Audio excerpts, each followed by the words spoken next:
Alright, welcome on into the stream, everyone. Welcome, Southern Robin. Welcome, Bear Grylls. I guess you went to sleep, so welcome back when you're here later for the VOD. Welcome, Kai Baboa, Dwarf Master Race. Indeed, we shall be proving that here. Where we left off last time, as you can see, I've been playing quite a bit in my downtime. We've completed a few here where we got last time we just had kind of the Space Wizard and your basics up here. I got a couple more completed under our belt. We've got Orion and our own. After you guys did not vote for our champion last time here with the Reaver culture, he has went off and won his own campaign, and we'll probably be back for one of our later ones here. Here's good old Thorgrim. It's changed his color scheme because I guess in this current realm we're about to dive into, someone else has the same background color as him, so it's had to swap us over. So we'll probably get another randomized one here, which is just fine. We'll jump right on in. Last time we completed the freed lands of the Manohari, took down some bird people, and had a good time doing it. This time, we are headed to the Sehiran Oasis to become a part of a trial between Wizard Kings and Champions. Bring a cord to Mage Haven and prepare for the arrival of an uninvited guest.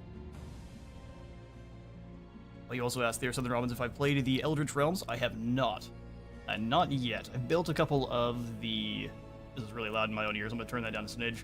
I've played quite a few of the... I built quite a few factions with Eldritch Realms, different traits and things like that, but I have not jumped into the story yet. I kind of wanted to do that here with you all. Once we'd finished this one, I think we'll go into the Eldritch Realms after, and then after that we'll come back and finish the original story realms, which should be a lot of fun. We'll get to see all the different lores and such. I've only got to story realm 4, as you can see here. This one's not a joke. It's pretty tough to complete.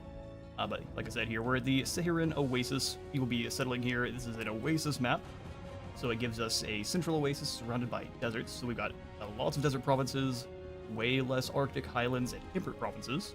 And by way less, I mean none. And then we have less forests, wetlands, and wetlands. So less forests and wetlands, no Arctic, highlands, and temperate, and lots of deserts.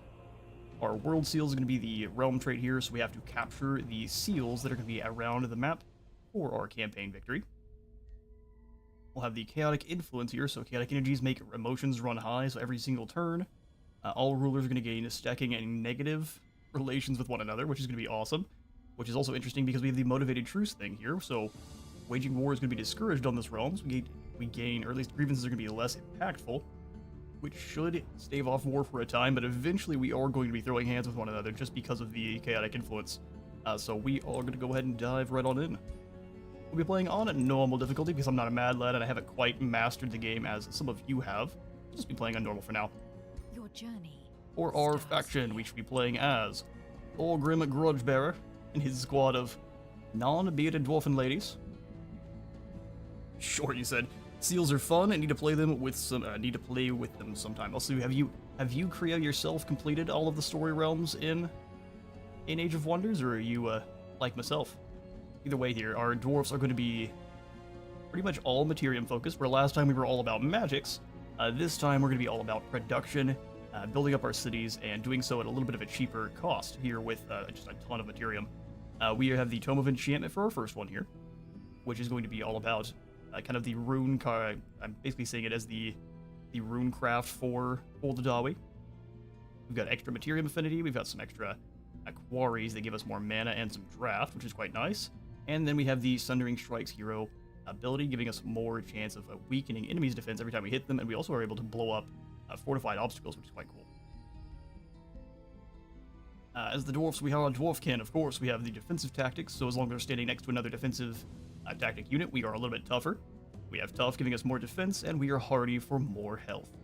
Industrious culture is what we are going to be rolling with this time, which is about high production, income, and then we are going to be bolstering every time we get hit, which will be making our units tougher against whatever type of damage they receive there. Lastly, our scouts will be able to prospect, which is a empire. I believe this is an empire ability that everyone has access to once you hit a certain tier, but either way, you can come on in province to a province that has a cliff, mountain, or stalagmite, and then you can prospect that for some production or some gold rewards. You can only do it one time.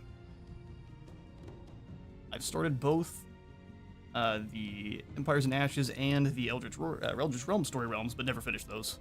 Hey, Leonis, welcome on in. Good to see ya. But that's everything we have here for Thorgrim. Let's dive on in. Also, he has, I guess, the Captain's Axe and the Industrial Shield for his starting weapons. which also gives him, if we can, doesn't let us see here. We'll see you on the map itself. So we select this faction, we dive on in. We'll go ahead and turn up the volume so you can hear the story that's about to pop up. After Grexolis was opened and Sundrin's ruse was revealed, many Godir of Magehaven realized how fragile their alliances were. Sundrin's warning of looming evil was drowned out by the clamors of powerful wizards and champions, seeking to release the powers from the World Vault. Fierce arguments rattled Magehaven, and only its spell of protection kept it from falling apart in its entirety.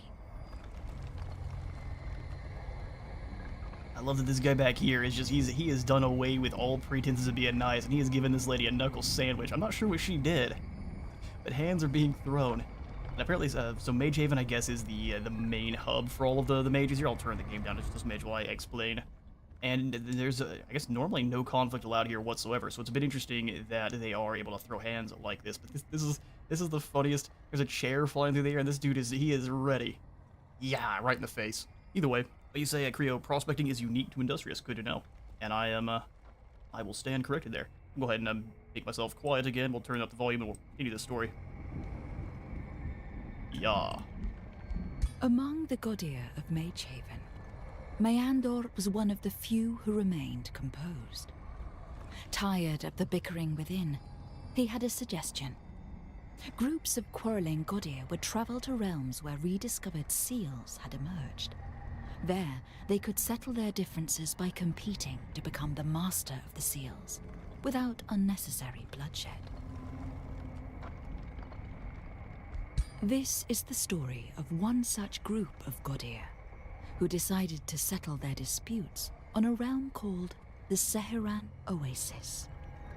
Little did they know, their trial was about to be rudely interrupted. By Jack Sparrow. Or Thorgrim, he forgot the Throne of Power at home. Yeah, sadly, the customs didn't let him bring it into this area. Far too dangerous. And here we are, Thorgrim, and actually let us keep our color scheme this time. Hey, I'm here for it. So a new ruler emerges, explore your surroundings. This is just basically showing you everything we did previously. So besides, we are the runesmiths, the legendary rune crafters. So our enchantment research is going to cost less knowledge to unlock. And I'm going to have to move my monitor just a bit here. Yeah. And then our unit enchantments rather are going to cost less in upkeep as well. Our sorting bonus means we're going to have an additional shield unit or pole arms. We'll get to see what we have here in just a moment. And then for the great builders, we have extra gold per quarry in our cities, which especially out here in these sands, we should have lots of quarries. And then we also have special improvements cost less production overall to make. Our capital city is going to start with a workshop, granting us draft and production really early on, which is nice. And then stone walls, which are quite hard to crack through, letting our city be very, very tanky right off the bat. We get to start with Summoned Copper Golem. Pretty decent tier 1 polearm unit. Did these guys evolve? Oh, they do, into a Bronze Golem. Oh, which is a much larger. Sweet. So we get the bolstering chant for a little bit of heals and bolstered defense. Love to see it. Oh, here's Meliandor. Man, I've seen you in a much different light there on tier 4 of the that realm, that 4th story realm over there in the main story. You step into the desert sands of the Sehiran Oasis. The air is hot and dry, whipping sand across your face. Ugh, gross. Still, the air is clearer here than on Magehaven, where the smallest spark seems to ignite arguments among all Godir residing there. Before you can ponder further, you're approached by none other than the Shadow Prince, Meandor of House Eniok. Is he going to be joining us here for this one? Greetings, High King Thorgrim Grudgebearer. You have arrived at the Sehiran Oasis, where you will attempt to settle the differences between the other Godir through a form of competition. The rules of this trial are simple. I mean, these poor people that we just arrived on their realm, we're having a contest to see who can claim it fastest, without bloodshed. The rules of this trial are simple. All participating Godir will either settle their differences or compete for the emerged seals in this realm. Waging wanton wars is discouraged. Seals provide 1 point for the seal victory for every turn the Empire has units standing on them. So as long as you have units on them, you're going to be winning the seal campaign victory. We can either tell them to skip, or why are we doing this? The Endor of House Eniok's expression darkens. When I first found Magehaven, it was a refuge for Godir who found themselves adrift in the Astral Sea. Now, Since the World Vault was opened, my ambitious niece and those Shadrai fools, which are the bad guy, basically wizard kings, or the fools, anarchy has overtaken the Pantheon. Meandor shakes his head in disgust. It saddens me to admit that the entire Pantheon, you lots currently seem to me the most reasonable. While I try to return some sense of order to Magehaven, you will settle your differences so the Pantheon can once again concentrate on more important concerns. We are here to settle differences or die trying, so we need to have 100% seals control reached or meet 3 of the participants. Interesting. The Sehiran Oasis was chosen as the cradle of this initiative. You will find 3 other participants have settled around it. In my past experiences, it is common for simpler minds to revert to skullduggery, especially now petty violence seems to be the first response for many Godier. As such, I am interested in the outcome here. A thin smile creeps from Meandor's face. Good luck, Thorgrim Grudgebearer. Perhaps you can show us all violence is but of one of many ways to resolve a conflict. Oh, it's one that we're happy to do too. These axes are ready. With these last words, Meandor severs the connection, leaving you and any other participants on this sandy realm. We gain a mystery bonus. The mystery bonus is nothing.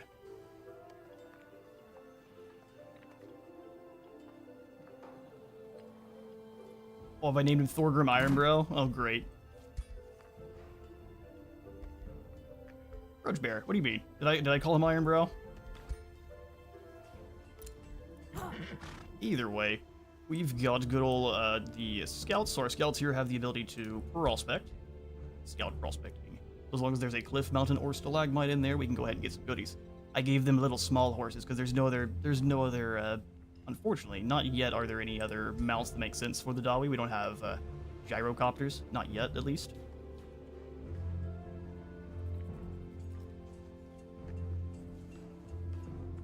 It's counseling time. So we're going to try to be friendly with everyone else, but if that doesn't work, we always have our crossbows. So it looks like we're starting with kind of 1 of each of our cultural units, except for our tier 3. So we've got our arbalists, crossbows, our anvil guard, who are ready to deliver some bonk. Have quite a bit of good armor there. Our steel shaper, which is going to be our healer. And then our halberdier, which is a fantastic polearm. Root of retaliation, it means they're going to be reflecting, and they actually have the slayer mohawks. I wish you could get different colored hair. Maybe a randomized hair color for your races. That way you could possibly get the Slayer Mohawks going. So first we want to kind of clear the areas around where we're at here. So we can bring our Prospector up. And everyone fight this battle together. Safe battle. We'll go ahead and fight our first few ones here. Get the hang of our industrious culture. Let's do it. They look good on bears, you think? Now they're riding around on ponies. They get Shetlands. Oh duh, we get the murder Shetlands. It's gonna be, I'm guessing, a ton of just open terrain like this then, here in the deserts. Alright, so we want to kind of stand next to one another. Wind Rager. You can't do anything fun, can you? Deals damage to all adjacent enemies and displaces them. Oh, turns out you can. Bring the Longbeards. Yeah, we actually get, unfortunately, no great axes here with this faction or this culture. But we do get the likes of some guards that are even more chunky than these guys. It's kind of like your Iron Breakers. They just don't have any. They just don't have any explosives. We'll have our Lord take up in the line here. We'll go Steel Shaper in the center.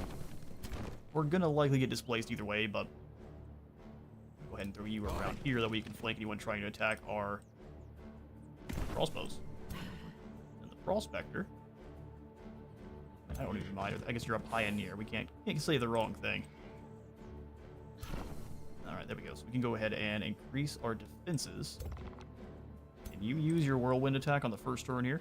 It's for everyone around you, so no. Go ahead and wait then. Yeah. So violence is only discouraged if they are an empire. If they're not an empire, you're happy to beat the brakes off anyone you want. So our spells here are hit points and extra defense. We want to lure them into striking us first. So let's go ahead and pull the crossbows. How far can you all move? Here. We'll pull the pole arms up. Crossbows should still be able to fire through. Affected by line of sight rules, so if anything is in front, they will still have a harder time hitting it, but not an impossible, so we'll stick with that. Pioneer round. Look, and come to us. He can displace these front two. It really matters, though. You have to get right next to him to taunt? Alright, that's the thing. Yeah, let's go shield wall. Here, we'll grab the generate defense on our Anvil Guard, make him even tankier.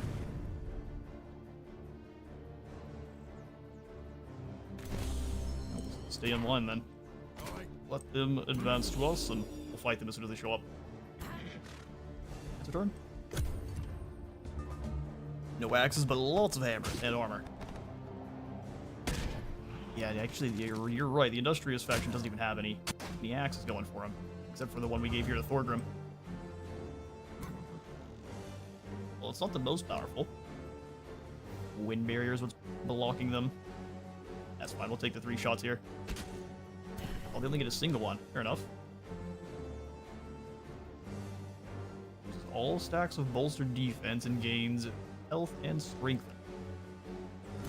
How many of those do you have? 3? Overdraw the crossbow here, hitting. We want to deal lots of casualty damage, so let's see if we can't do that to the Ragers here, or the Gargoyles. Yoink. Crossbow to the face. Then they're dispelling 3 effects. We'll go ahead and hit this one. And we can absolutely clobber one of these units here. I'm going to go for the ones where we can get more casualties on them. There we go. So as we're dropping the number of models they have, they do less damage overall.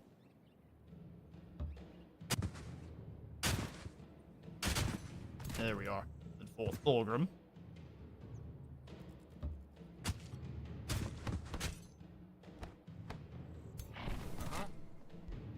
Works for me. We can even grab a little bit of extra bolstered defense here on any of our front line. I think we'll go for on the Lord. They could try to circle around on us, but we were going to be hitting them either way there, so let's see. Betting Whirlwind right off the bat. Or not, really. A couple good hits on us. Only 1 damage coming out of them because we took out so many of their models, so not nearly as useful for them. I'll just have to ride around behind. Hit with a flank. Scouts, useless, never.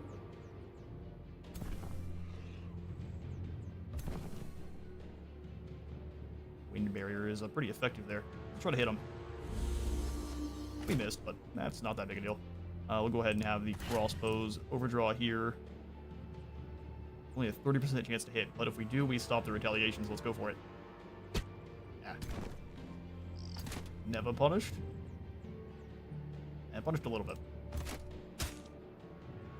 1 damage, that's no big deal. I'm going to save the rest of our mana here. There's no reason to use all of it here on this one group. Walk up. I don't mind taking the damage on Thorgrim. So we'll have him deliver some blows here. And then our pole arms can finish him off. Perfect. Not bad, but not bad. Our Anvil Guards are definitely going to be taking a ton of punishment for us. Alright, sweet. What do we have in our area here? An oasis, a lush oasis full of nutritious food. Alright, well, let's go ahead and take a look at this direction since there's not... There we got an infestation over here. These halflings? I think they are. We've got halflings running around on this map now. The Little Miners. That's going in the book, too. Wonder Architects and Bannerlords. So we'll run into that faction soon. I think there's mole people in there, too.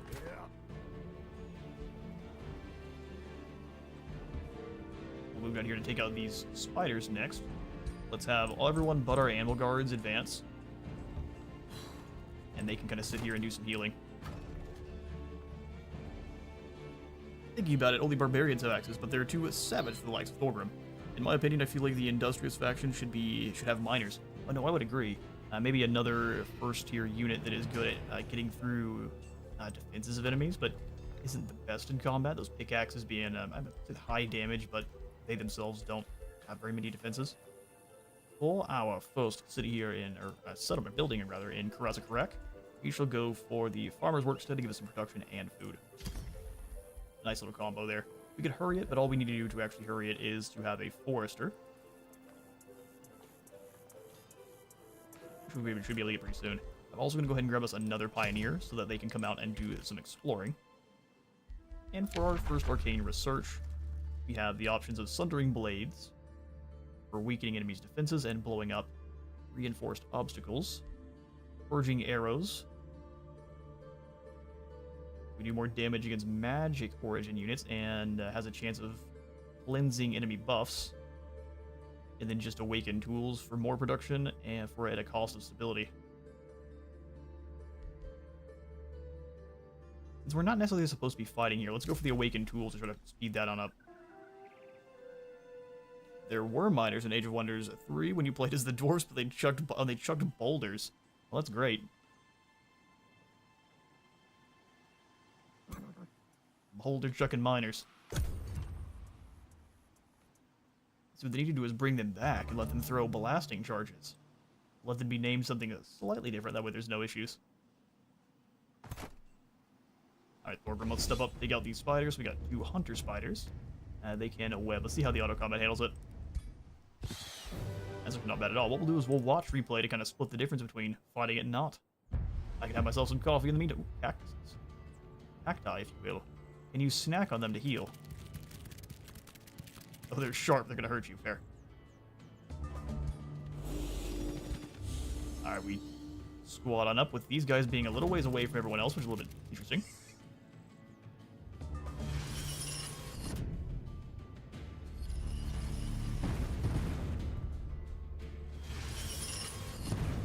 Alright, took their armor off immediately, charging in by themselves. Go get them, boys. And then they taunted them. That spider's gonna be forced to attack one unit. Thorgrim's running up to give him the axe. Many questions he has. Running through this... now just around the cactus. Very aggressive use of our boys here.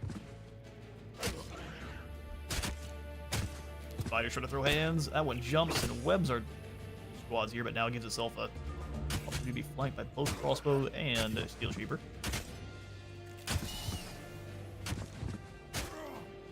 Questions to axe, and now you're bleeding.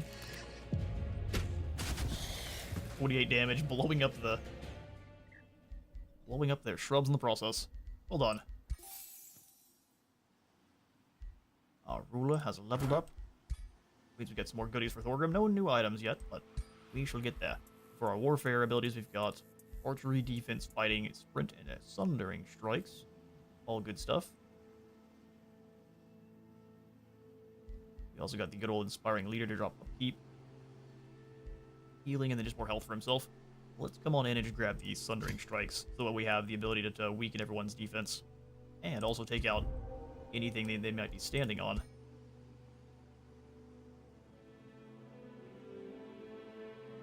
They also dug earth in the underground. It's a shame. That would have been awesome to keep, I agree. Otherwise, I think there are no explosives in Age of Wonders 4 because it's more high fantasy. Unless you're a Reaver, then you got those mage locks, yeah. And more fun facts from Age of Wonders 3. Halflings had archers that shot fireworks. Hang on now, you said there's no explosives. Fireworks indeed sound like gunpowder to me. And we'll guard around. Still keeping them here so they can heal. And we'll go try to take out this infestation right next to us. We'll come out and circle around to get this one. Really just want to clear out the area around your settlement.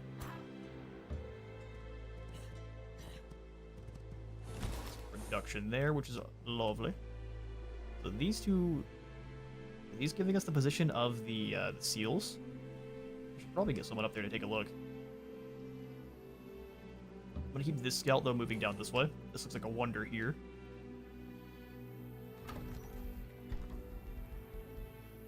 Production being as high as it is, we are blasting some of these early buildings. Let's go for the library to help out with our knowledge. I'm going to go ahead and rush our pioneer and grab us an additional anvil guard. Pioneer, your job is going to be going around the other way. Figuring out what's going on up here. This looks like a great big circle, so I'm guessing it's a seal of some kind. Haunted Graveyard is a bronze infestation spawner. The dead often grow restless in troubled times. So Age of Wonders 3 has explosives, but 4 is more high fantasy than 3. That makes sense. So does it all follow? And because I was like trying to keep up with both Warhammer Fantasy, Warhammer at 40k, and a couple other lore all at the same time. It's not the easiest. So is there an actual a continuous storyline between the Age of Wonders games, or are they all kind of their own separate thing? Go ahead and instantly increase our population. I think I'm going to here. Library needs a forester to be boosted.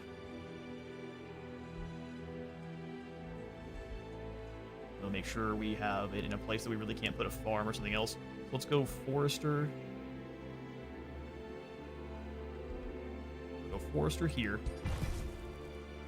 Here's the Haunted Graveyard. We have a bone wyvern, a zombie, garbage, and then an archer. Oh, good, we've got bug people here, too. What a horrific monstrosity you are. You must be slaughtered for your horrifying appearance. That one's going in the books for sure. So everything looks good here. And actually, we could probably speed along the library. Only going to cost us 30. Well, now we come on in and find something else that's already boosted. Already built the boosted goodies. So I'm thinking mana's not our main source of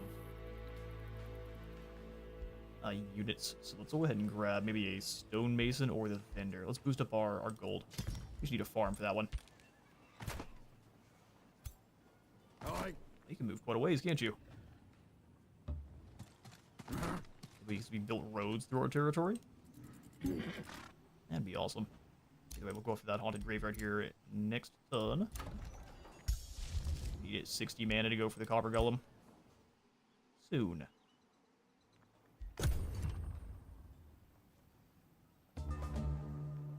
Non-Age of Wonders 4 for lore reasons. Aside from Planetfall, all of the titles are connected. It goes Age of Wonders 1, 2, then Shadow Magic 3, and then 4 picks up after the events from Age of Wonders 3 Eternal Lords DLC. Okay, so the Archons get banished somewhere in Age of Wonders 3 then, or is that or even earlier?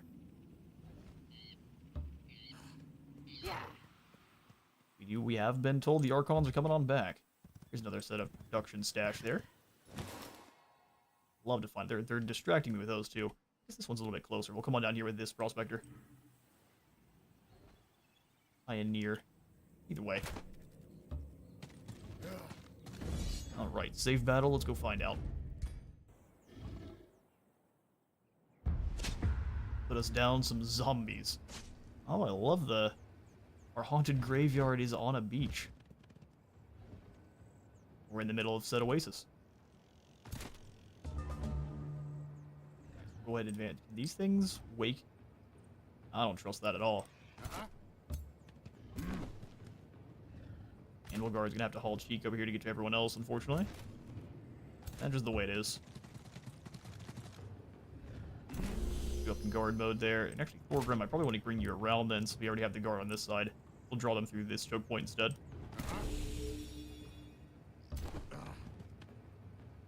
Here's there. No one can reach us over here anyway. It's a long ways away. But standing all together is going to give us that bonus. Alright. We defense mode. Yep, let's do it.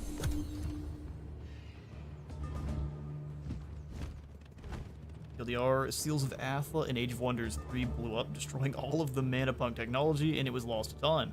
They appear in Age of Wonders 1 as the High Men, and in Age of Wonders 2, and now they're gone until the Archon Prophecies. H motion will come on in. Main Grudges against the spam of elite low Egyptian infantry. I mean, where at? You come from Pharaoh there, sir.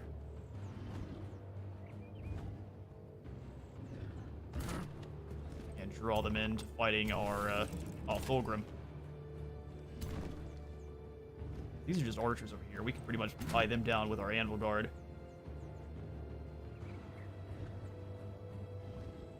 In fact, I'm going to. We'll go ahead and tie them up with our anvil guard. Over here, we'll go ahead and just advance units.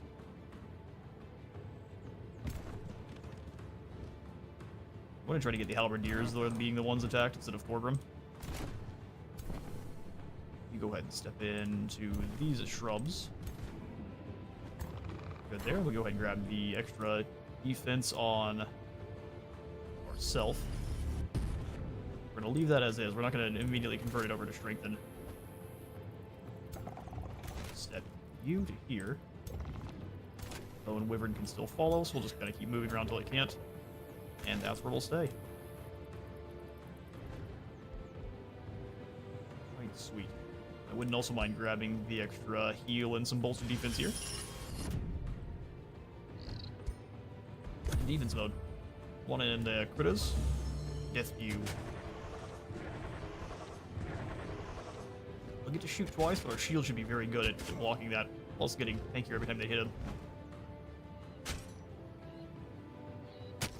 Hail Swipe is not very effective. They're going to double team Thorgrim. That goes in the book. 100%. Overdraw the crossbow here. Stop the Bone Wyvern from retaliating. Got the stronger retaliation attack anyway. We'll go ahead and convert the defense into strength for you. And then just annihilate 57 damage. Now we got a graze and it still didn't matter. Again, I think we're not going to move. We're just going to hit him 3 times. If we move once, see how much damage we'll get. No, let's get him. They've got these horrifying cricket tails almost. Ugh. Bring the fire, lads. I'm not sure how you guys healed, and I'm impressed. Just follow, just keep beating the crud out of them. Every time they do deal damage, we'll be getting even stronger. They lost a couple bottles, still getting weaker. Play the turn there.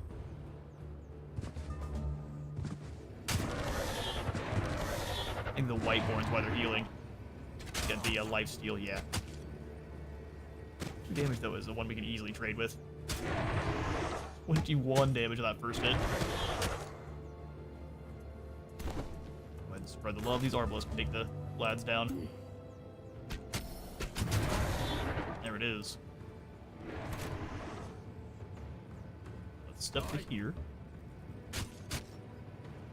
They're just gonna keep running anyway. Steel Shaper, come on up and possibly finish them off. There we go.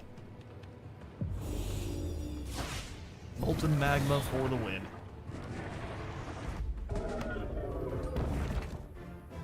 Glorious. We got ourselves a Pyromancer's Slicer. We might have to take this as long as it's a actual longsword, not a two-handed. The Club of Provocation. Chance of being taunted for 3 turns. Fair enough. Let's go ahead and take a look at our hero screen here. Thorgrim, while the axe is awesome, this is even cooler.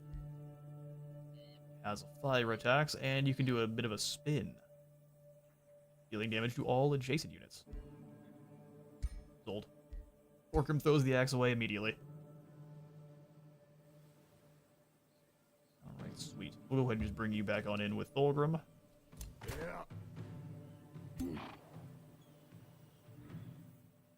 Our skeleton moving. We'll have Thorgrim now move down to go after this brigand camp here. It'll start offering us a new hero before too long. Alright, so which building do we need here for 2 foresters for the Grand Mill, really?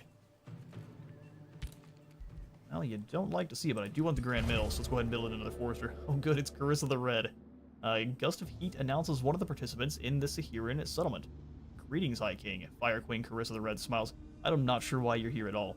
Surprised to see me? After my visit to Abadoth and the constant war raging there, I grew bored.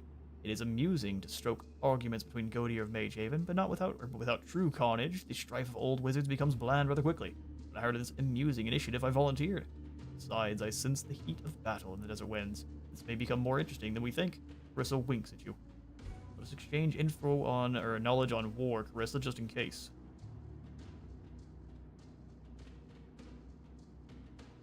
Yeah, she is rolling with a group of orcs, and she is super evil. That's why I'm kind of surprised she's here. I'm pretty sure we slay her in the campaign, but I guess not. Let us exchange knowledge on war. Keeping friends for now is probably a good idea, because otherwise we are going to be at war with everyone before too long. Emberfang up here. So these are the two other participants, or the three other participants, I guess. I thought that they might be the World Seals. Alright, well then you... Looks like this is another empire down here. What is not? It is the halflings. Seer, I think. Yeah, the exploring halflings this time. Seer, Runa Seer. Lovely. The free city Omen Hollow greets you with a sage, vaguely insufferable expression. Better watch your next words carefully. Salutations, Thorgrim. The exploring halflings of Omen Hollow extend a hopeful wish of mutual neutrality. Our diviners foretold of your presence in these lands. We seek only to further our understanding of the arcane arts and remain amenable to fostering a mutually beneficial relationship with your mighty empire. If we cannot, we hope that we can at least stay out of each other's way. We'll go ahead and open you guys up to being friends. They are mostly a Materium in order. No reason not to have some allies. We'll go ahead and give them our Whispering Stone, which I initially intended to give to Krasakarak off the bat, but I forgot. So let's go ahead and grab the Grand Mill here for more production and more food. We can actually pull up our Empire tree now. So here for Materium, which we should be getting very early on. Outpost costs 25% gold less, and founding and upgrading outposts takes 1 less turn.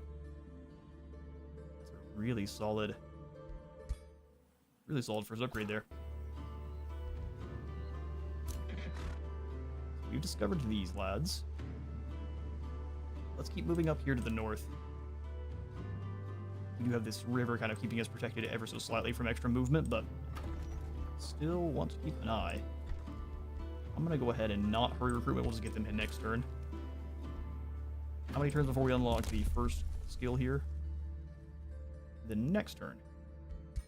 We shall wait on that one. Go ahead and grab some more population. And I would like to get access to this iron mine here, so I'm going to go ahead and grab the farm. For now. Got to further boost our growth here. We're at 48 food a turn. How much do we need for more growth?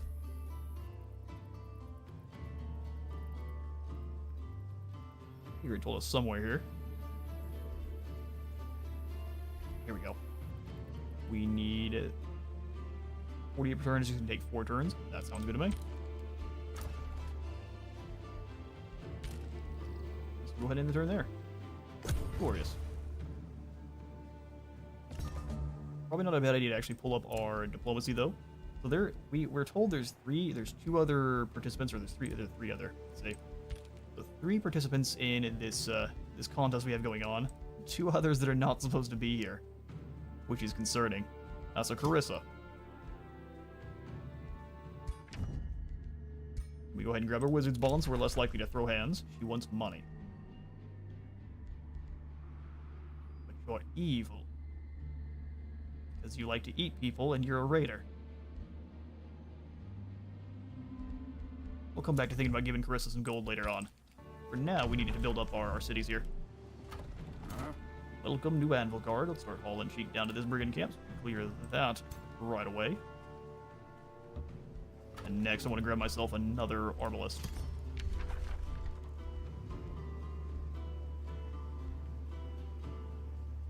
Throws a hot glowing knife. Yeah, he's ready to slice through bugs and halflings alike. I'm thinking next, our mana income is pretty pathetic. We will go ahead and I think grab a shrine here. Oh wait, we don't want to do it while we have something else going. We shall wait. Likely, depending on how the area looks down here, we want to grab ourselves another city, even though we have someone else here, but grabbing another city probably in this general vicinity would be a good idea to just grab up all the resources down there.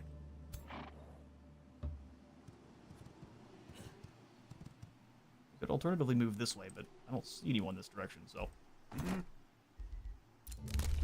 We've got that first skill unlocked now. And we'll guard came on out ready to go. Alright, let's wait for this turn. I'm thinking we shall not be giving Carissa any cash to partner up.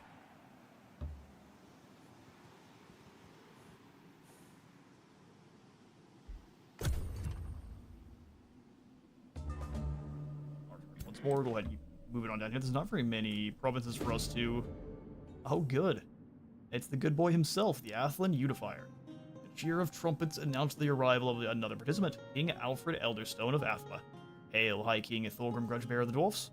With the other Goateer here, many of my counselors think me mad for participating in an initiative like this. The King of the Destined Humans is an honorable competition in an honorable competition with the Wizard Kings. But I have learned our natures do not define us, and that unity can be found in the most surprising of places. He smiles. Let our actions and alliances speak louder than our differences. Wizard King, City Champion, or anyone else. In the end, we are all Goateer and share a responsibility for the peoples of the Astral Sea. I agree. Let us bring prosperity to these auspicious deserts. Okay, so we're gonna like you much more than Carissa. If we need to deal with someone, good boy Alfred all the way. So I think from here, I might send one of our prospectors down and then to start getting some actual gold and production for us. Because right now we're not making use of our cultural bonuses that well. Keep moving up to the north for now.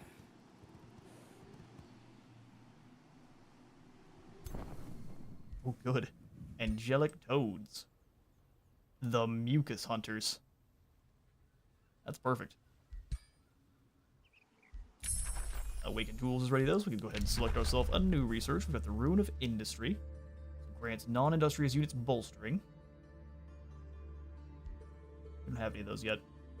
Spell-Tempered Shields gets all of our enchanted units extra resistance, and then more resistances for everyone around us too. Not bad. Let's go for the Enchanted Crow Companion on Locks it for 20. I'd like our scouts to be able to see further. Go ahead and lock this one and grab the Spell-Tempered Shields. Okay, so we've got a Wonder over here. The resources themselves are pretty scant. So that's some Archon blood, which would be a good one to pick up for us. Scouting, where's our enemy? Right here in the center. We got some duck, cultured lizardmen, and some more feudal bugs. Go ahead and watch the replay here. Oh hey, it's John of the Wonders, aka Alfred.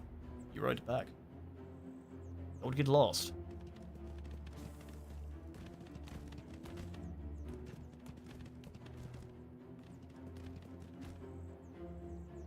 Well, we assault this here bandit camp. All of their defenses in here are going to be completely null and void. We're sending both the Animal Guard the same direction, which is an interesting strategy.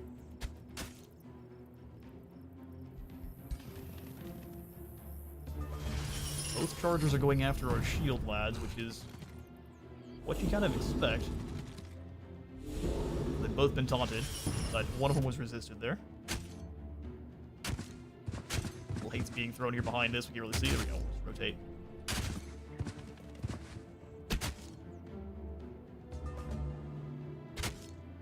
Yeah, they're really going all in on our halberdiers because they're the easiest, should be the easiest for them to take down.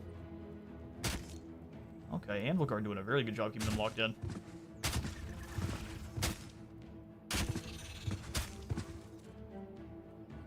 All that extra armor on them really do make it hard for them to actually get through and do anything. That one's down there. Leadership should start dropping for our foes.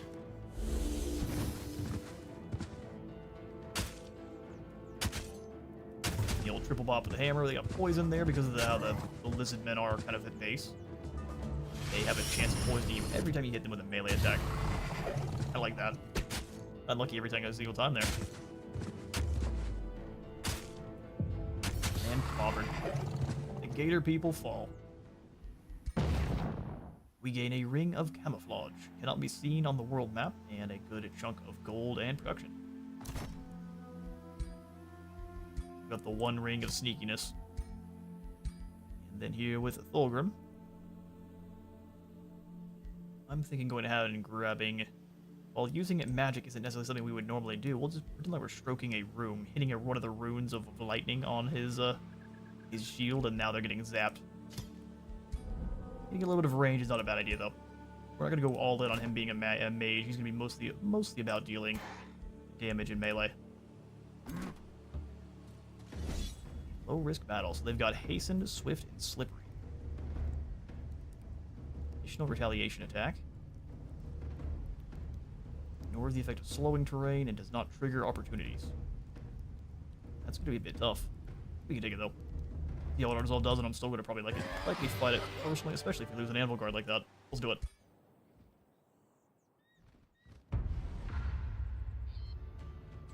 Hey, Great Wicker Grudges, welcome. Welcome. How's it going? You doing well? I'm doing fantastic. How are you? We're just here trying to steal these. Definitely not drug berries from the forces of evil. We have a long ways with that hastened. Let's just move up here.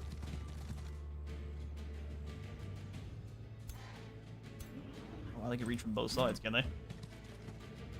Fall back a snitch then. Up into that shield wall. Wind Rager should be a large target. Am I correct? Magic origin, fighter. Maybe he is small. Looks like a big boy to me. Doing well? Awesome. Love to hear it.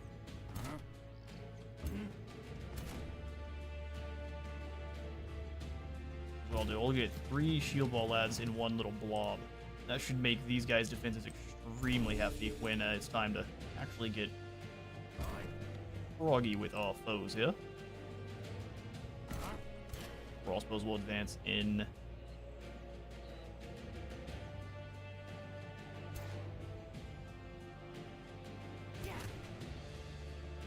Probably just in right behind here. We'll get extra defenses on our melee troopers. And then everyone else here can go into guard mode. Solid mode for the lot of you. Any plan for Uncle Xiao streams? Yes, indeed. And this week we'll have another stream either Thursday or Friday for Grand Cathay. I'm sorry. What is happening here? The ultimate flanks with these crows. How far can they move? A very long ways. All right.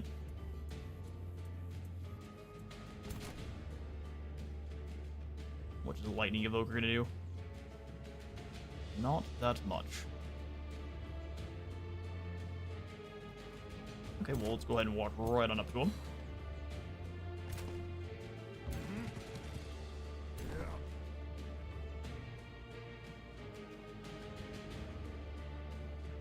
Retaliation.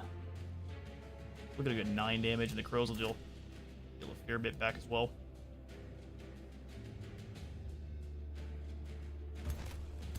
Arbalist, you step up. Long range. We get a little bit closer. 90% chance to hit here. We do know they won't be pinned, but that's at least a fair bit of damage back on that squad. We'll go ahead and step in here with you.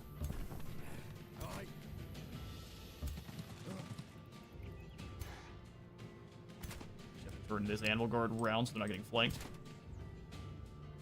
Okay, so go bolster defense. And a bit of heals.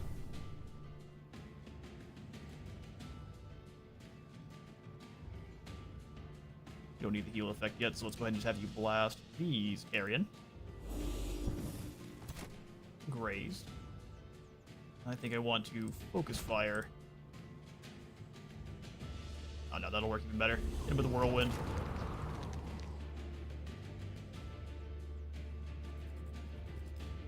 We'll go ahead and taunt these guys that aren't going anywhere. And also gives us a little bit more of a tankiness here in this position. They may choose to go after our crows here, but then we can just turn around and hit them 3 times, so work out for us. Let's see. Great, can't wait. Me neither. Red Cathay is always so much fun to play. Oh, our lads are blind, I forget. They won't be retaliating at all.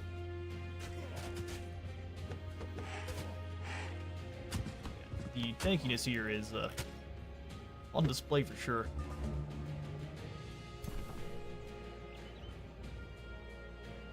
Five times strengthened. Let's go ahead and do that. That sounds glorious.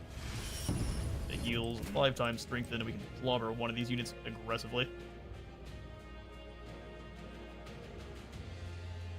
And they all retaliate twice. That's fine. Alright, let's go ahead and cancel that retaliation and finish them off with the halberds. This Anvil Guard can come around. I'm gonna have them taunt.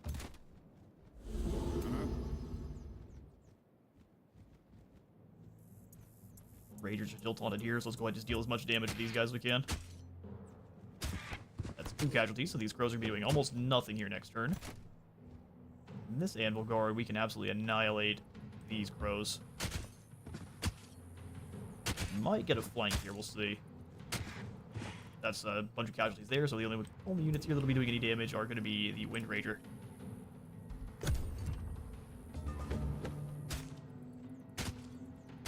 No longer blind. Offered those crows with some well-placed hammer strikes.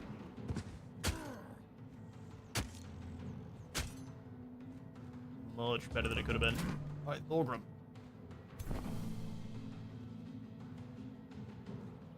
Full defense here on you, good sir. Can we get the flank Steel Blast? I don't think so. Damage then. Drops 1 more crow. However, here you guys come around.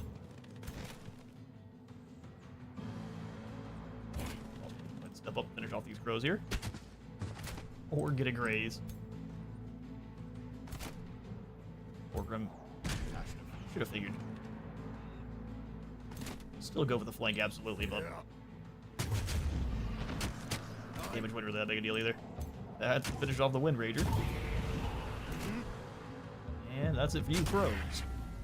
We'll lose a unit, I think not. Well done, lads. We've got the Death Calling Staff now. Poison damage and frost damage and a quick stab. So being in combat mage is usually pretty useful, but not for Thorgrim.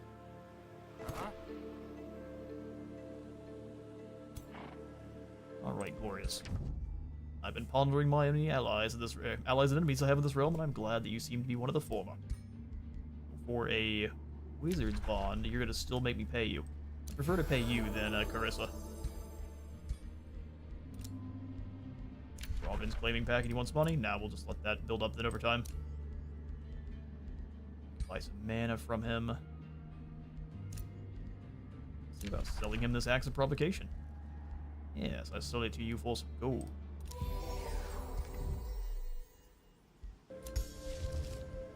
Perfect. I think we're actually going to go ahead and grab the Awakened Tools here. Power up Resurrect's production even further. We've got the Gold Mine option or the Hut, which actually doesn't give you anything at all in terms of boosting. Let's go ahead and snag the Quarry here. We'll circle around and grabbing the Gold Mine when we can. The Quarry will boost up some of our other buildings that I like to chuck on in, such as the Bulwark. That's boosted though by having population. And now we'll grab 1 more Arbalist. Gotta spam out those low tier crossbow units that are all about canceling enemies' retaliation, which I think is perfect. You've been built. Let's come on over here to the underground passage. We can see what's down here. Just congratulations, you have been promoted to Scout for now. We need at least 1 movement to get down there. Carissa, would you like to negotiate now? Like, no gold for you. Alright, then I think we might put in an outpost right here. It wasn't just 3 X's away, I'd be much happier to do that, but he's going to be all in cheek with his provinces to grab it. We'll see.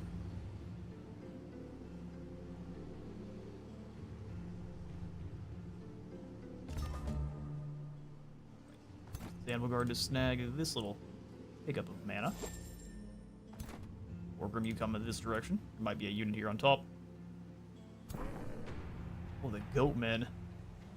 Oh, Goatmen Zealots emerge. Well, they do a lot of damage.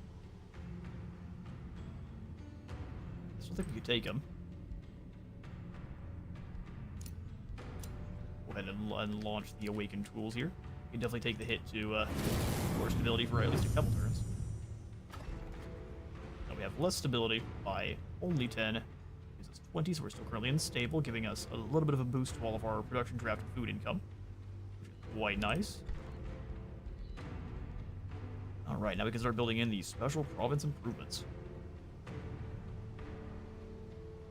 Production per adjacent quarry, and then draft per draft and mana. Uses a unit deployment location. That's pretty great. Let's go ahead and snag for now the Arcane Institute to further boost how much knowledge we're gaining here. I wouldn't even mind grabbing this military engineering. That we can put in our outpost for a lot cheaper. Marvelous Lady, can you go out and be a reinforcement for us? That'd be awesome. Yeah. Glorious. Occupational hazards. Your troops approach a band of mercenary guards. They raise the white flag. Thought about very briefly going for a goat voice, but I think that would be... I think it's going to hurt you guys' ears more than anything. We were hired by a rich merchant to look after the battlefield remnants. The leader of the gang, a chaplain, the gang of holy goats. We expected to protect it from a roaming scoundrels, not a full-fledged assault. Please accept our surrender and let us go. We can become evil, or we can just let them leave in peace, which is what we're going to do. Gain some good alignment. Add some battlefield ribbon. It's giving us 70 extra draft. Go ahead and send our scout to the underground passage here. Go ahead and take a quick look. Can't do any prospecting with her. But knowing what's down here, I think is a good idea. Lots of lava. Ooh, some gold there. We got the spell tempered shields, but our mana upkeep is pretty weak at the moment. We can go for purging arrows or the Wayfinder enchantment.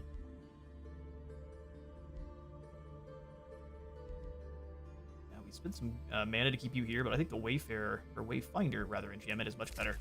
Allows our scouts to see further, or to actually move further rather instead of seeing further. Alignment change to good, so now we have extra relations with free cities and rulers that are neutral or better, and our random events are small positive. Benefits to being a good guy. Alright, crossbows, you're going to come on down and join up with Thorgrim's army here. I do think we want to grab an outpost on top of here. We'll have Krazakrak expand to either side, and this settlement kind of expand down. We'll put it across the river, that way it's safer.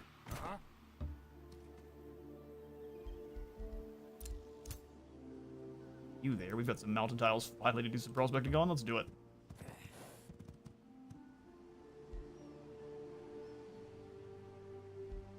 Prospect this one. I didn't think I was close enough. We've gained an Umbral Juggernaut mount. I'm sorry, what? Very fast movement, cavalry type, immune to Umbral malady, and then gains the Umbral. So now we've got Thorgrim riding around on a Chaos Beast. Listen, Thorgrim. It makes you... Oh, good grief. Surely.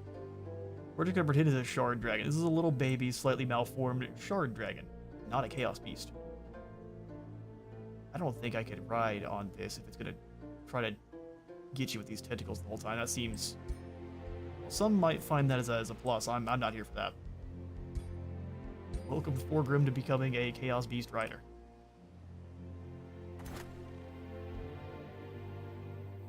Good grief. So what does this thing actually do? Besides just spreading umbral maladies, which just is a... Yeah, it's just a taint-spreading monster. become decaying and lose morale. This might be more of a negative than a positive, we'll see.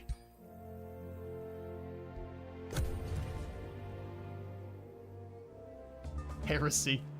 Heresy indeed, Southern Robin. This horrifying monstrosity that we're leading into battle. But it lets us get further, so I'm here for it. So Thorgrim can actually take this step up and build the outpost here on this hasteberry. Which will give us the hasteberries, of course, giving us 20 additional draft. Works for me. Extra units we can get here, a halberdier or a steel shaper. I'm thinking one more steel shaper is a good idea. Here's the thing, right? Let's go all in on building our settlement up first.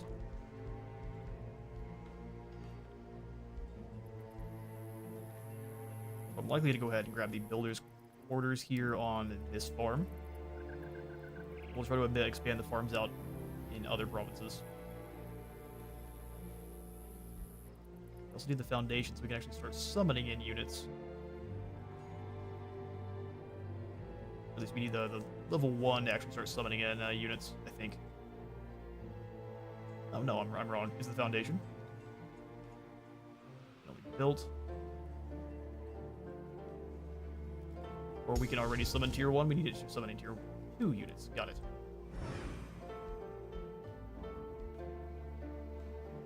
Base upkeep is only 1. We can definitely afford that with our 2 shield units. Alright, so for our next Empire skills here, city structures cost 20% less gold to build. That's pretty amazing. That's all of our buildings across the entire board here. Except for these. Also just attract more population. Let's go ahead and save our Imperium. A friendship with me was declared. Alright, Carissa. I consider you my friend, High King Thorgrim Grudgebear. Together we shall prosper. Well, how about a wizard's bond? No, she still wants to pay. Wants me to pay her. No thanks. What about you there, Alfred? You want even more gold for that now. Get out of here, you. I get this is a competition, but you gotta be a little bit more kind to your allies. Grab this knowledge first, a little dusty pile of scrolls. We'll come back over here and do some prospecting. Lots of mushroom forests down here. Alright, back to the overworld, which I actually think we may need 1 additional pioneer for.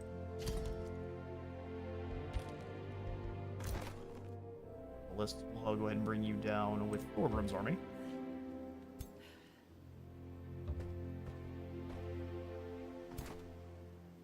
Okay, we'll probably just have this unit traveling with it alongside. We'll stay here for now. We can move out and rush that with them. Orders required. Let's see if this is an occupied tile. If not, we'll go ahead and just grab it real quick. Do a quick circle here because it looks like we can't go far because of the lava and or water. You can come over here and do some prospecting. Gain us the Wand of Blizzards. Still no production or gold, which I prefer, but we'll go ahead and take it. Thorgrim now has himself a rune of chilliness to go with his shard dragon. Some Ashen Ruins. You get the Brewer and Butcher Ogres. Ogres, me lord. Anyone in the mood for mushroom soup? I actually have a whole faction built with Scarstick around those mushroom forests, which we should get to hopefully before too long here. I might end up having Scarstick as the choice for our next story realm. We'll see. Well, he's got a Sparkle Club. You good old halflings. Your army encounters troops from Omen Hallow. Oh, these are Omen Hallow lads.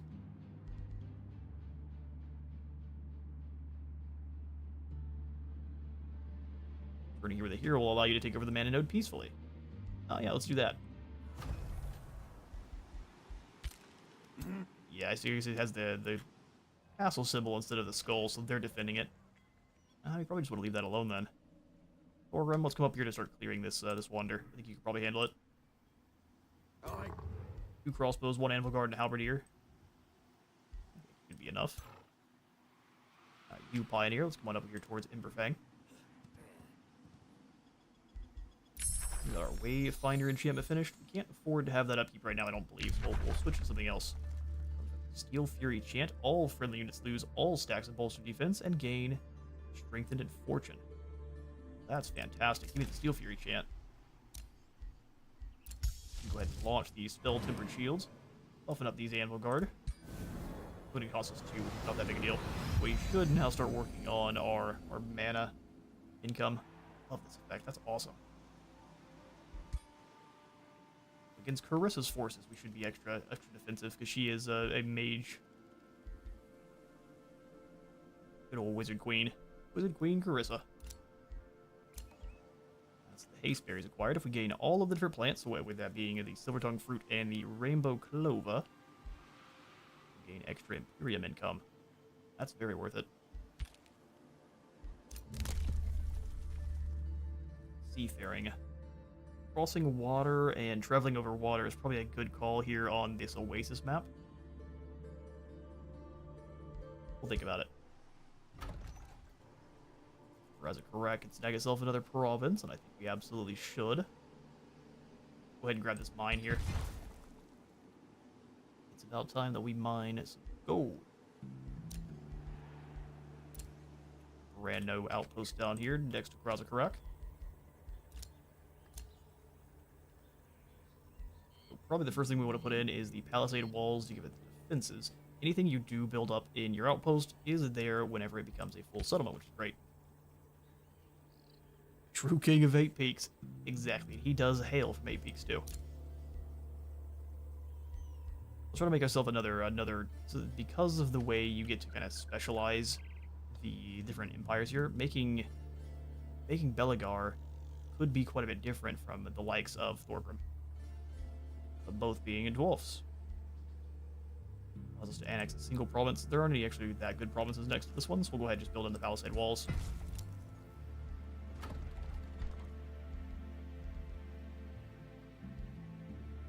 Alright. Get the shrine here in Karazakarak. Thorgrim will go ahead and stamp out this Marauder battle, and then we'll move on from there.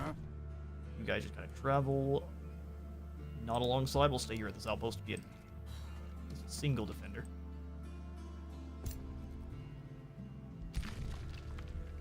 Underground Arbalist, do some more exploring. There's nothing in here, let's head back to the surface then. Well, this Pioneer can do some prospecting.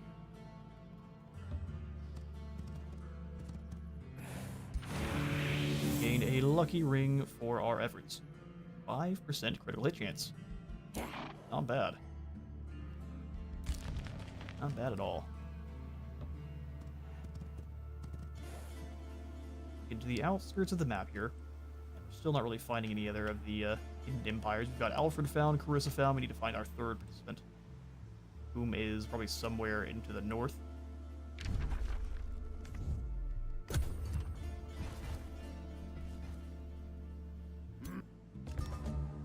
Alright, everyone get moving.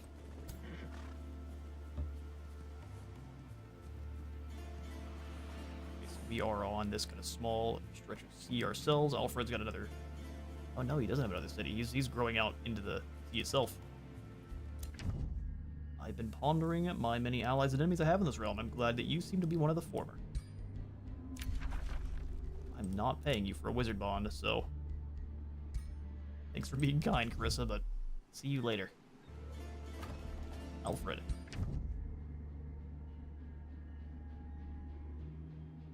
So he's the one that's been getting hit with the chaotic influence every turn. We were good friends, and then we weren't. Interesting. So if we were just to get on your side normally, you are a chivalrous diplomat. Likes empires that have many alliances, likes empires with good relations with free cities, dislikes that break treaties and start wars. They never break treaties, and they like alliances. So hopefully we can keep them on side. We'll find out, though. We have the one farm. We are starting to drop in stability, so getting the tavern in is going to be a good idea. We need a secondary farm for that one. Just grab the tavern. It's also the awakened tools that's hurting us here. We are absolutely living with this extra production. I'm going to go ahead and grab the population here and get us a secondary farm. Let's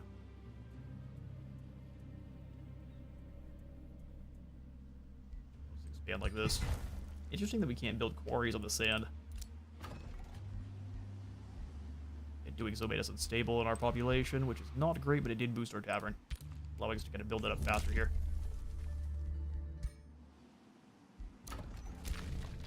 We come on back home. This scout, keep doing your exploring thing, and if we can do any more prospecting in these mountains, I'm absolutely going to. Oh good, angry wolves. The vicious Sunhill. Elder Ina Lionsmane. You're a doggo. Of the Free City Sunhill threatens you. Some consider you a god. I do not. I know your weaknesses. I know how to make even a goateer bleed. Fear the power of Sunhill, for your time has come. Alright then. Sunhill's ready to throw hands. And therefore so are we. I'm gonna prospect your mountain, Sunhill. Stealing all your goodies. British Empire Simulator here. You declared war on us, though, so what you get? Chestplate of Vitality. Defense and hit points. Don't mind if I do. We'll hit chance as opposed to Blight and Frost Resistance. Let's go ahead and just grab the Lucky Ring. Orders required. Well, I would say you can actually come on up here with Thorgrim. Help out with these insolent wolf people in the fight. They declare war on us first. That's going in the book.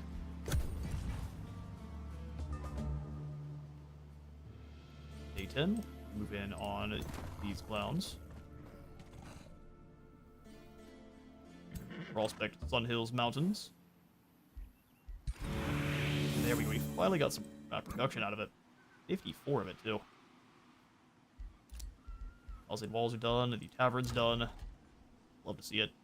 That means we can come on in here and probably grab the stonemason for even more production.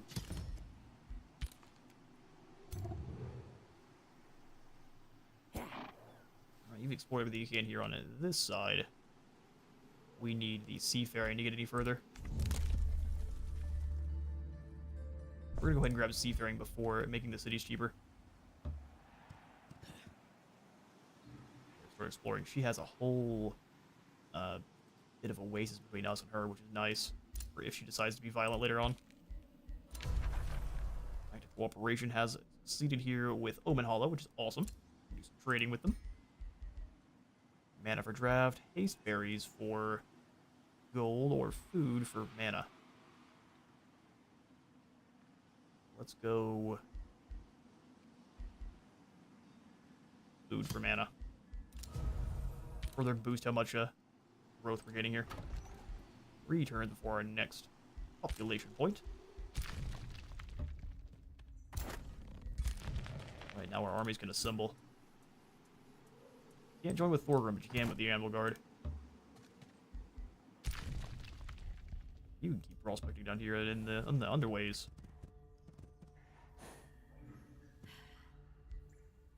We got the Kinder's Ruins down here, giving you the Brewer and Butcher Ogre as well. It is so strange that you're being so friendly with me. Chaotic influence doesn't seem to matter. We flattered her. And she's got a declaration of friendship. Interesting. She still wants 100 gold for the Wizard's Bond. Well, I'm not here for it. What about, let's talk to Alfred. If I pronounce you to be my friend, how much am I going to have to pay for it? In gold a turn? Let's do it. 1 declaration of friendship to try to keep him on side. I'll pay a little bit of gold for that. We'll then kind of save for our actual settlements now. I'm back. Welcome, Creo. You haven't missed much, except for Thorgrim's now riding around on an umbral juggernaut. Definitely not a bad thing there. 100% uncorrupted.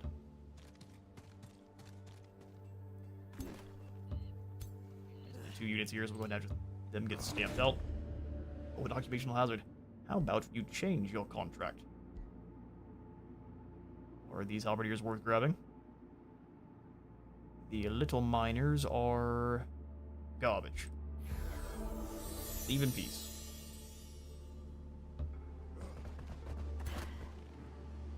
Alright, great. We're at war with this free city up here, Sunhill. I think they're gonna rue the day they declared war on us there. Sneak over the mountain. And Frostbite getting us a Frost Great Axe. Glorious. There's some kind of umbral monstrosity guarding this, Astral Dew. She wants a Wizard's Bond. Is a deal. Versus being nicer than John Wonder, which is surprising. Chapter complete. Now we can select a new one. So for our secondary tier 1 tome, I would really like to go into a mixed, bit of a mixed affinity here. That way we're not pure Materium, we're getting a little bit of some others. Dragons would make no sense for Thorgrim.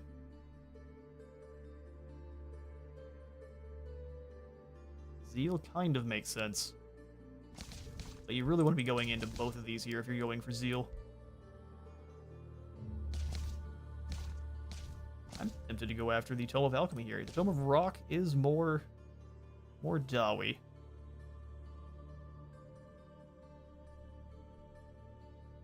And you get that quarry that gets you more production per adjacent quarry. You can put these next to your other ones, which you get a ton of.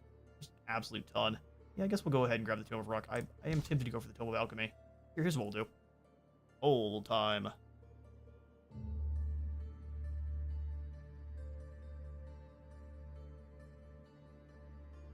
Next tome. We have the Tome of Alchemy. Or the Tome of Rock. I'm going to go ahead and jump up and grab a refill on my water, and whatever our poll decision is from there, we will go. So I'll just be about a couple minutes, be right back.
Right, I am also back, and the vote is 100% for rock, which I did kind of expect.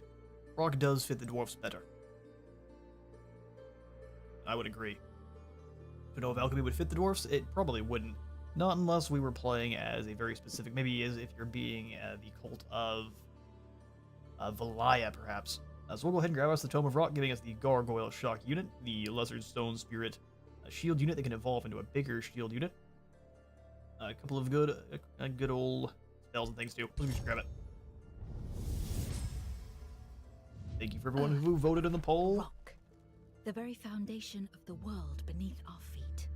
Embrace it, harness it, use its solidity for both protection and pain. Call forth minions of stone and turn your own skin into the hardest rock. Hardest of rock. We's mad odd. We're gonna go ahead and grab Obsidian Weapons, gives us extra damage and a chance to bleed. Earthkin is good old minor race transformation. We become kind of rocky, extra defense, mountain camouflage, and mountain walk. Or we can recruit a gargoyle in a Town Hall 2. Ooh. Let's go ahead and grab Earthkin. Steel Fury chance done. Perfect. We've already selected our next research. And now we've got ourselves another hero too. We don't quite have the gold for it, so we'll have to wait. We can snag one of either the exploring halflings, because we're allies with them, or one of our Dawi, which looks like we have a bunch of rather crazy looking lady Dawi. These ones all have, a couple of them have, you have beard at least. Jetty the Beloved. The defensive duelist, so whenever you hit someone, you gain bolster defense on top of getting hit back, gaining bolster defense, and then you're immovable. Ignore charge attacks that can be countered by heavy charge attacks. Alright, fair enough. Time to chuck some stones. He's gonna see our rock collection. I think we probably need excavation too. We're not quite building a town underground just yet, but when we do, we'll want to be able to clear out the area down there as well. Tools, copper golem. Let's go ahead and grab us a... Can't really afford it. Let's wait. Copper golems will be great once we actually can afford them. Let's sail over here to this big mountain, which we can likely do some prospecting on. We also take a quick look around since we can move so much further out on the ocean here. Sunken City Ruins, awesome. This is a huge area for us to prospect. And it looks like someone's on the other side here. I thought I saw a border for a moment.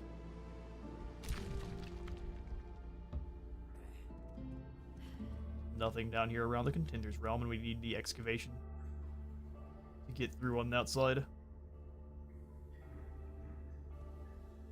Alright, that's just fine. For now, we'll just let you kind of explore down here for a moment. We'll grab excavation eventually, that way we can get around further down there and prospect more of the tiles. Alright, that'll be our turn.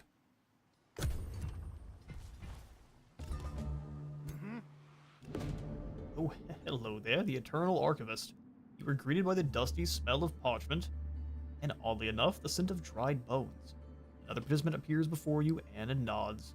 Allow me to properly introduce myself. I am Noctis, High Counselor of the Erudite Orcs.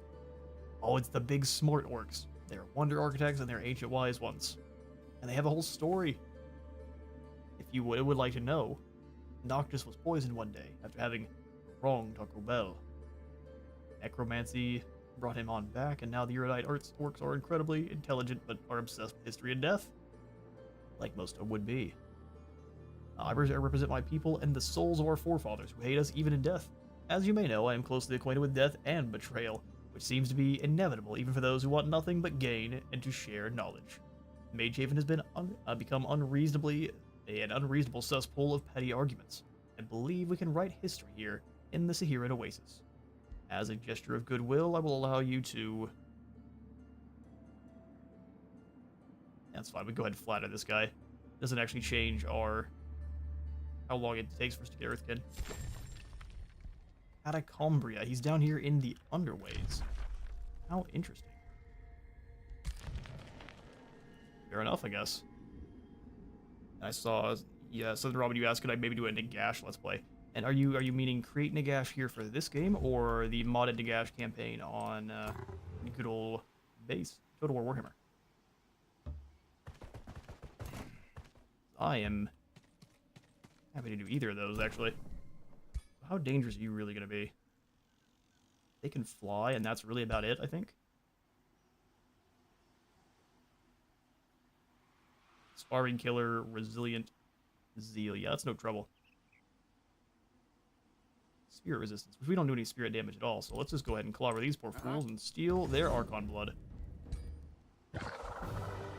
That's a lot of damage. I think we could probably do better. Let's fight it. Bloody Urks. Noctis the big nerd. He got stabbed in the back for being too nerdy and looking into his books when watching where he was going. In fact, he didn't actually get poisoned by anyone. Someone was trying to show him a new poison that the orcs had just discovered. He was too busy looking at his books and fell just directly on the dagger. Travesty. Truthfully, a travesty.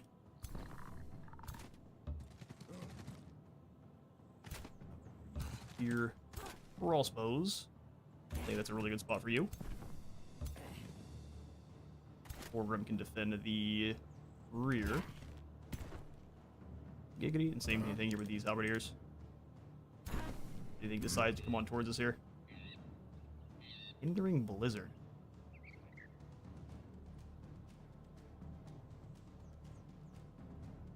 Be lucky I can't reach you, fools. Oi. They can't reach us, so no reason to tank up our troops just yet. We'll wait for that one. Will I go pure Materium this time? The intention is to not go pure Materium. Pure Materium, that is. But we will be making decisions with our tomes that make sense lore-wise here for Thorgrim and company.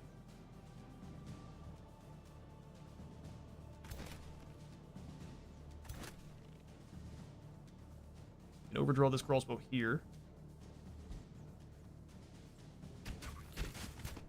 It still gets rid of the retaliations even if we don't do... Oh, it doesn't. Interesting.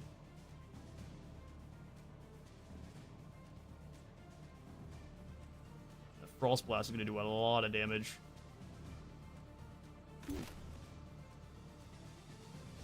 Come on around for the 90% chance to hit. That drops another one of their models. Spears can come around with them.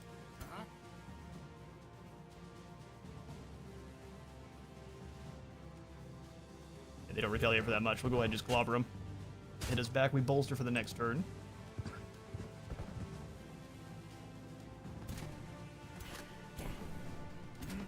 Go ahead and step forward here with you guys and you.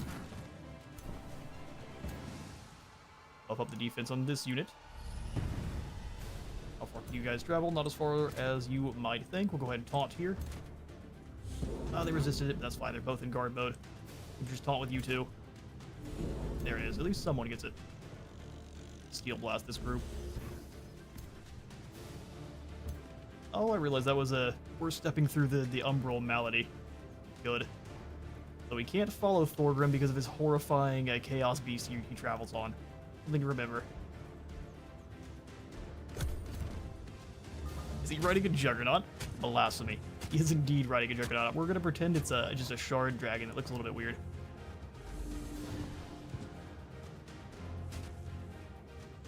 The Condemned going on. We don't like to see it.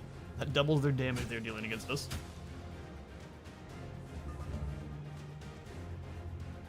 Only shock units disable retaliations. I thought these guys did with their overdraw. Yeah, see it retaliate. Oh, unless they have charge resistance. Yeah, so it says it removes their retaliation attack if you overdraw on them. Maybe I failed to do it last time?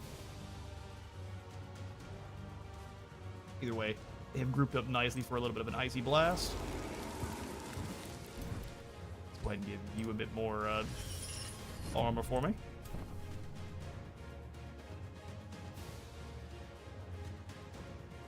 I'm going to continue to actually do some damage with you guys, so let's just take out a few more of their models here. This one will finish them off. Getting hit by that condemn blast for everyone around is no fun. A couple more models down. I should have done this one first. That was my mistake. Oh, shot these guys in the back. Perfect. Well, that's kinslaying, and that goes in the book. If you miss an enemy, you have a chance to hit one of the adjacent targets, even if it's friendly, which is lovely. He's going to take some damage now. Thankfully, they fumbled twice.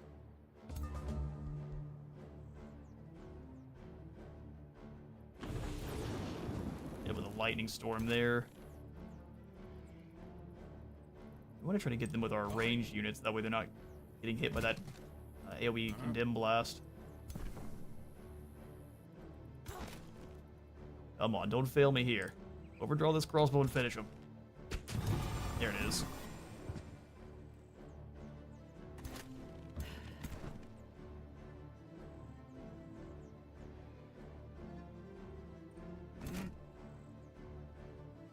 go ahead and move you to this position. They can fly over the top, so we do want to kind of tie them down.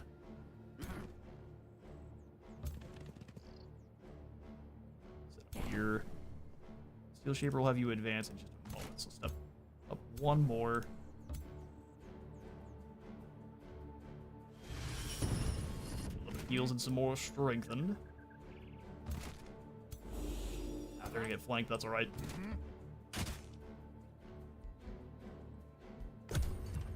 Sweet goodness.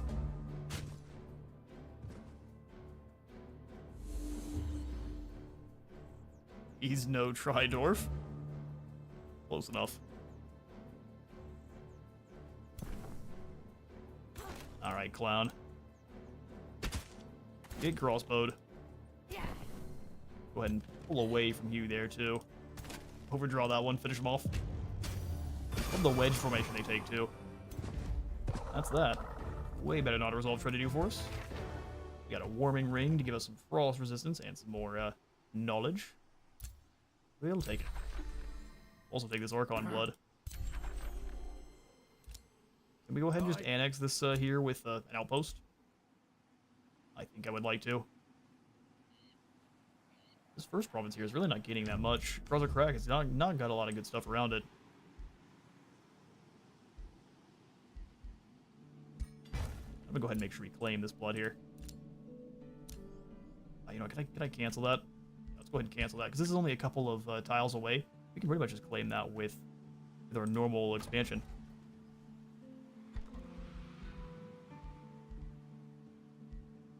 Builder's quarters. 15 in production, 5 per adjacent quarry. Same thing here with the central quarry. There's no difference between these two things. I'm gonna go ahead and put in the quarry here, overriding the farm we have. Rula leveled up. Frost Great Axe. Let's see about giving that to our next hero here. This Thorgrim is much more of a commander, even if he's now a commander that is filled with heresy. Summon Elemental, that seems good to me. Dark Ritual. All corpses turn into decaying zombies. No thanks. We should be summoning in some new friends.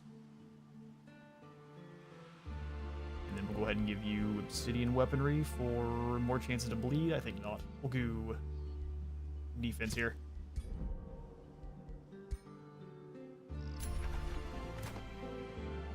Alright, perfect. Then we'll go ahead and have you guys circle to going after the Ashen Ruins. And then conquering Sunhill.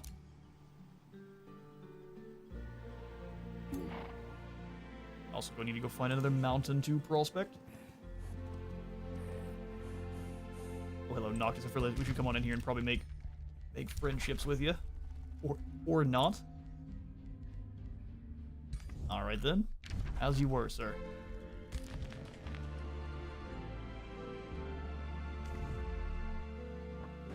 Let's go ahead and start prospecting these mountains then.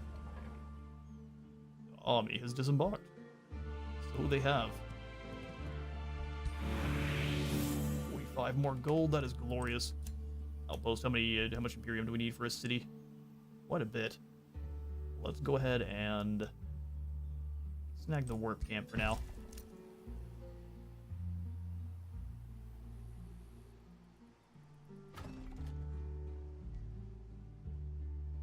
Actually, you know what? Work camp's not gonna be useful here. We will want to instead grab one of these other things. So in fact, I'll hurry production along here. And we'll grab the foundation of the Wizard Tower. Give us a little bit more Imperium per turn.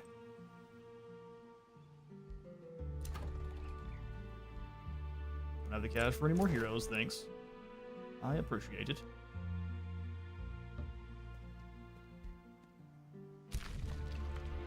You just come over here and hang out until we have the ability to actually take it back. We'll have you go into auto explore for a bit, and I'll check it back in on you in a moment. Check back in with you later. You might use an outpost for annexing Castle Ruins. Or the Castle Ruins wonder, then annex the material with the city. That's very fair. Yeah. Indeed, that's very fair. Alright, Thorgrim, let's come on over here to the Ashen Ruins, where we're headed anyway.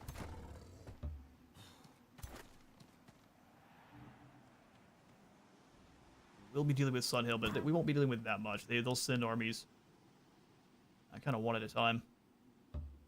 And they'll always let us know before they do, because they're quite kind about it. Ooh, we met someone new.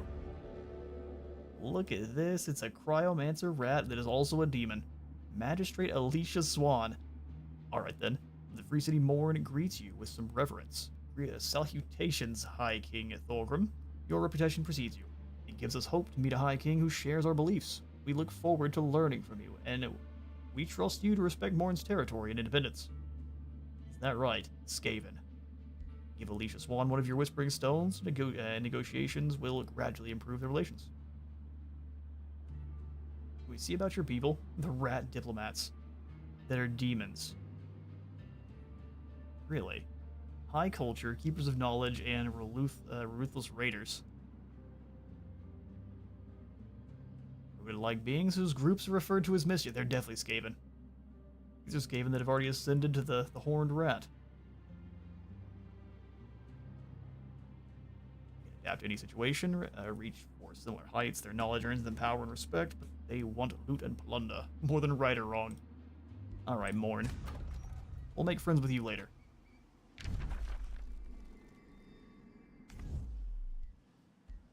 We're gonna try to play this realm here without war. Roving is claiming a pact finally here with Alfred.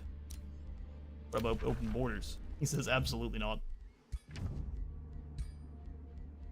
I don't really want to be your friend. It's gonna be expensive. Expensive pact, no thanks. Robin's claiming pact. I'm not gonna give you any cash. I don't understand what's wrong with you. Want the money.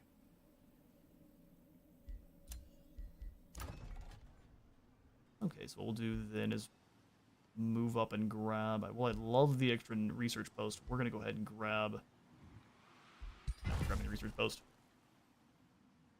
Easy decision. Get rid of Raza Karak. We can get in another building for us.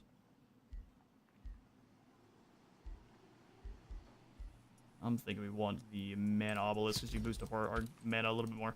That way we can afford all of the different enchantments we're going to want. That's it for now. We could summon in a copper golem. I think we'll go ahead and get the Wayfarer enchantment now. Only is going to cost us 3 because we've got 3 scouts at the moment. Oh, I should grab this mana. That's where we're headed anyway. We'll come back around if it's still there. Let's head down to this mountain tile. Eternal Bedchambers. They've been hanging out with Thea a little bit too much. Alright, should we go for the Death Beetle instead of the Juggernaut? Thorgrim riding around on a beetle. It's at least not a Chaos monster. For now, we'll keep on the beetle.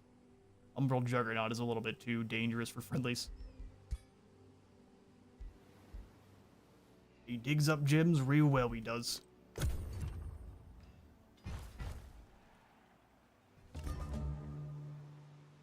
You talking about the rodent we met earlier, the Skaven? During a diplomatic gathering, a discussion between High Chancellor Noctis and the Fire Queen Carissa starts heating up. You lecture me on morality, Noctis? Carissa laughs mockingly. Aren't you the one who regurgitates the souls of its own forefathers to fuel his undead engines of war? At least my enthralled orcs know their labor ends with death. At least they know it, yeah. Noctis is barely withholding his rage, his cheeks a dark green. How dare you? You inspire cannibalism and raiding for the sake of violence. My experiments serve only to increase our collective knowledge. The angrier Noctis becomes, the more Carissa's smile grows. Do you interfere? And Carissa just likes starting problems. We get an automatic defensive pact with Carissa, and Noctis doesn't like us. Noctis is right. There's a greater purpose to his actions, unlike yours, Carissa. Hope we leave them to their squabbles. Age of Wonders or Total War Warhammer 3 for Nagash. I'm good for either one. Fair enough, we might as well do both. What do we do here? Morals among Wizard Kings. See, she eats people. Straight up. Getting a defensive back. Nice.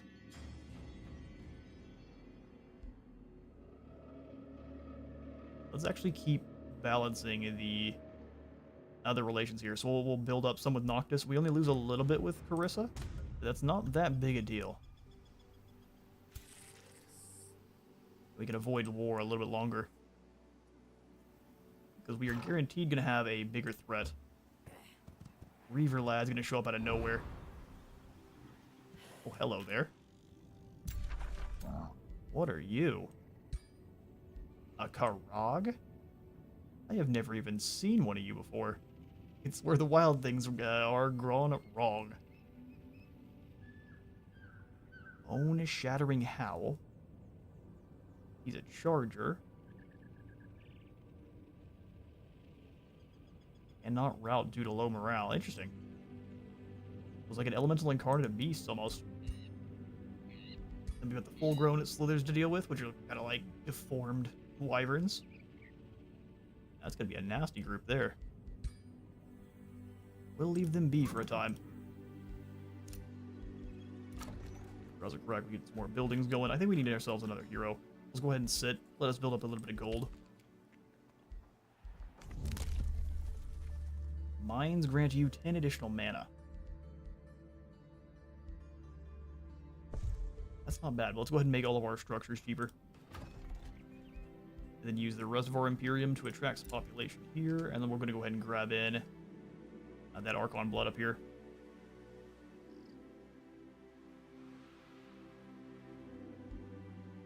We're going to go for a quarry. And then I'm probably going to actually turn this into a quarry as well, but we're going to turn it into the province that basically benefits by having quarries around. We're not going to be so concerned with knowledge here this time. I have been pondering my mini Alice. Exactly. He wants a defensive pact naturally. Yeah, she wants to charge us for everything though. What if I send you this warming ring? That's not very much. Take your money though. Wayfinder enchantment is done. We'll go ahead and enchant up our pony riding scouts. Ride like the wind. Alright, now we've got Archon Blood giving us infusions in the item forge related to frost damage, frost resist, hit points, and necromancy, as well as 15 more combat casting points. Now once we collect all of these items here, we get the Cosmic Flex Elixir, which allows all of our province improvements in provinces with mana and resource nodes, give us extra knowledge and mana both. Pretty great. Yeah, so again, I think I'm going to wait. Well, it's only 48 gold here for Essential Quarry.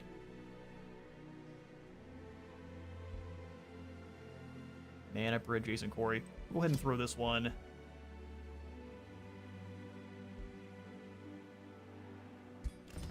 Just go all in on production. And we'll bring on Death Beetle into these ashen ruins. Counts as a research post. So the ruins of a massive stronghold dating back to an age when the first civilizations made a stand against rampant gargantuan monsters and magical storms. Although battered, its weathered walls still offer a degree of protection to those within as well as those nearby during times of strife. We get extra fortification health per quarry in the city domain, and you can set it as a unit deployment zone. Pretty nice. As you approach the smoking ruins of a once proud castle, you notice a faded sigil above the charred gate. Through the ages, this keep has been home to many beasts and vagabonds, leaving it in ruins. You smell smoke as you enter the gate. A red glow illuminates the corridors close to the courtyard, where cackling laughter and fearful screaming can be heard. There you see the dancing shadows of a pyromancer and her followers. They are setting several pyres ablaze, which frightened animals are tied. Excuse me? It seems as though a band of pyromaniacs has claimed this heap of stone. They are now spending their time setting captured wildlife ablaze. Interesting. I mean, we don't have the magic to stop them. We need a bunch more than we have, so let's go ahead and fight them. Rampant fire and a bunch of pups of doom.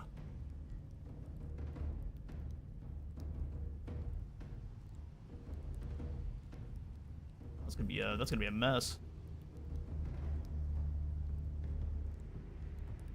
I think we've got it. I wanted to see what auto resolve would do. It's terrible, so we're gonna go ahead and fight it ourselves.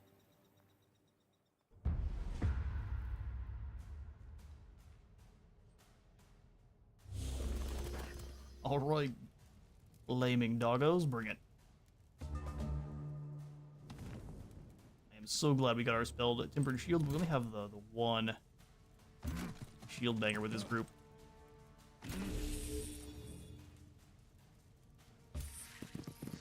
Which is a bit unfortunate.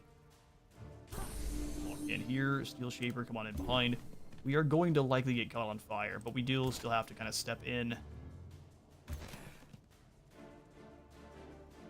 Using those defensive tactics.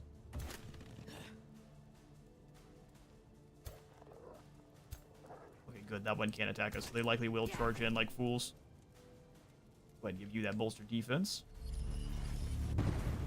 Starting off with everyone on fire here is not amazing.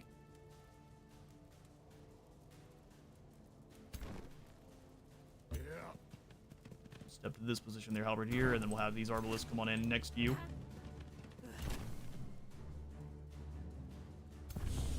Let's do it.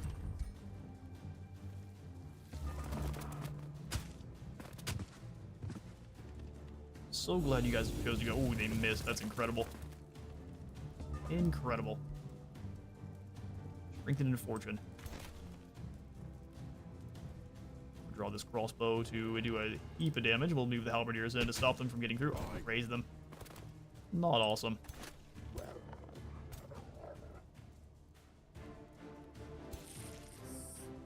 Go ahead and summon an elemental in front here. Get an icy boy, which I think is perfect. You guys still get around the icy boy? No, you cannot. We'll float above these cactus. No good freezing burst here, sadly. We'll use you to at least eliminate your retaliation attack.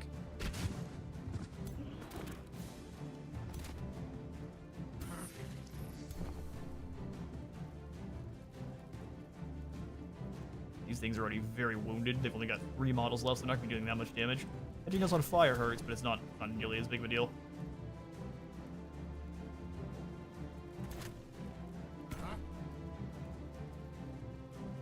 Guess they didn't do a good job of getting rid of the retaliation. Fair bit of damage back. Go ahead and do the heals and the defense here for the next turn.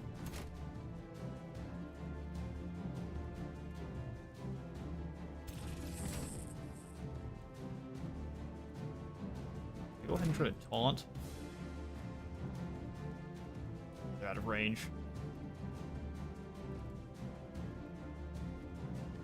That was just more damage here then. Getting out of line like that was not a good idea. Frost weakness.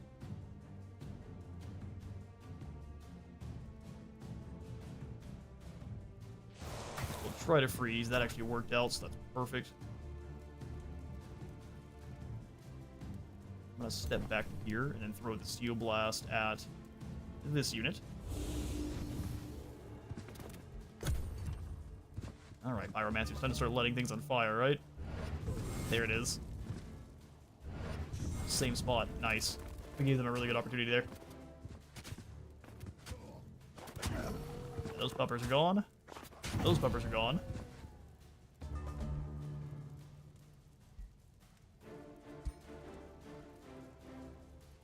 Steel Fury Chant would be great, but also the heals.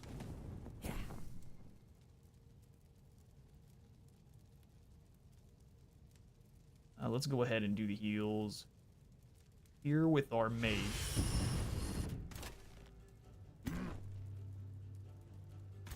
They'll get retaliated on. I don't know that that matters, though. We'll go ahead and shoot them here in the flank. Just make sure that retaliation's a bit weaker.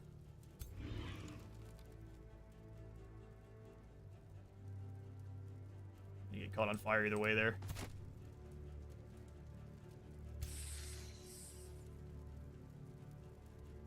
The old Icy Blast here. Arbalists, I don't really want you standing in the flames. Step here and then shoot these puppers in the back. Good deal of damage. Bolstering Chant these lads. Send them to clobber these mutts. A little bit more casualties, so they're going to again be dealing less damage to us.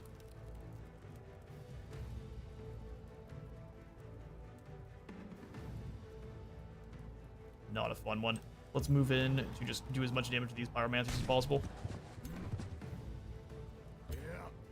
Warriors finish them off. Get them, halberds.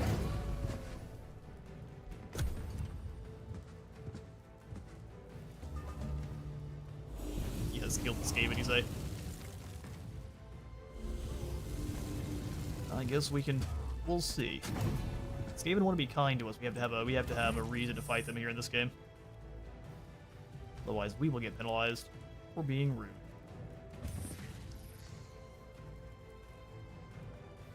Dealing damage to everything around me. So what if we run to here, then teleport behind this one? They might still get flanked, but looks real good to me. We'll run on up. Kill that unit. Gain several stacks of burning. I guess we'll go ahead and heal these guys up.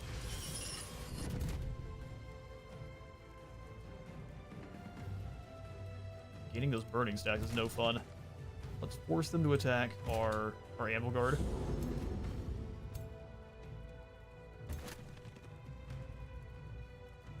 Can't quite reach. Let's leave it here. There's too much fire everywhere. We gotta maneuver around.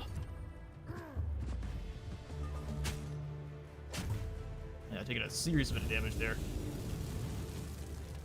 Thank you, Spell-Tempered Shields.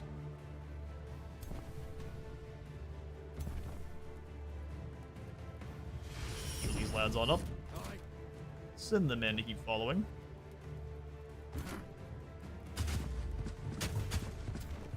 Let Thorgrim finish them off. Getting set on fire everywhere we go here. There you have it. No one falls but the Marauder Guard. Smoke and Ruins Aftermath. With the Pyromaniacs gone, you and your companions are free to search the rest of the ruins. I guess we didn't save that many animals. Oh, maybe we did. Soldiers free the tormented animals. Quickly flee the keep.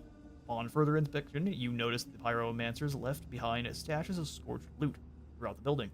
Among it, you discover a Deathcaller Frost Fury. Because of course you do. Death Blast, hindering Blizzard, good stuff for one of our mage heroes. Engraved with the same sigil you saw above the castle door. It looks very valuable once you've wiped away the soot. Death-calling Frost Fury you discovered it seems to belong to Omen Hollow. Are those the rats? Those are the halflings. As a result, we gain some gold, and we can Finders Keepers it. Return it to Omen Hollow. Or display it for more stability.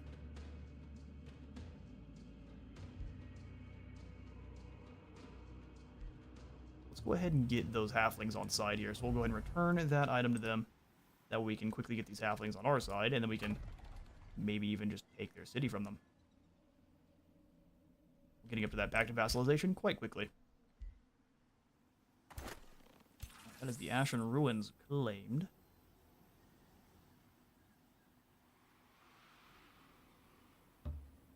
You think we want to go ahead and throw down an outpost here? Or in one of the nearby provinces? We could probably grab the outpost, maybe even in this watchtower location. Maybe one of bad options. Here's some step on said watchtower. Oh, cool. Kind of a bluff going on over here. Yeah, I think what we'll end up doing is sending Thorgrim to this side in order to build up the city. Or a set outpost. Doink. Then we'll go ahead and grab this Ashen Ruins here.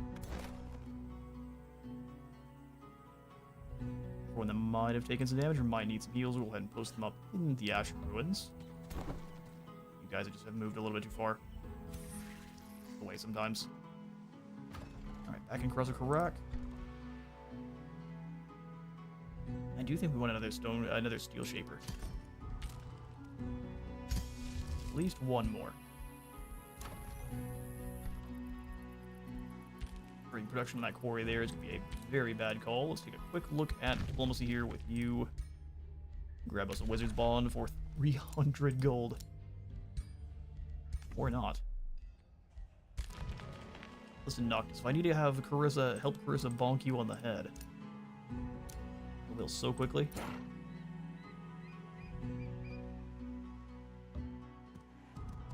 This stretch of the mountain, we went all over. Summited this mountain in no time. Satirical orb. We blast the enemy with satire so aggressive that they become despairing. Our rhetoric is far too powerful for you. I don't think we recruited heroes, but let's just take a quick look. Yeah, 150 is what we need. Or we can get some Demon Skaven to join us. Best friend, yes, trust me.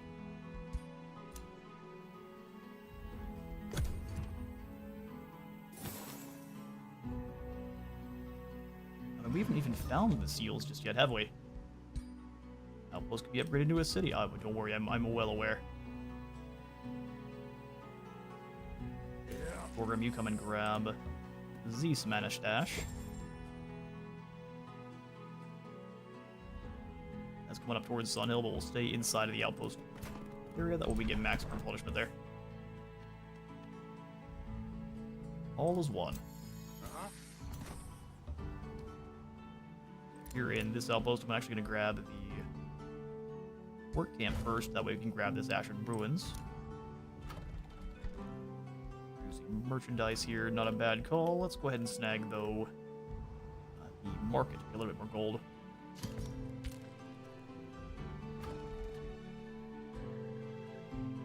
A lot of Imperium there to grab another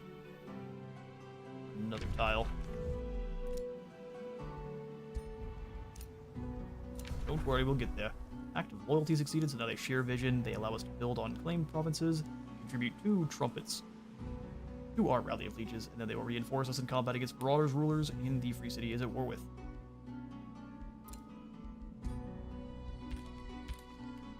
Glorious, moving right on along with them. Complimented by both Carissa and good old Alfred. We may not be so different after all. That's what I thought, but you're being a clown and asking for money. I'll enjoy being lonely.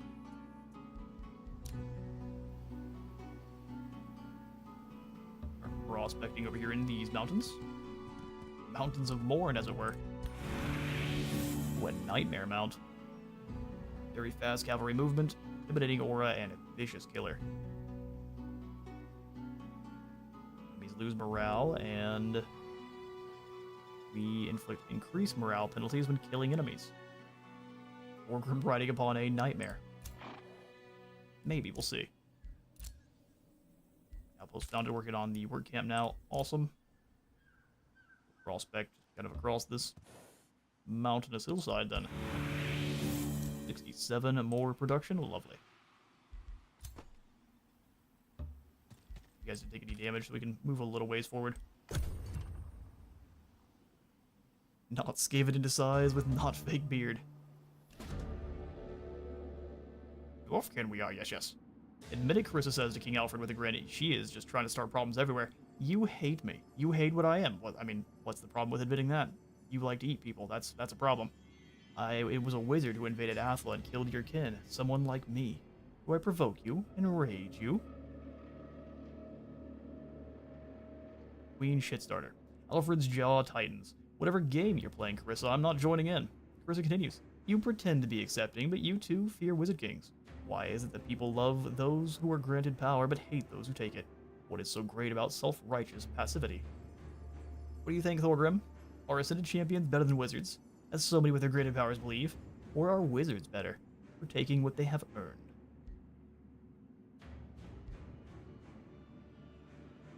I'm not joining in this argument. How about you're a clown and you should be chucked off the nearest tower? Yeah, that's Carissa, alright. Causing problems everywhere. So let's go ahead and just bake. Ascended Champions are better. Power should not be taken but granted. Get out of here, Carissa. Ooh, we can become Earthkin now. Such is the time. Improving your relations with Omenhallow may lead to short-term gains. Stating those relations. Can you trust them? Wait, she likes us being friends? She is a revolutionary diplomat, likes empires with multiple races, likes empires with vassals, dislikes us when we have a larger domain, and if we trade it, grievances. Interesting. She never breaks treaties. If you die, you will become delicious ribs. Otherwise, you are her best friend. I've been pondering the many allies and enemies I have. Thank goodness, but you're still being a clown and trying to ask me for gold. I am not here for it. Oh, there's one of our seals. You have discovered a seal. These structures can be claimed by any of your armies. Your control over the seals will increase over time, resulting in a seal's victory over this realm. Every few turns, defenders of the seals will spawn and attack. If you leave a seal undefended, it will be lost until you retake it. Seals cannot be annexed by a city. Ah, but we found one. It is protected by... But of course, Skarmory from Hades. The Magebane unit. Nate Spelljammer. This unit is in battle. It acts like a Spelljammer, increasing spell cost by 100%. Oh, wow. Well, that's a problem. It's weak to electricity, though. As it looks like all of these units are. We definitely need our purging arrows if we're going to be dealing with them very easily. Seals. I'd greet one step closer to getting an axe in your skull. She's just walking around trying to get grudges with everyone. We have this army start the fight and everyone else stay here. Element of surprise. Temperatures in the immediate area rise and fall intermittently as a group of elemental beings panic at your army's approach. The Wind Raider, seemingly the leader of this group, wavers unsteadily before you. It seems aware that engaging you would result in almost certain death, but is unwilling to abandon its group. Will you attack them or allow their temperamental allies to retreat? Give me your goodies and you can flee. Thank you. Your life was worth that much mana. Alright, now let's go ahead and get Earthkin up and running. We also need to subjugate the people here of Sunhill. I think we will conquer them and then release them as a vassal.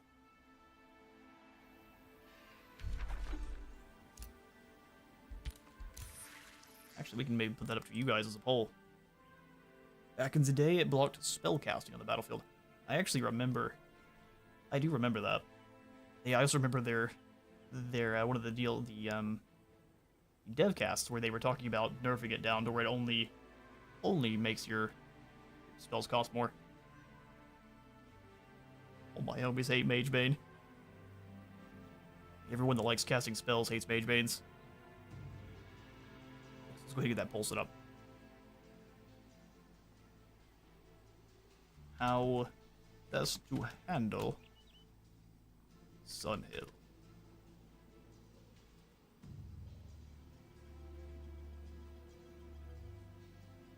Let's go vassalization.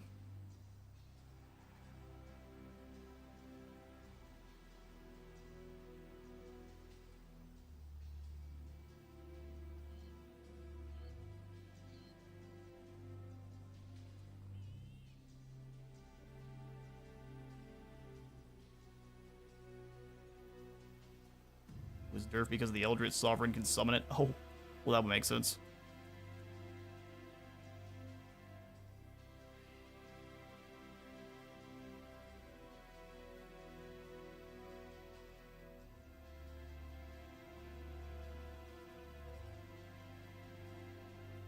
Three choices for this here poll.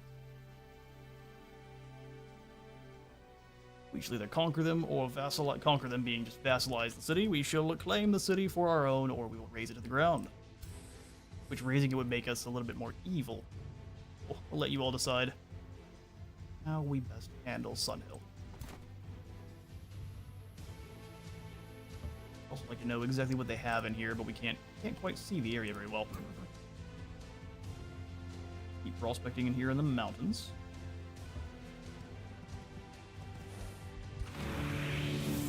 Oh, an eagle mount. Very fast movement, cavalry, and can fly. Fine. I'd like to heal up before we move on out, so we'll stay here with Thorgrim for a turn. Turn this into a city pretty soon. I think we will. So as soon as we have the extra Imperium for it. Mines grant mana. Throne city and cities that share a border get 10% in all types of income. That's incredible. We can build roads, or we can increase city cap by 1.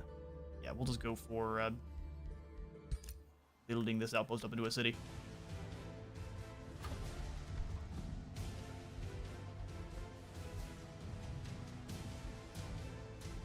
Free production here for 34 gold. I think we will, and then we'll throw in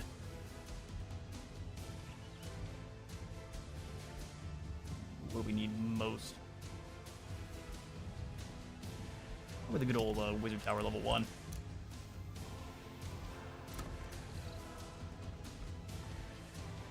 Good me. Last scout here will come on down to this river. 67 more gold. Awesome. 420 to boost that. Way more than we spent initially.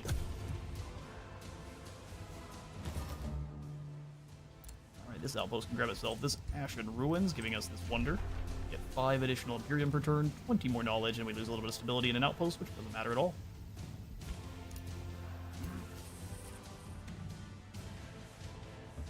Alright, let's move in.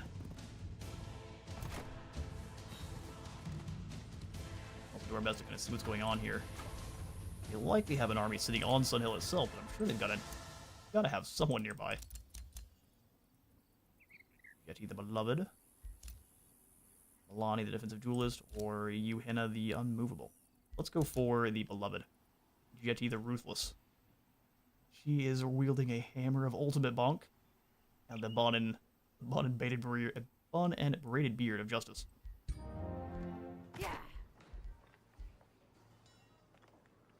I see no reason not to send you guys both up here towards Sunhill immediately. What does this Great Hammer give us? Just a normal charge strike? What if instead we give you the Frost Great Axe? Yes.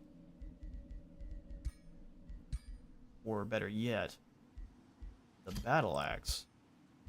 That way we can give you one of these mounts. So you can have the Eagle. Dwarves flying. Exactly, actually, let's give her the Nightmare's a better mount overall, even if it's, again, heresy.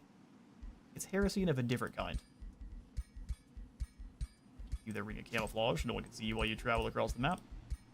And that'll do. She is now a vicious killer. Jetty the Bonk Master.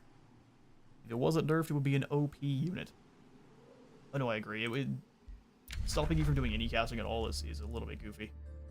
You would need to make the unit incredibly weak in pretty much all other aspects in order to kind of balance that out. Let's go for Rock Blast. We actually have a bit of damage to cast the enemy.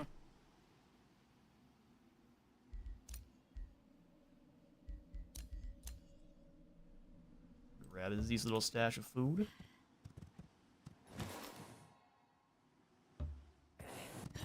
Whose army is this? Army of rogue marauders. Led by a tyrant knight, really? Alright then.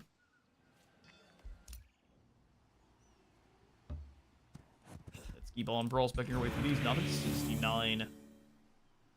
Reduction, nice. Don't really have the gold to get anything else here. Yeah, let's go ahead and just build up. Let them sell some merchandise for us in return. Yeah. Lastly, our scout here. The Bone Wyvern Mount. We can probably start selling a lot of these over to other factions here. So, Alfred, I like you for quite a bit more than Carissa. We'll go ahead and give you...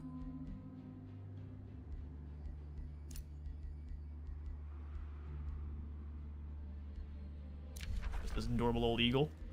Pull some cash. I'll also go ahead and give you... you can have this Umbral Juggernaut. I don't want it. It's heresy. Enjoy it. So one more turn before we can turn this into a City of the Dawi. Looks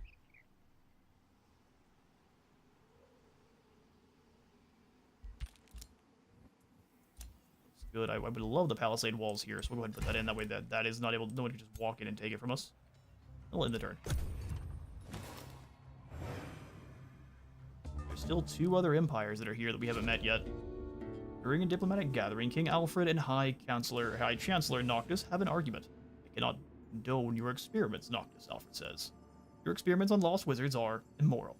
They may be monsters, but they are not, but they are tortured souls who used to be people like us. Noctis scoffs. It is typical for those of lesser intellect to fear science they do not comprehend. We're going to turn him into a snarky nerd orc. My experiments serve the greater good.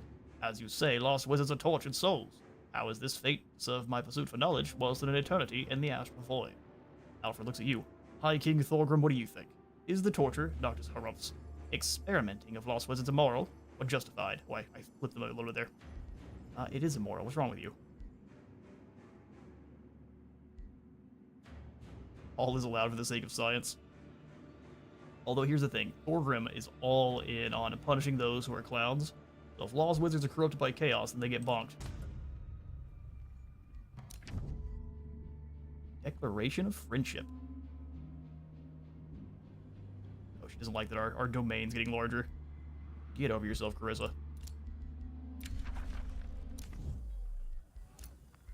We're not here to make friends, we're here to conquer this realm. We transform into rocks.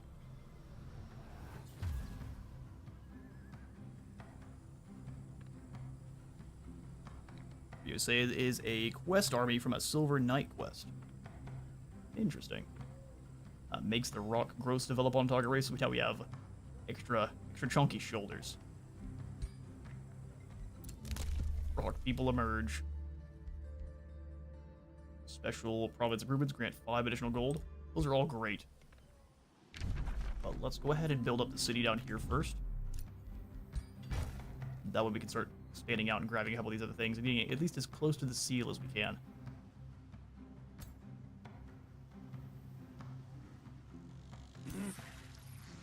Alright, so we could raise this for a little bit of cash, but it gives us some evil. I also just want to know what they have in here. Instead of pillaging everything. Okay, so a couple of heroes, which are level 4 and level 5, so they're going to be pretty tough. So we have Celestial Slaying Chaos Eater, a hammer that has a ram on either side. This is beautifully made. They're gold touched. Gold touched and steel skin.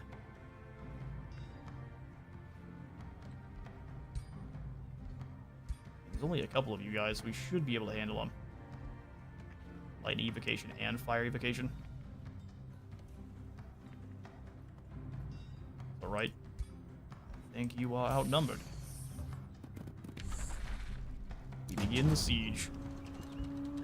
We got 100% on conquering them, so until we see a difference there, let's go ahead and undermine the walls, and that's it. I lied, and also harass the defenders. Get wrecked, clowns. I don't think our secondary hero is going to get here in time. Take 3 turns. So what we'll have her do is get ready to go after this seal here, because we need to clear that army no matter how tough it is off the start. We'll be able to build up enough troops to take them down. Numbers will win in the end.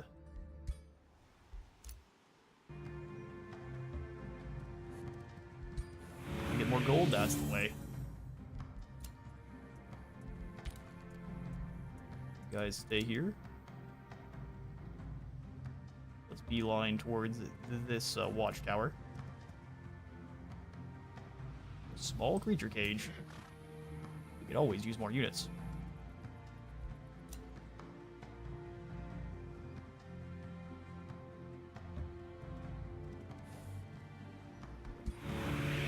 Some more gold out of this mountain. Oh, here's the next seal.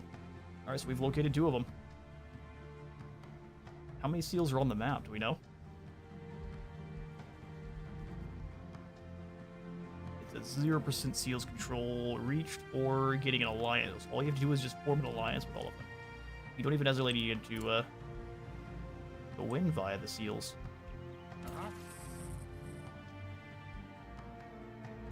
Intriguing. Go ahead and grab a summon of a copper golem for us. So we can get that thing leveling up towards a bronze golem. Got ourselves a secondary group of haste berries, or what's going on here? I think we already had those haste berries. The city of Bastion. Now we're gonna go ahead and rename this to Kadak 8 Peaks. Even if there aren't 8 peaks here.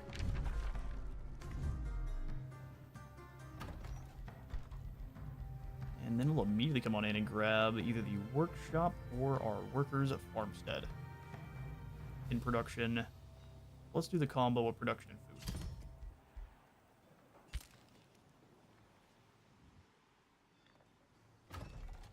Annex another province here as well. I'd love to turn these into quarries. I didn't think it would only be farms out here. I'm kind of surprised. Oasis for 10 additional food once we defeat the slithers hiding there. So we'll go ahead and get another quarry in here for more gold and production for both this one and the nearby. Quarry, quarry, quarry. Much like playing Norska. And do we have a hero for you? Yeah, we do now. Jetty the Bonkmaster. And also the Loved. This city is up to Orderly. Palisade walls. We can go ahead and put in a City of the Dwarfs here as soon as possible. Let's snag in nothing else here until we're ready to go ahead and upgrade that.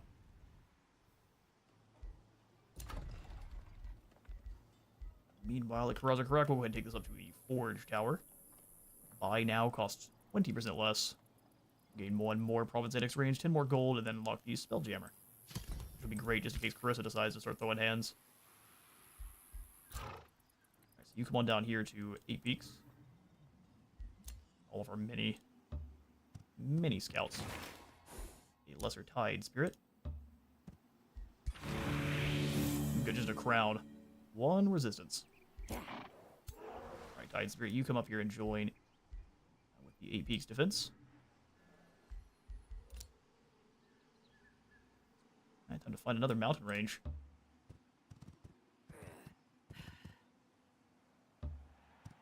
Ruins Peak in another. There's Mage Banes all over the place here.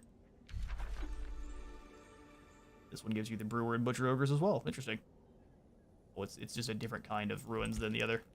The other one was Smoldering. This one is a Peak Ruins. There's our seal set to see what's guarding it. Okay, they've got a Bone Dragon and a set of Living Fog here. Spoopy. Spoopy, stanky, happy purple boy. 42 more gold for prospecting in that mountain. Love to see it. Peaks, we can go ahead and boost production. It's going to be a lot of Imperium. And we have some really good Materium items to go ahead and get here. So we should wait. Metal wolves.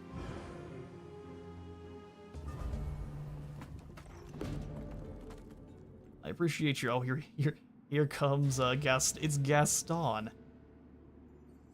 No, I probably can't sing it. I will get struck from the heavens by Disney.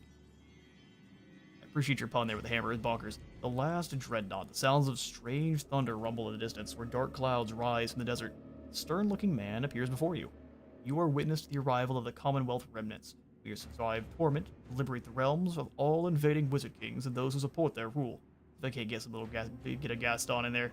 What they have stolen, we will retake. And what they have destroyed, we will rebuild. As the ally of the invading wizards, Carissa and Noctis, you are just as guilty as them. I will cleanse the entire astral sea of the curse of wizard kings and those who support them, including you. Do not resist. We'll create several outposts. So be it. Oh boy. They have arrived. New Stronghelm, huh? Alright, Edward. We see that you have issues. Oh, is this him? No, that's Bojatrek the Blade Master. One of his many ginger allies. Well, that was a surprise. I thought we'd find him somewhere on the map, not that he would appear and plop down a bunch of stuff all over the place. What am I supposed to do against a double Juggernaut? Or I guess double Ironclad plus Mage Lock. Just a Mage Lock cannon in general, 2 Mage Locks, and a Overseer.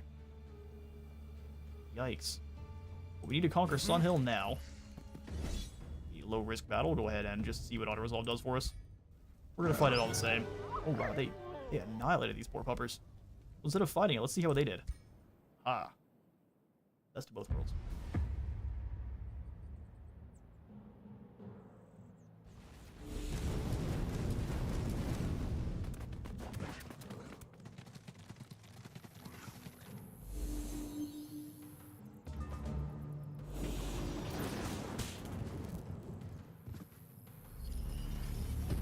Coffee break over. I love how the different cities and smaller cities look depending on the culture you are. Listen, this game has lots of small things that I absolutely adore. Crossbows.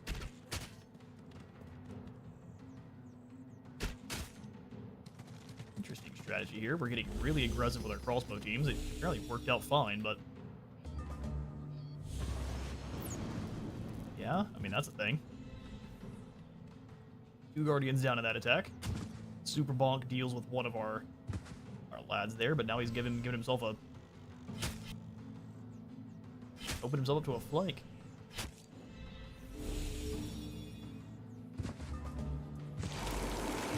Alright, Ice slaughters both of them immediately. Alarm's doing work here to this mage hero. Now we're gonna run behind our Anvil Guard there, shoot him in the face. Go for the taunt, which he resists.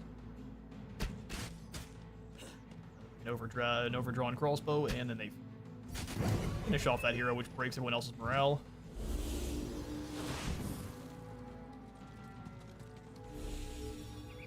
Bring the ram bonk. There it is. It doesn't move any territory, so it's basically just a base level attack. They eat their friends there, which is... cycle, you might as well. They're gonna go bad otherwise. Those guys some extra strength.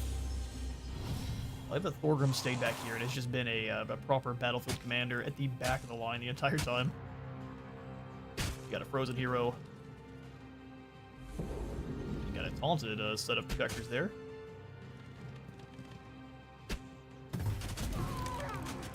He exploded. Shattered the ice crystals. That very low morale means they're gonna get annihilated. Our Anvil Guard are really special because they're I think the only first tier unit that actually has access to 2 retaliation attacks from the very start, which makes you think twice before striking them. Or at least charging units are really, really important for helping out with these guys. Awesome. Sunhill has been... We got 75 for Conquer, so that means this is what is going to win here. So we end the poll. Thank you again for taking part in our democracy. Go ahead and vassalize them. We're going to be good boys the old-fashioned way. And then we need to really rotate around. You're going after this gigantic army. Did he plop an outpost next to each of our cities? No, he did not. Huh. So there, and then he has just a city up here in the north. So Carissa's likely to have to fight them off first. Works for me. Rock Blast is available. We'll go ahead and snag Stone Skin, huh? Obsidian weapons allows us to bleed enemies, which I don't think is possible. We can't really apply bleed to those Juggernaut foals. A little bit more damage, but I think it's going to matter. Let's go for the tankiness there with our Stone Skin. Summon in a Copper Golem. Do so. Do so at once. I think that's going to be a defending army, but maybe it'll come out and start attacking. Would be a nightmare, but it's something we'll have to deal with all the same. Let's go ahead and get ourselves an additional halberdier. Oh no, we need more Anvil Guard. Good frontline guys that can hold the line for a fair bit of time. So we'll grab Anvil Guard in both of our cities and bring them on up. Remains of Ina Lion's Mane have been collected. Well then, let's make a good deal of cash selling your remains for science. Get about a little bit of H.H. Holmes up in here. So for my veterans, do haste berries stack, or do any of these liquid, do any of your magical materials, if you have multiple of them, does it take 4 less turns to found, migrate, or absorb cities? Or do you not get any benefits for multiple?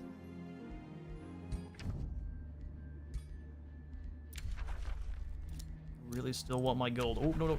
Let's not break any packs there. I prefer just to be friends with you without being forced to give you any gold. Good night. Wish I could watch more. See you later there, Southern Robin. Glad you managed to stop on by for a bit, and also the VOD will be up later for you. We shall see you later on. Come on down here with these 2 armies. We need to kind of move quickly, stamp this guy out with as many of our units at once as we can.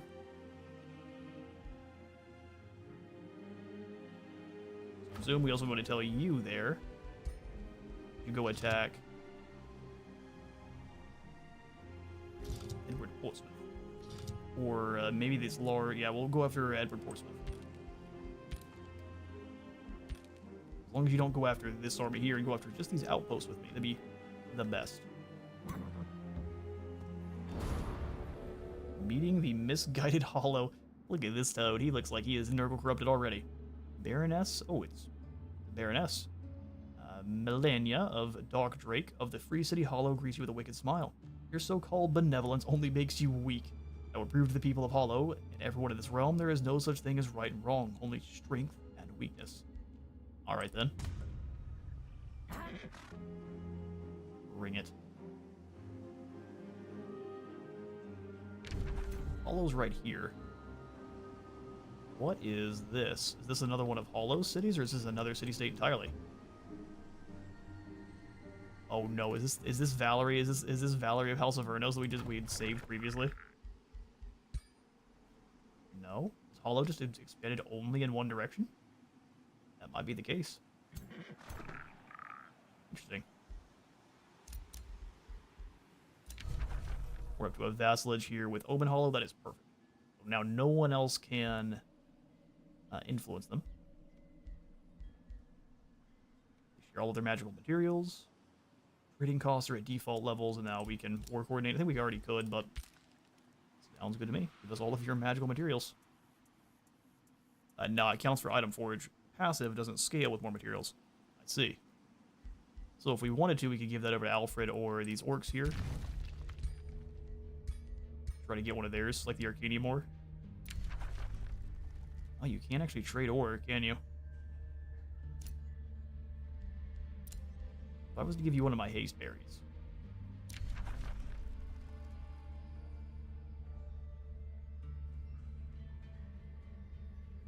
That's not worth it at all. We'll hang on to it for the item forge then. We don't necessarily need you guys as our allies, it just makes things easier for us.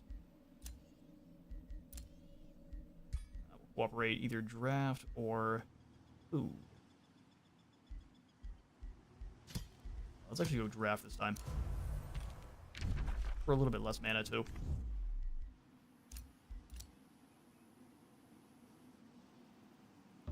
Let's go hit this watchtower first, and then we'll go up and prospect. Oh, really? That's just the end of the map there.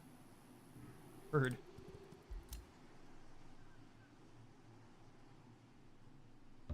Step this mountain. Do some prospecting. Thankfully, there's an absolute ton of mountainous terrain over there.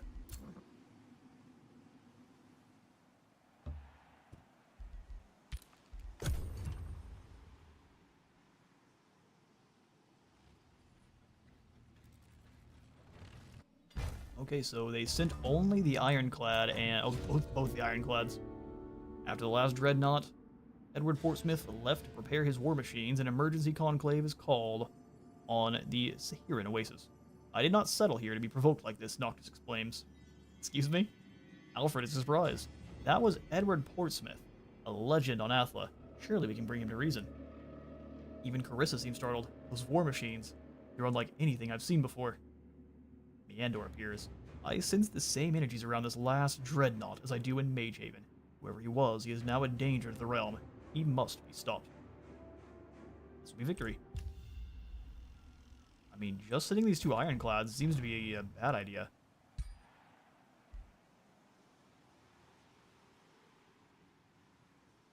Yeah, they're much harder to take down, but they only have those gunshots. So if we close the gap, they don't have a way of fighting back. Well, I guess they do. They can knock you back with just the direct fire. We definitely need to bring everyone here together then for a proper defense. Alright, Lost. I'm gonna have you probably fall back a bit. We can go ahead and summon in another Copper Golem, which I think is gonna be a really good idea.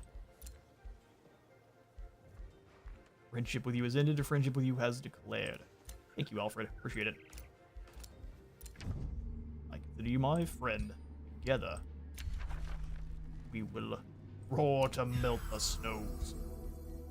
Let's go ahead and do share vision. Finally, Alfred wants to be buddies proper. Get all of our good treaties up and running here. Open borders, it's a deal. Great business. What about you there, Carissa? It's a pact. It's a deal.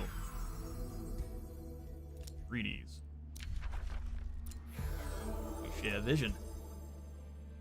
She's built herself an additional outpost here, or who's the blue? That's Noctis.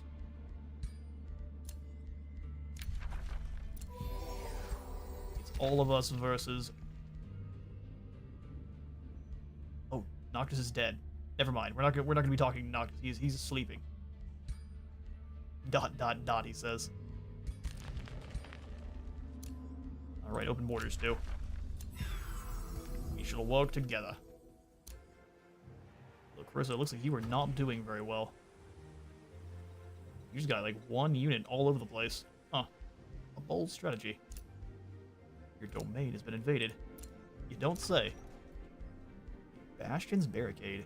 Grants 2 bastions on the defender's side when fighting a defensive siege.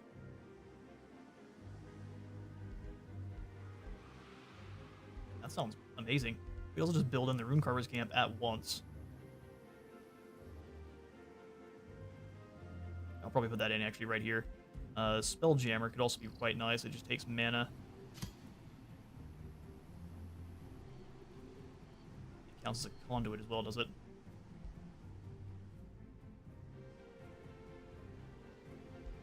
I don't trust Edward to not blast us with magic.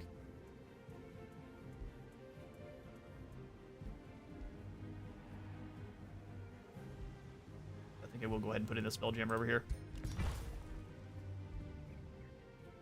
I'll rush it. Got the Spelljammer in, and then we'll go ahead and pop in the Bastion's Barricade as well to give us more stability, and then a couple of extra walls. Oh, they actually can... Oh, those are extra units. Okay. No, the Bastions are our highest tier cultural unit. We'll take it.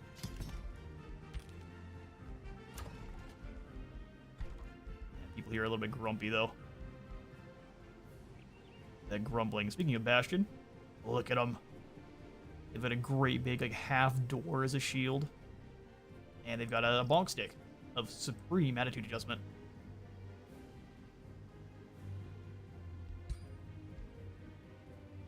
I'll go to sleep as well, since I have to wake up real early tomorrow. Well, good luck. Good luck with Edward. Hey, good luck with you all sleep and whatever you've got to do early in the morning. Get some good roast there, Creo. I appreciate you for stopping on by.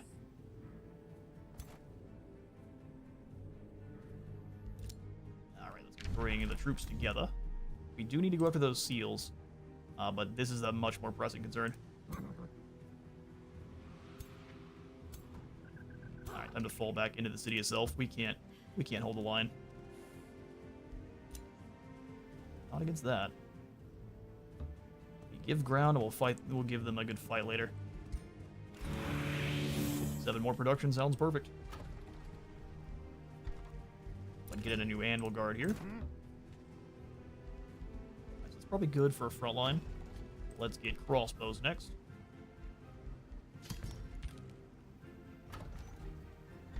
Guard, we could rush for a little bit of gold.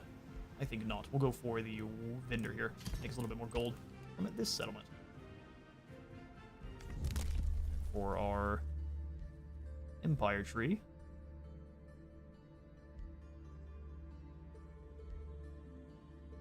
I'm thinking we're going to go ahead and just grab the specialist districts here. Give us a little bit more gold from all of those special improvements, which we have 1, 2 at the moment.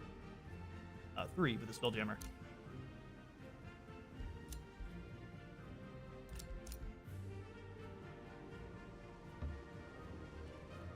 Alright, so I guess I was wrong. I thought this was another city. They just have expanded in kind of a weird way. Well, there are mountains down here for us to excavate here, though, even if it's a bit dangerous.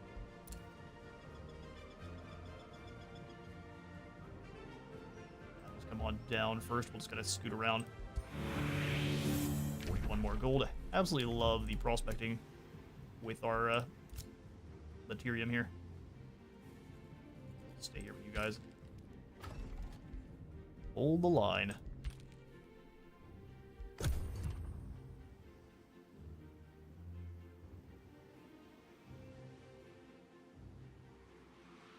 Hopefully Carissa actually can handle some of these armies here. They're going to turn around and start raising a settlement. Or one of our improvements, which is rude, but not to be unexpected. Sealed from chaos. Well, here comes Larissa. Whilst the others are reeling from the arrival of Edward, we are approached by a sorceress who introduces herself as High Sorceress Larissa Mirabilis. High King Thorgrim Grudgebearer, she says, catching her breath. I traveled here as soon as I could. I see Edward has already arrived. There's not much time to explain. Doesn't have time to explain how much time she doesn't have to explain, but I know him well, and he's not behaving like himself. I'm not sure what ails him, but if you carry any love for Athel and its hero, hear my plea. There's a different way to subdue the last Dreadnought. Rather than defeating him in combat, use the seals in this realm to lock him in. We can stop his rampage and cure him of his affliction. I will consider this. And we gain Larissa. Hello there, lass. She's going to be a fantastic mage. She's got the Cosmic Orb. Oh, she comes re-equipped with some good stuff. And at level 5. Cosmic Bolts hit all kinds of elemental damage and focused aggression, so she is going to be... Oh, she'd be better if we were a Reaver culture. I'd give you the crown then, Larissa. And the Channeling Mantle, too. He has the Boots of the Astral Traveler. Pass Through and Slippery. Did she get this from our faction? That'd be hilarious. And a White Horse, which we'll go ahead and trade out for a Bone Wyvern. Heresy. I know. However, it's much stronger. So we'll come on in here for her hero skills. She is a combination of a reaver and a mage.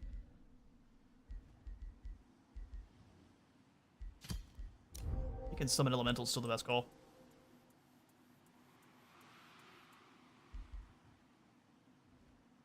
Give her bolstering. I'm thinking we'll go ahead and snag point into channel power, so her magics deal more, and then we'll also grab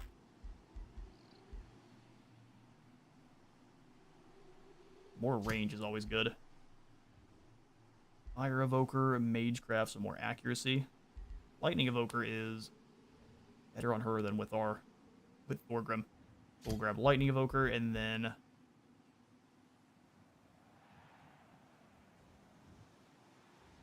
change strength. Magic Dub attacks and debuffs have more damage and accuracy. That's even better than Magecraft. 2. Ignore resistance and gain accuracy. Let's do that. Go all in on making Larissa a powerful caster. You guys hang on this army together. In fact, let's go ahead and do a little bit of advancing towards... The Dreadnought can come attack us, which I'm not the biggest fan of.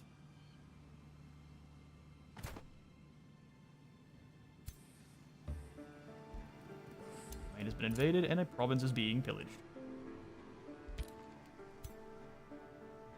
So it is. We're up to a bonded vassalage here. So 40% of its income shared, magic materials, and 3 trumpets instead. Good news, proceed.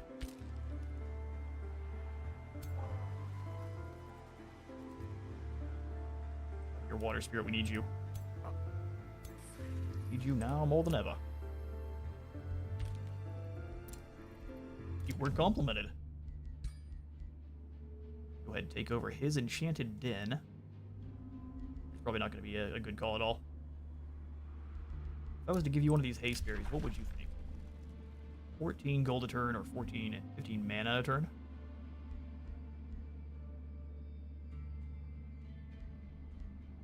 Let's do it. Give you some gold. Or get me some gold. The rally has started. So now we've got... I'm sorry, what? We've got a unicorn, a teleporting charge attacker. Gotta use that horn for maximum shivving. I got a spell shield, a soother, a butcher, and a brewer ogre.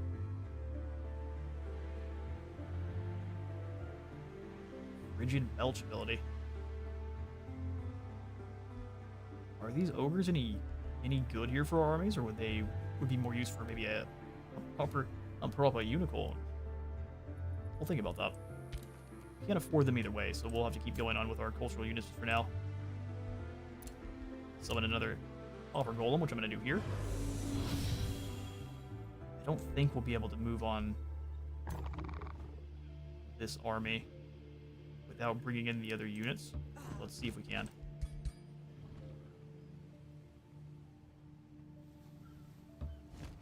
This might backfire.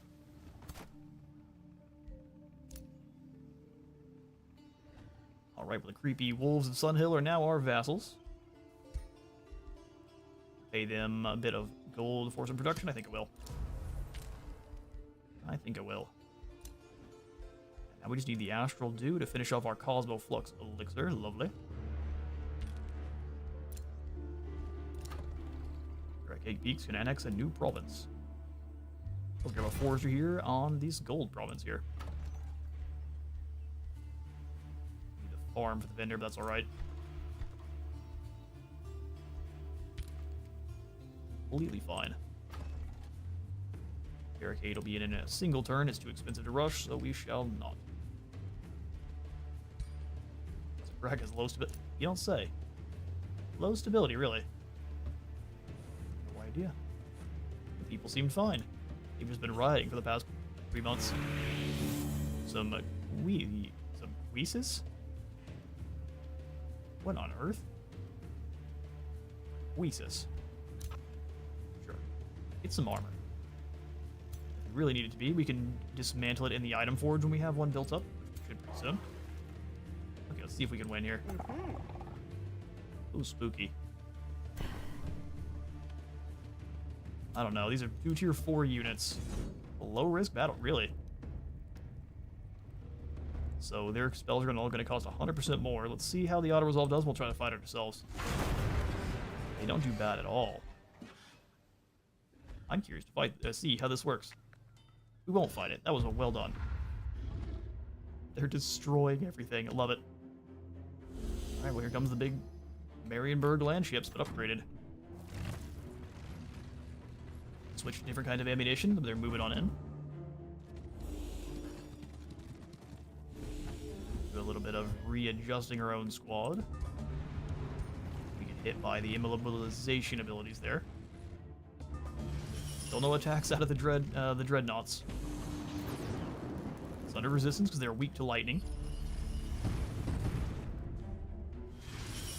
We're gonna get in close with these guys. 4 times strength, and fair enough, let's get them.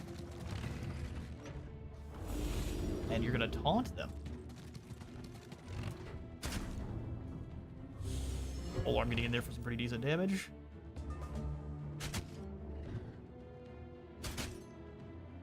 Tries to drive away. Is it able to attack in the same turn? Oh, it can. Okay. Ouch. Deals friendly fire damage, though. We're here to fire on our support mage or hero squad. Oh, blasted our pole arms. Now you're getting super flanked.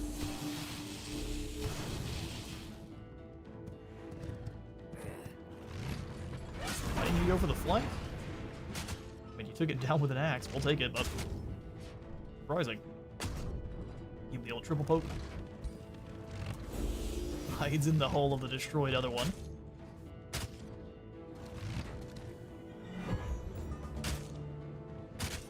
Alright, it's gonna get a little bit more damage. 25 more to be exact, and then electrified for the end. Well, that's that. Well, that's their meanest units dealt with. Go ahead and camp out here. That's that outpost. Defeated. I mean, these armies are an absolute nightmare, so we'll have to keep an eye out for wherever they're showing up from.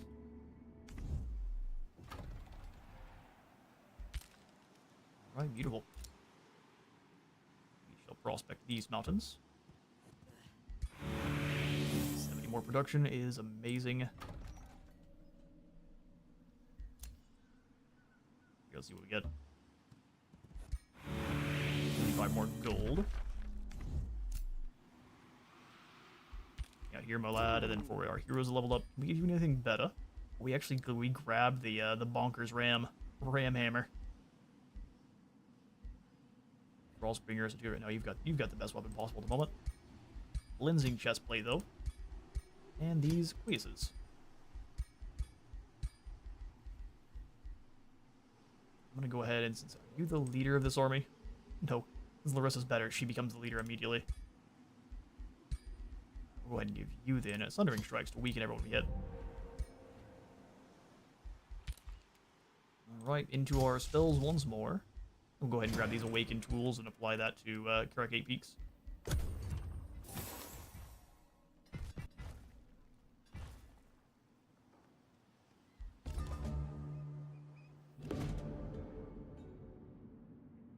You look incredible until I realized you're just a snake in some heavy armor. Still, Chaos Snakes with you've got a necklace of hands. I mean, you might as well, I guess. Baron Shy and Nightbetter of the Free City Grogtur greets you with curiosity. Salutations. Your reputation precedes you. We may not share your noble convictions, but we trust you will honor Grogtur's territory and independence. Only evil people say stuff like that. And take a look. You are indeed quite evil. The Lizard Darklings. They've already become undead. Okay, well, do your own thing there, Grogtur. If you step out of line, though, the grudges shall be levied against you aggressively.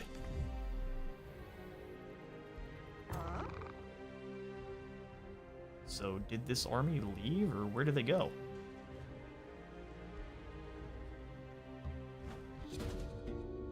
Erratic energies. Your troops enter the domain of the last dreadnought, Edward Portsmouth. You start to sense something is affecting the realm. The Endor appears. So you sense it, too. There's been a shift in the energies in the Astral Sea. I'm starting to suspect this is the cause of the erratic behavior of the Godier in Magehaven. but I am unsure of its origin. I have warded myself against any unwanted influences, but this also impairs my ability to look deeper into the cause. My wards and distance render me unable to delve deeper, but your presence on the Sehiran Oasis may enable you to see what affects this human Edward Portsmouth. Avert your eyes. Oh, ouch. Reach out to the strange energies surging through the astral sea. Drop us to 1 hit point. Looks like an eldritch being to me. Vision of pandemonium. The chaotic energies of the realm collide in a cacophony of sounds, synths, visions, and emotions, which threaten to overwhelm your senses. Rage soars through your body, followed by the greatest joy and deepest despair. In the midst of this ever-changing maelstrom, you sense an identity, an entity, observing your response. It is not here, not truly, but its presence is everywhere, surging through the entire astral sea. These energies, Larissa says, I have felt them too, mainly around Edward. The energies seem threatening, but also liberating, ever shifting, ever enraged, ever alive. You protect yourself against them or reject them. Because we are Materium, we gain 33 stability for 6 turns. Counter the Chaos in Dalian. Alright, fair enough. These Awakened tools active here on Catacate Peaks.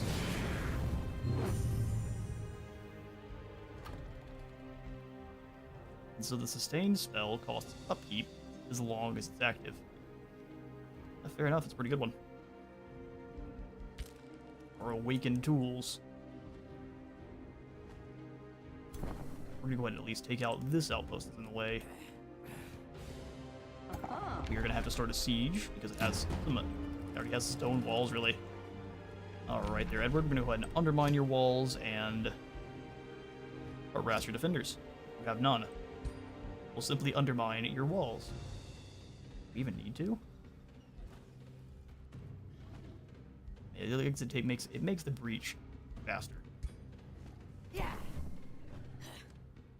You guys go join up. We'll go ahead and have you roll with just in case they need reinforcements. Thorgrim. We need to start clearing these seals, so that's what we're gonna have to do. Instantly gain 2,000 gold. Sounds awesome. Province improvements gain 1 stability for each adjacent province improvement of the same type. Much more about making kind of districts with your land. Alright, as far as buildings we can put in here, I think the item forge can be a good one. We've got lots of excess items. We can build up something really nice for Thorgrim.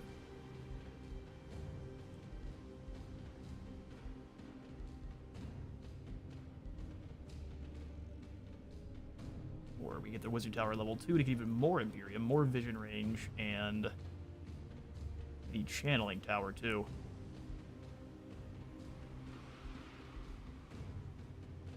Go ahead and grab the item forge so we can get those items built in. We can start dismantling stuff we don't necessarily want. Stone skin is done, so now we get to move on. We have 1 more research cycle before we have our next tome unlock. We'll go ahead and grab Sundering Blades here. To further weaken the enemies we're trying to fight. Gargoyles are great, but they don't really work with the defensive setup that we're kind of trying to create. We'll bring more Arliss up north. Actually, as I say that, we'll probably bring you down with the Water Spirit and Thorgrim to try to deal with this seal here. Same thing with you there, Anvil Guard. Just go ahead and turn back around. We'll have you as a secondary group. Library here in 8 Peaks. Do some more prospecting.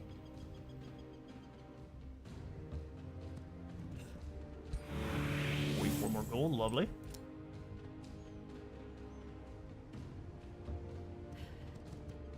Alright, so there are some banditos there guarding that one. They'll take the production. The north will go ahead and grab whatever is in this position. Our demonic rats that we're gonna make friends with soon. Alright, knocked you out of the void yet? Nope. We'll discuss a alliance when you are no longer crippled by death, sir.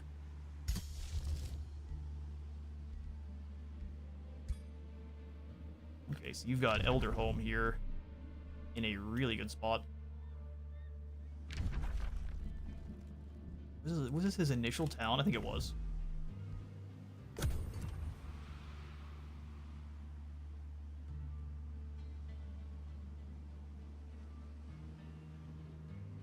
Edward's turn's gonna be the longest by far.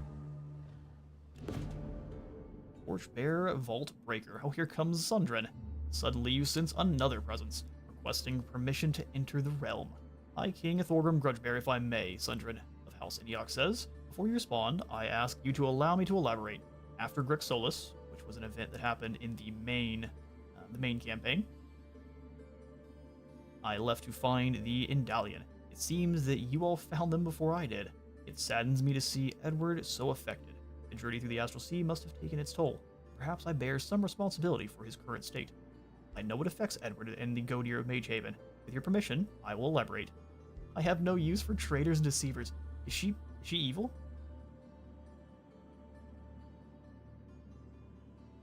Hang on now. Did they betray everyone else in the campaign? Deeply heroic meeting. Many kindred were once jaded by age and propriety. So she is still the good guy, elves.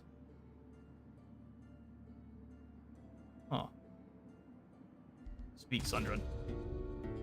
As Sundren joins you, she explains further. I believe Edward and the Godir of Magehaven are influenced by the Indalion of Chaos. That would make sense.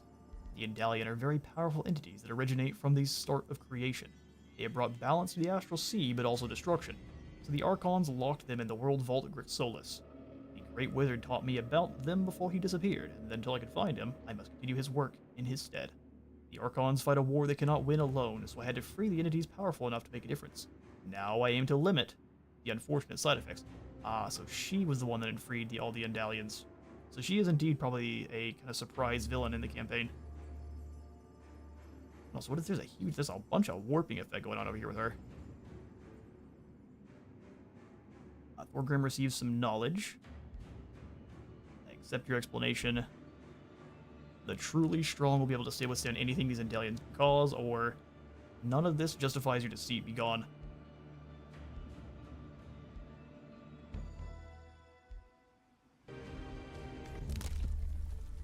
Sundren betrays everyone in the end, does she?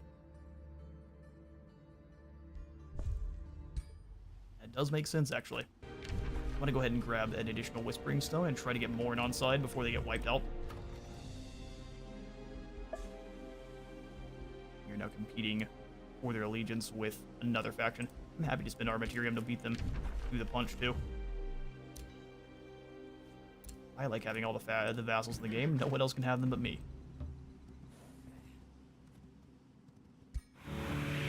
6 more production. Love to see it.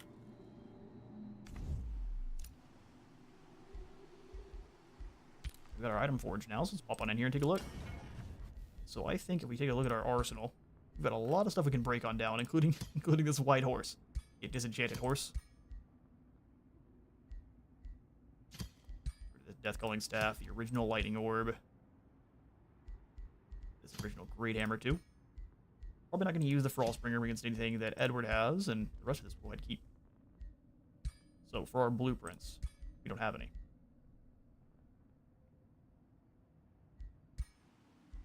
Thorgrim, where are you at, my friend? I want to know what kind of weapons you're rolling with here. You've got the Pyromancer's Slicer, which is probably not that good of one for you. You can make a better shield, or just one of our items, or helmet, or set of greaves. Let's do, depending on what we can do here, with each, wouldn't mind grabbing a helmet. Dual weapon, a Dragon Claw, huh?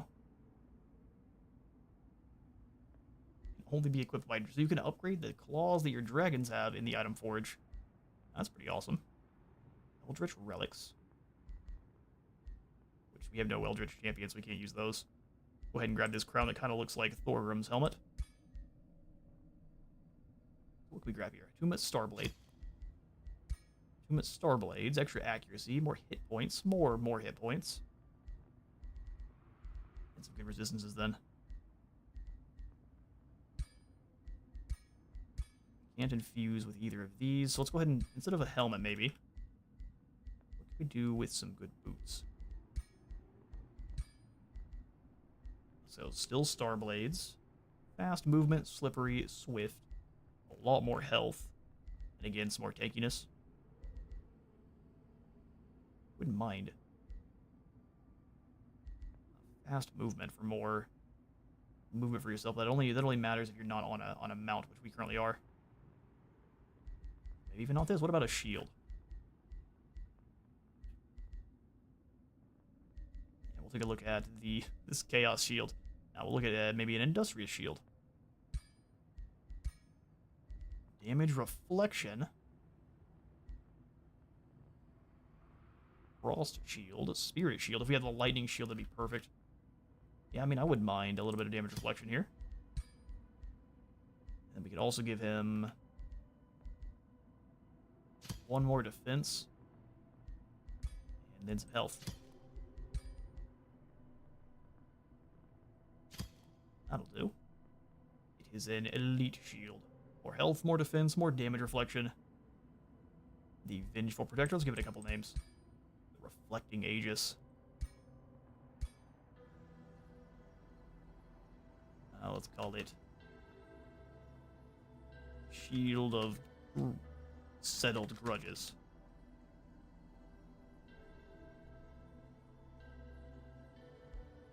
There we are. We'll take 3 turns to forge and a good deal of our Binding Essence. Now we get to select a new tome. So like I was saying, I wanted to kind of try to branch out into one other that would make sense for the dwarves.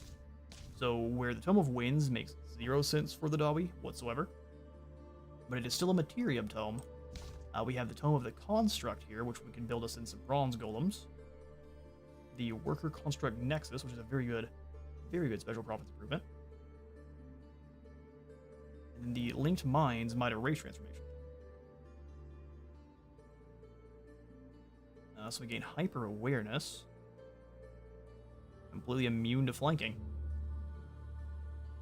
Tome of the Construct, or Tome of Artificing. This will give me another opportunity to jump up, run to the restroom real quick. I will let you all kind of take a look at here. We've got, for Artificing, we have Artisan Armaments, so all of our enchanted units have higher critical hit chance. We can construct some some Bolt Repeaters for our sieges. We have then the Iron Golem, shielded unit. Resistant to negative status effects and protects allies from them. I don't know if this one is able to evolve. Is not, so it's just a good old Iron Golem. Get the Siege magic, so enchanted units have Siege Breaker, 10% more damage, and Demolisher. That is Battle Mages or Support Mages. Extra Fortification Health and Bolt Repeater Towers for your city. Let's get the Golem Mine, giving us gold in production for every additional quarry, for every adjacent quarry, and counts as a mine. And we get the Golem Assistant. We start combat with an Iron Golem Assistant, a Tier 1 fighter unit. I think this probably used to be a normal Iron Golem, but they realized that was a little bit too strong. But still, free unit every single battle sounds awesome. We have either that, or I'll just kind of mouse through what we have for Cone with the Construct, which is all about your Construct units or anyone with linked mines. You gain Watchful, so you get additional retaliation attack, defense mode, and then it applies to adjacent friendly constructs and is repeated each time. Same thing with the reposition, so constructs gain hastened, which means they can move faster and have, again, additional retaliation attack and more damage. We've seen the Bronze Golem as the upgraded version of the Copper one. Compounding defense is the same as the Cascading, where anyone that's adjacent... Oh, never mind, it's not. It is an enchantment. So if you're close to someone with a compounding defense, you gain a bit of extra shields. Lovely. So let me go ahead and put up yet another poll. And I'm going to go ahead and jump up and run to the restroom and grab me some more coffee. So let's see. Which tome?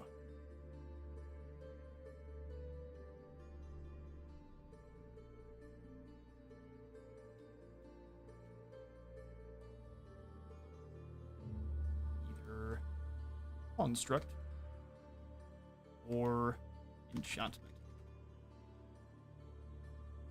Oh, it's not Enchantment, it's Artificing. Easy. Hey everyone, couldn't log in earlier. Sorry to hear that, Angel of Light, but good to see you. Hope you're having a fantastic day there. I'm actually about to jump up and run to take a really quick break, but you all have a poll to select our next tome, either this one of Artificing or the one of Constructs. So this was just about basically making our lads link together. They're really good at retaliation attacks, defense, as long as they're standing next to their constructs or other units. And then Artificing is just all about making your lads stronger, and again, gives you a few more constructs. So again, I'll set this poll up, and I will catch you all in just a quick second.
Welcomed.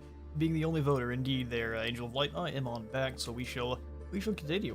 Since you were the only one that gave us a vote, that means we are going to go ahead straight on into the Tome of the Construct next, which will buff up all of our Construct units and make us stronger for standing next to them. We're grabbing both, but this is the one we're getting first. Are None of the others, constructs oh. alive? For this, I have only one answer. Does it matter? Constructs are obedient war machines, created for one purpose: to crush everything in their path. In my opinion, the true question anyone should ask is, how do I escape their deadly march? Indeed. Alicana Crom, War Puppeteer, and a Psychopath. For our first research, we shall grab... Compounding Defense sounds pretty good just for a good old enchantment. How much does it cost us per turn? He's not going to tell us. Cascading Command Defend also would be pretty nice. Yeah, issue being, we don't have any units that actually have linked mines just yet. So we may want to go for just the good old Compounding Defense. And we can try to upgrade our other units to becoming the Bronze Golems, so let's grab Compounding Defense. We need that linked mines pretty quickly here for Tome of the Construct to be useful. You cannot escape them. You should ask, the only thing to ask yourself is, can you get away? The Runic Golems are starting to come on in now. Produced a good deal of things. The library, Socratic 8 Peaks, can annex another province. Love to see it. Yeah, love to see it.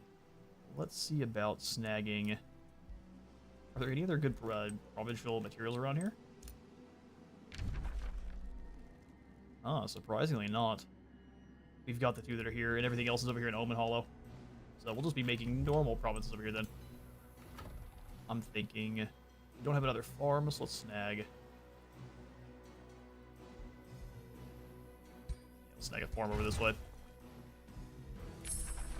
Thundering Blades is done. Perfect. Message received. I must say, you may actually be worth my attention. And you might be... Oh, you're no longer evil. Neutral Noctis. And also, he is back from the Void. He got... I don't know what he got killed by, but he was gone for a while. Don't you act goofy. I am not going to claim any provinces in the Underways if you don't be a clown.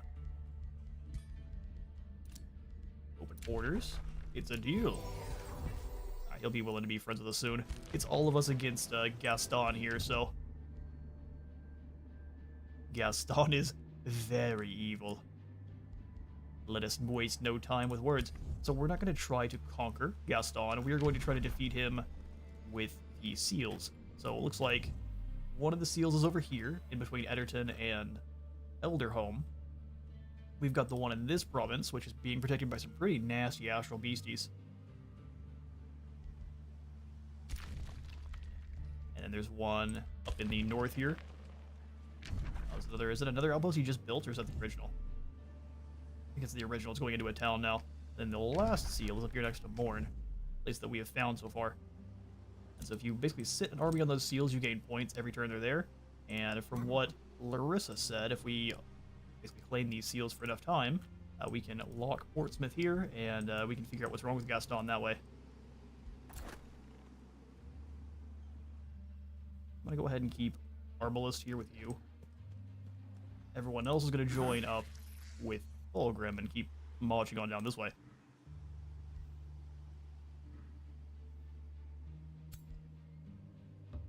Stand here down next to them. Water Spirit, you come on down here and join up with these Anvil Guard for me. Okay, so we probably need to go more all in on building units now. So let's start getting in the Bastion, which is our highest tier cultural unit here. And then we can also just grab a couple more Arbalists for the range damage. Production and Kuraz are correct. We get the Archer battlements for no turns at all. Worker Construct Nexus would be great to have. We're then losing 5 gold from the... Or sorry, we're actually not. We're gaining 15 gold now. We'll be gaining only... Oh, no, we would be. We'd be losing... Or no. We'd be gaining 2 gold, 13 production, and 3 mana. Go ahead and put the Worker Construct Nexus here, then. It might have been a better call to put it over here, but we can actually do one where 8 peaks on this side. So Noctis came back from the Void. Yeah, so how it works is your leaders are immortal. If they get killed in battle, they, instead of being fully killed, do the similar thing to Warhammer, where they're just wounded for a few turns. But it's a lot more devastating in that when they're wounded, you can't cast spells on the map or in combat, and you can't negotiate with any of the other lords or anything like that either. Your ruler is reforming in the void and can no longer be doing the things they normally can. So it is very punishing. And if you lose your leader and your throne city at the same time, that's when you lose the game. So kind of like the War of 1812, how they didn't take out the president, but they did burn the White House. We won that war because they didn't take out both. There's no neutral victories, there's only a win. Let's go ahead and grab... Rune Carver's Camp would be great. I'll put that in over here when we actually have one more settlement, or one more province claimed. I'm going to go ahead and grab the blacksmith here. Give us a little bit more draft.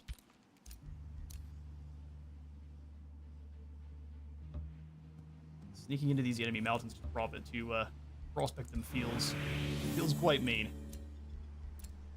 I think if they have an industrious culture themselves, or industrial culture, they are not able to then prospect mountains if you've already done it. Something only we are allowed to do here. Let's go Sundering Blades, and we'll summon another Copper Golem in after.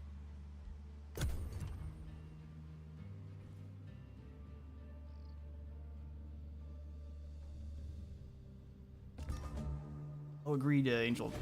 Agreed, Angel of Light is it's a pretty good mechanic there. Because it basically makes sure your heroes are your lords are very strong, even stronger than your normal heroes, but you want to be careful with them. Lithal Sundren. Sometime with your conversation, after your conversation with Sundren, you were approached by the other residents of this realm. Was that who I think it was? Alfred demands to know. Sundren, my niece. Why don't you reveal yourself for all of us? Meandor says with a slight smile. We have so much to talk about. Reluctantly, Sundren joins the conversation. But before she can speak, she is interrupted by Alfred. You. Answer me, deceitful elf.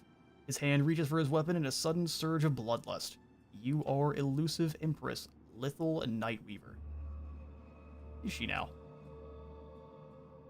You destroyed my kingdom and killed my mother and fought. Wait, that doesn't seem right. Lithal has returned. My time for vengeance has come. Alfred yells. Sundren closes her eyes for a moment. No, Alfred. I am not her. There are very big differences between them. Lithal's got an exploded, back of her head. There's something wrong there. Explain yourself further, then, Sundren.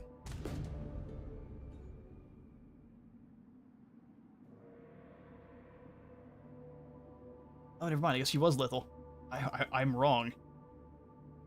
That doesn't make any sense at all. I'll have to go with... So Lithal is the character on basically all of the promotional stuff for the original Age of Wonders. She has got purple eyes, and she's very, very evil.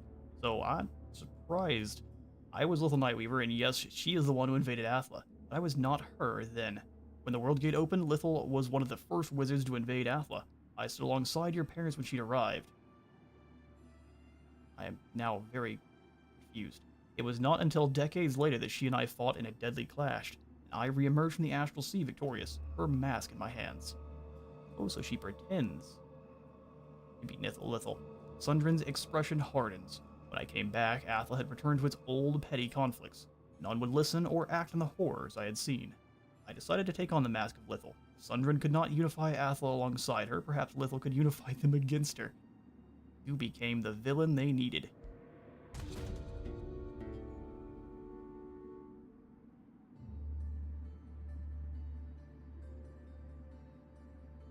Oh, welcome on in there, Wasif.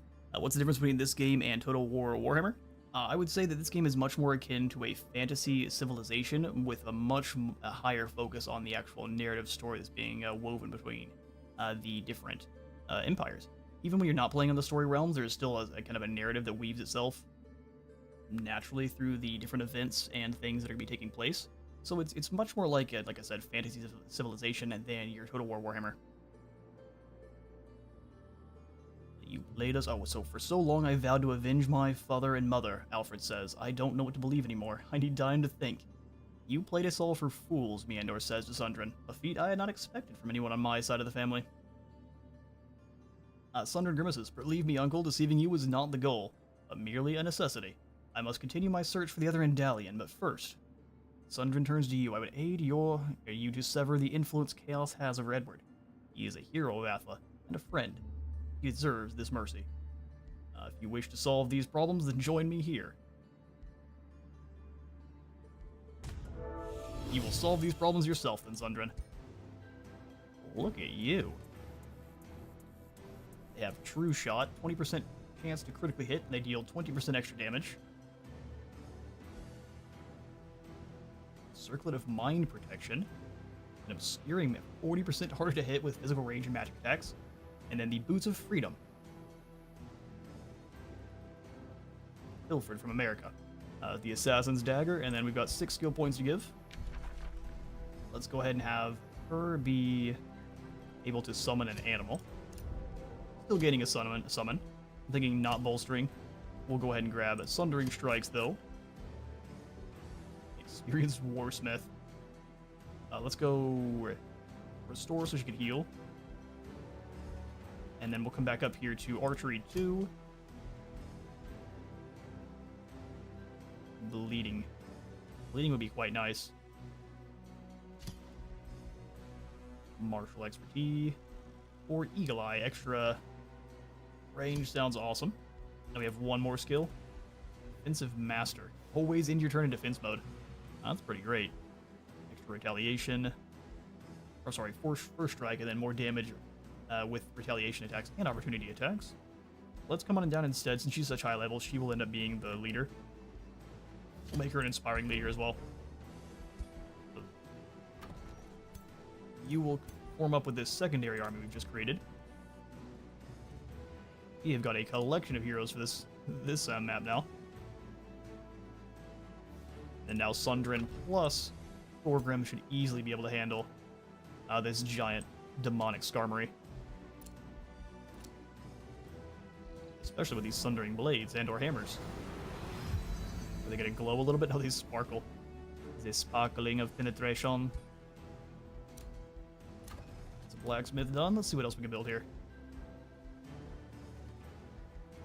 I would love to have the Rune Carver's camp. It's gonna take 4 turns before we can expand further.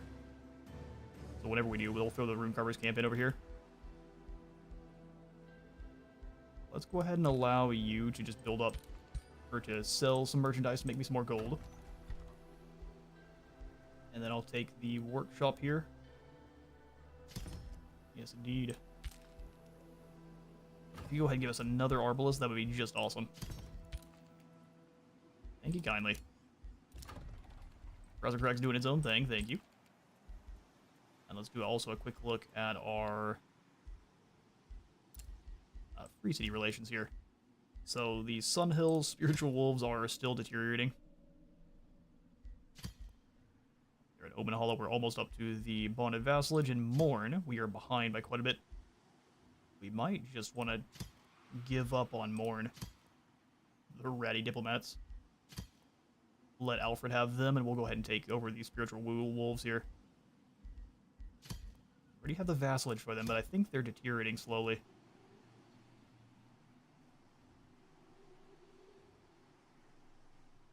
Nice, they're going after Edward Portsmouth. Love to see it. So, Rat Diplomats will go ahead and take your stone from you. We'll give it to this vassal so our vassalage can actually get stronger. And that works for me. We can spend our Imperium on making this into a proper city.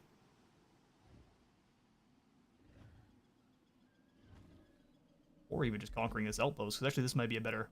There's another seal here. How did we miss this one?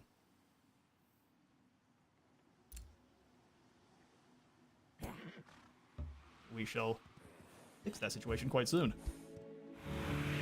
3 more production there. We're going to bounce around to all of our different prospectors here. Can't claim that, there's a slither in the way, so we'll...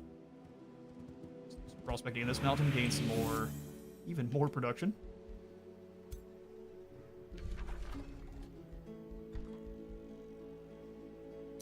Oh, I got played there. Fair enough. My maths were terrible. It made us lose a waste turn. Let's go ahead and jump into spells. Go ahead and summon another Copper Golem, so we can give up there to the first squad, attacking that outpost up there. Zoom on through, prospect this mountain as well, gain us an Umbral Juggernaut. Oh good. Another Chaos Spawn mount. Take that reward. And for any who weren't here earlier when we put Thorgrim on his Chaos Spawn, let's put Sundrin on one so you can see what it's like. Sundrin right now has a tier 1 White Horse, which is just fine, but the Umbral Juggernaut is this horrifying monstrosity. It tickles you while you ride. It's supposed to give you +3 speed. Something like that.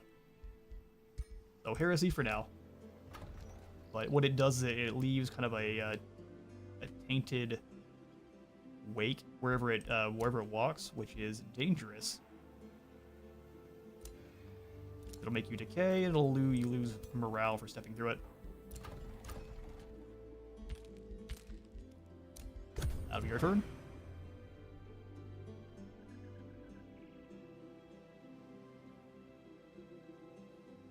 Also, I think there's much bigger race variation from what I've seen. Yeah, well, even in just like humans or whichever race it is, there's a lot of variation in and amongst that because, well, I think well, as I say that, I don't know if the AI is able to actually change those traits in the races. Let's see. So you're humans. I don't know how many humans. Let's see if we can see our actual race screen here. There we go.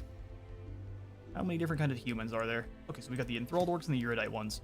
Their traits are ferocious, strong, and hardy. So they do have different traits depending on the... Yes, so there is a lot more race variation. Agreed.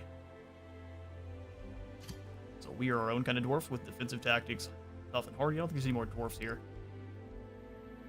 And these guys are humans. Keen-sided, defensive tactics, and adaptable. Destined humans are adaptable, have fast recuperation, and defensive tactics. They're all different.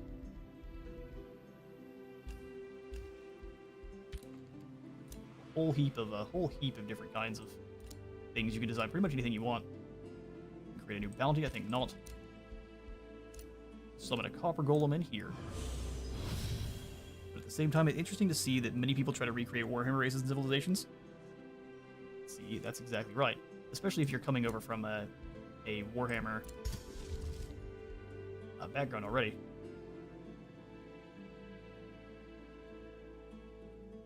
100, that's quite expensive. We'll go ahead and grab it.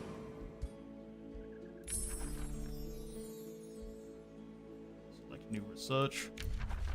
And with Warhammer having as much of a, I'd say, gloriously fanatical fan base, myself included in that. People like to see those races and factions recreated over in Age of Wonders. I think it's a lot of fun too. Let's go ahead and grab... I don't really like any of these. We'll grab Purging Arrows because it's the fastest. You mount, you say? I don't know, we might have to get your definition of cute looked at.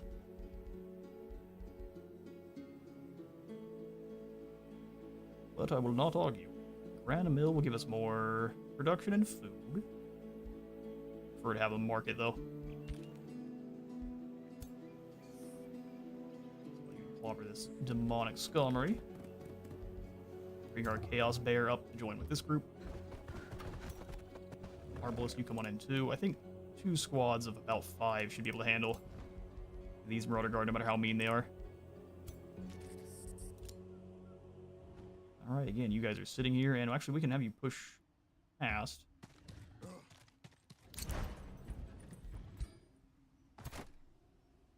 Alright, so not too many, not any further, otherwise we can't take part.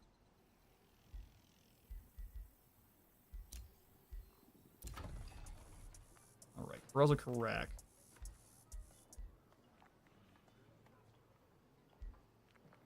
We could really use the Masonic Hall, probably. We'll take one last look here at 8 Peaks, and then make our decision. So let's go ahead and grab the Marketplace. For Raza Karak, we will grab... This ability's looking quite nice. So we'll just go ahead and grab the Monolith to continue to boost up our magic so we can have even more enchantments. Alright, keep prospecting these mountains. 3 more gold.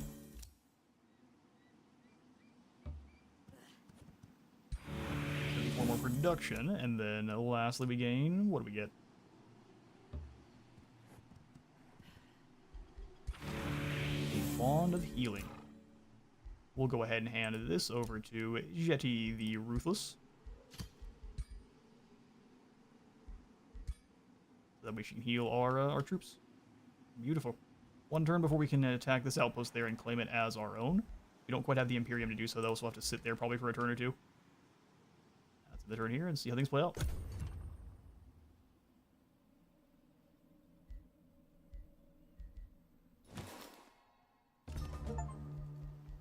Origin item with a custom name.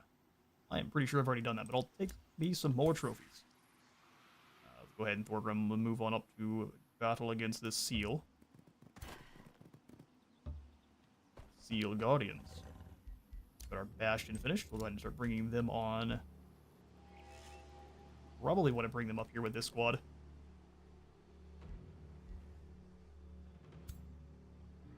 So you get moving. We should be able to walk into this outpost and occupy it. Oh, that's not what I want to do. Capture it. Transferring ownership. Oh, we can just take it from them then. That's what we'll do. We can turn it into our city ourselves. Take 2 turns to do that.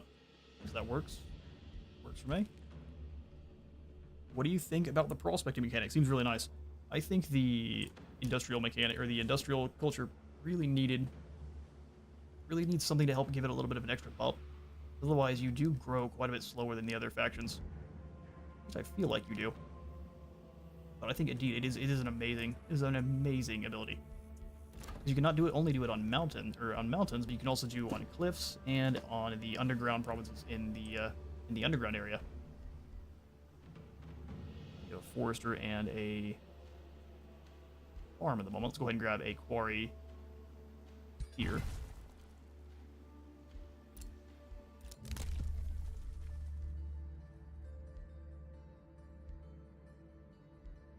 %, in all types of income is amazing.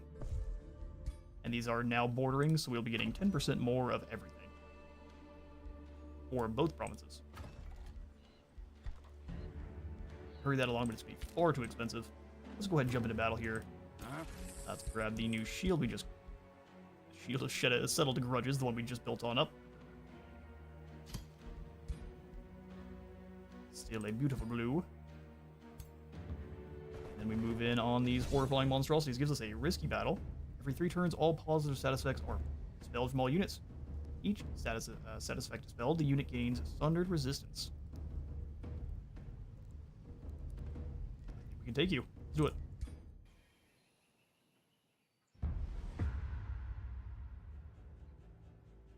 Well, the seals have their own specific battlefield. So what happens if you blow up the magical rings? We get a magical nuke. This is such a cool looking. Look at this. Although I'm not thrilled with you there, Mage Bane. Devour Mind.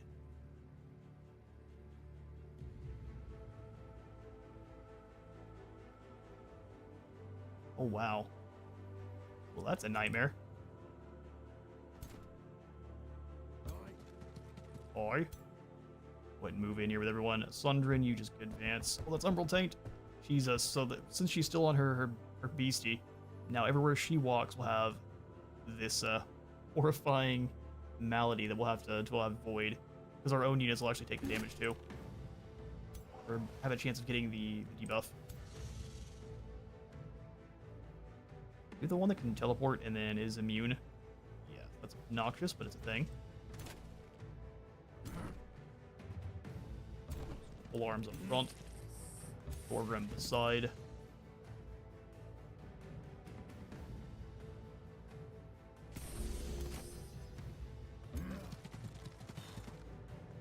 Set up with all of our tanky units. Set the crossbows up behind them. We can't give the Astral Serpent any ability to kind of teleport in behind us, otherwise we're in lots of trouble. Crossbows. Where can you teleport to? All the way up to here?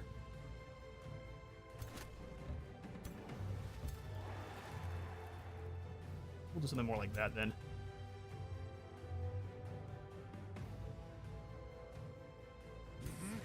Let's go ahead and wait on all of our abilities, and we'll just end the turn there. Bring it on, beasties.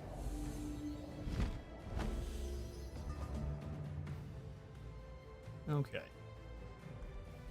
Our spells cost an absolute ton right now because of this Mage Breaker. Or Mage Bane. We need to deal with the Mage Bane first. I mean, there's a lot of bad stuff here.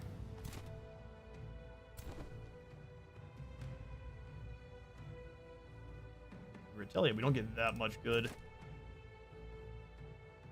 defense out of that, though. Astral Pursuit. Teleports to a target unit and deals damage. Deals 12 fire, lightning, or frost at random. Okay.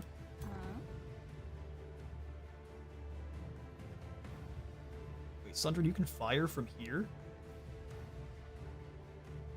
Well, that's incredible.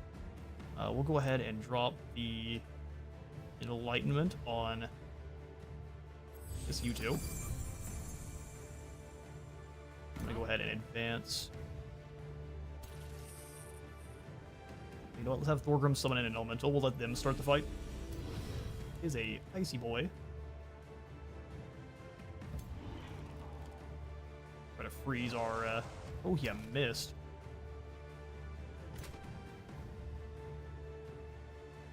All right, now what? That is the ultimate question.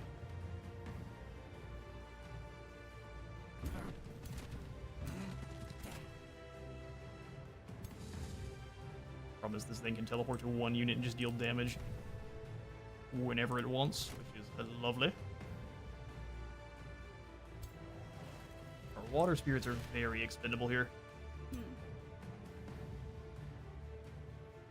Sundren, you go ahead and summon an animal in here. We got ourselves a Gold Tusk Matriarch.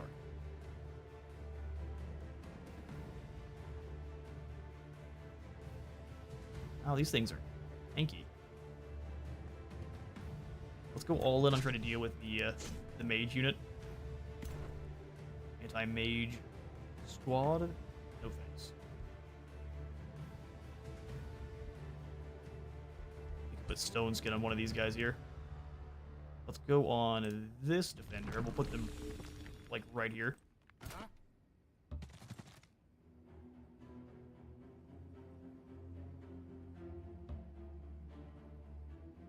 Yeah, taunt, because everyone is too far away, so we'll stay there for just a second.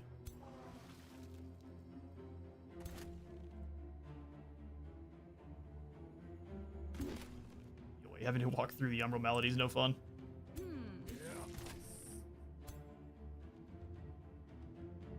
No good hits here. If that were the mine everyone there, they'd turn them insane too.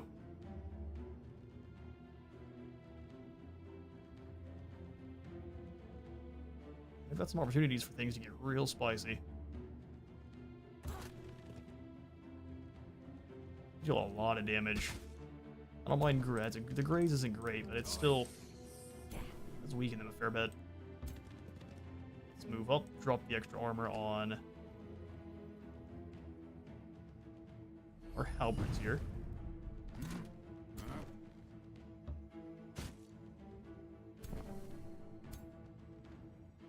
Steel Blast here on this guy, just keep getting that damage on. That is a huge slow and steady fight there. So glad you guys managed to hit.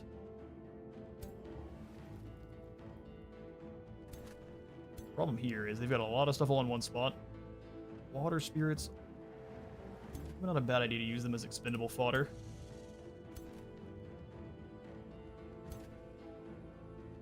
I don't want to have to walk through the Malady. May have no choice though. Let's go ahead and walk to fire on that unit. If we make a ring, we're just gonna get annihilated. So let's walk about here. That way, if they do decide to teleport behind us, we can retaliate with multiple crossbows at once. I'm not thinking we did the best thing here. Let's see.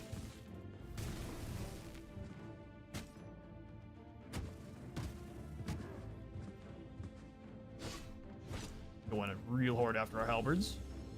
And our water spirits, which I'm entirely fine with.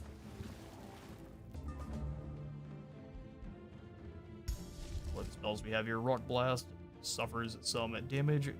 Retaliation attack moved and defense mode cancelled. Well, hang on then. Do you have retaliation attacks anyway? I don't think so. Go ahead and charge. Oh, it does. That's fine. We'll go ahead and charge around. Take that unit out in one go.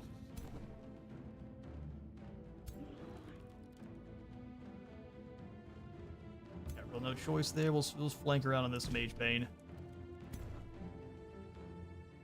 Oh, Deer Trooper.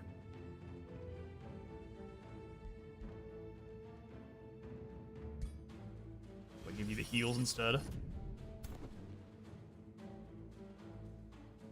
Yeah, it's teleported into a good spot where we really can't do much about it, so I'll just try to kill this Mage Bane then. We taunt the refugee. Oh, perfect. That's the way.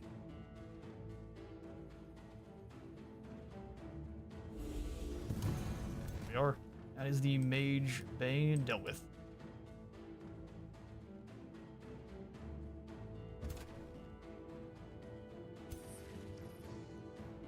We can drop the ice on no one. Electric evocation here. Let's do it. Get all 3 of those units. 50% chance to hit because we are obscured by our water boys.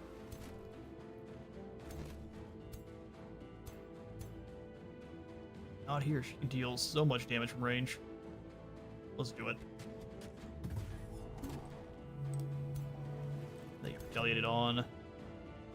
We'll advance one and then just fire here. Finish off those phantasm. Oh, no, we're not. This is the way.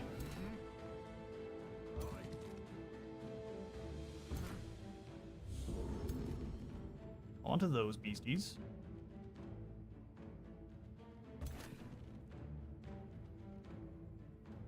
Yeah, not getting much damage, but it is slow chip damage on the enemy there.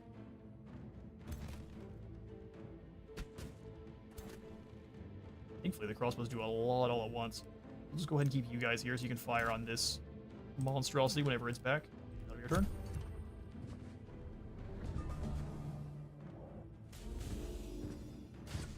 So all of the debuffs were replaced with Sundered Resistances. We don't have a lot of ways to make use. Rest in peace, Water Spirits.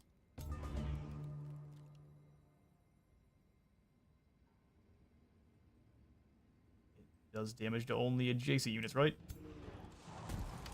Indeed. We can clobber these guys here. One of their models is down.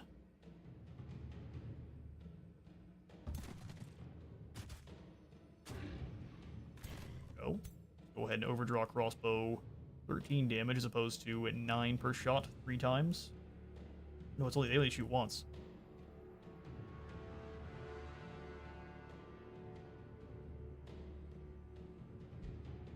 Yeah, let's go ahead and fire there. We're drawing on these guys, getting a nice flank.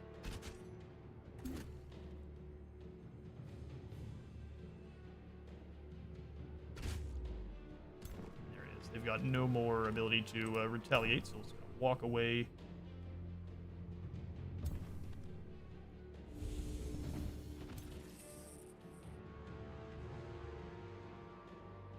Let's go ahead and have Thorgrim.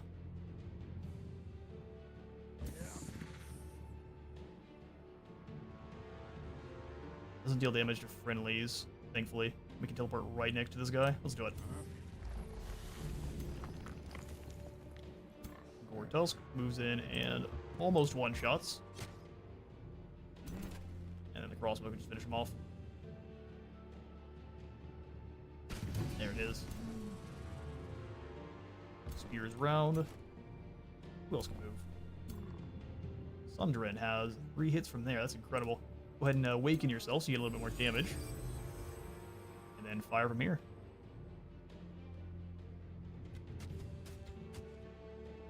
resisted a whole 3 of them. Hold on. Let's go ahead and do the bolstering chant on our heroes so they don't get taken out. This also looks like a game that would be amazing to play with friends and other people. It would be. They're still working on the multiplayer. The multiplayer does have its issues. I think you're only able to play with one other player, and it's very, very buggy at the moment, which is unfortunate.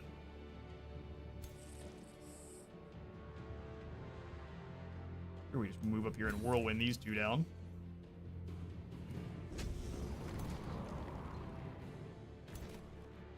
Overdraw the crossbow here. Sundren, are they still in range? No, they're not. We'll just go ahead and step up next to our other archers and then finish off.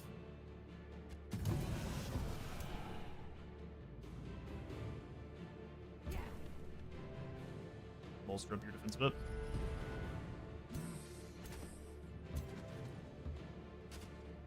Get those defensive tactics active, so everyone there is getting a little bit more damage, or a little bit more tankiness, that is. Just need to just shoot our way through the rest of these guys here. Overdrawn crossbow. We might end up losing another one of our crossbows too, we'll see. The way good old battle mages work.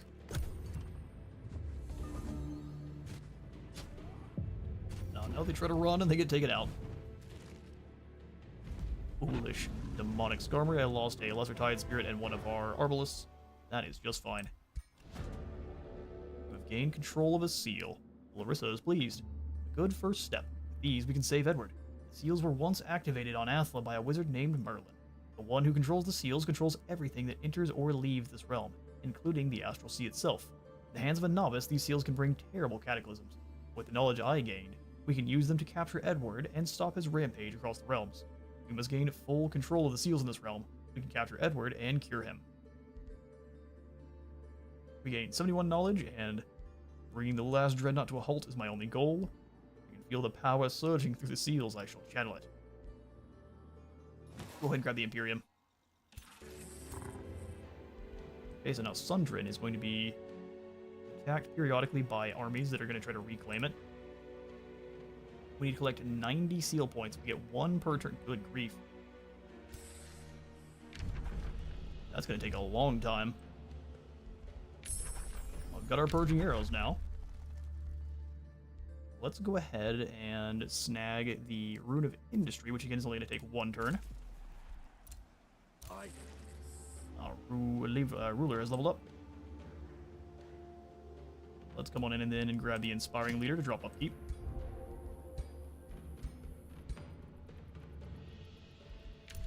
Captured a seal. As long as you have an army on the seal, you'll earn points. Beware, for the Guardians of the Seal will attempt to reclaim it.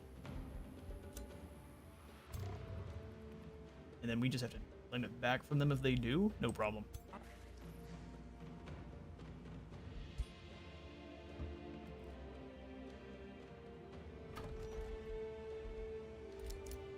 Let's do some prospecting over here then. 71 more. Gold production. Gold. Man, we're getting very, very good stuff. It could just be nothing but items, which would be kind of a pain. Larissa has no orders. Your new orders to claim this seal then. Let's move up as a squad and take down this Marauder Guard. Or not. Fiend or foe. Infertile Hound, the apparent leader of the gathering, casts a shrewd eye over your army. Seeing that there's a scant hope of survival, it beckons its own troops to sit on the ground and submit, force following suit itself. It watches you with wary hope. Be gone then, fiends, and never return. 118 production, and now we have ourselves an iron. A resource deposit. Couple of snakes and a Tide Spirit, easy. A little bit of damage there. We'll go ahead and watch the replay. I have been having a good deal of fun doing this. It's a good old mana. Exploding these on enemies is the most satisfying.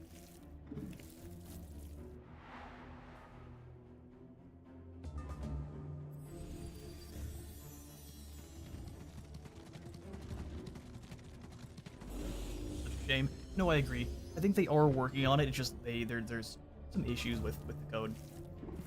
I don't know the true things that are slowing them down in terms of actually turning this into a proper multiplayer game, but I do know it's got its issues.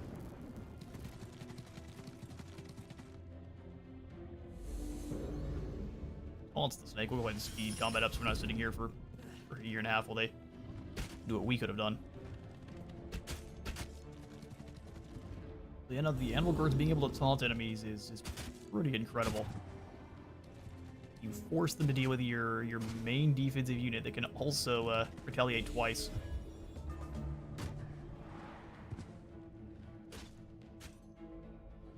Even against chargers, they're completely nullifying those chargers' damage. Now let our crossbows get bit, which I'm not the biggest fan of.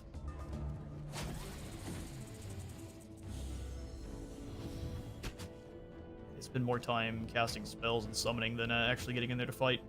But they also sent all their guys forward, so a bit of bad play from our AI substitute here, the sun.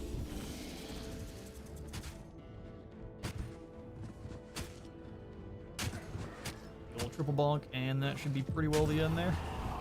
Yep, attitude adjustment to the back of the head. Ends the day. Alright, awesome. That is 74 more mana for us. Zoom Tower level 2 needs more mana. The Industry Compound needs 15 population. We're getting there. And the Bathhouse we could probably go forward to just boost up happiness here. We need a research post. Ah, our central quarry has doomed us. Oh, we may be out of luck there then for the academy here. Let's grab a Bathhouse just for boosted stability. The higher we get this, the higher our overall production. So 15% extra is what we could get up with Harmony. We're sitting here at Orderly with 10% of each. Alright, 8 peaks. We've got plenty. That's expensive. We have plenty of gold to hurry that, but no, we don't. Not in reality. Let's go ahead and grab ourselves. I think we want 1 bastion per army here. Either 1 or 2 bastions whenever we can afford them. You're rolling with an Anvil Guard and an Arbalist. Probably won't be able to hold if those beasties come on back here soon. We'll have to see about grabbing in a good defensive unit to wait.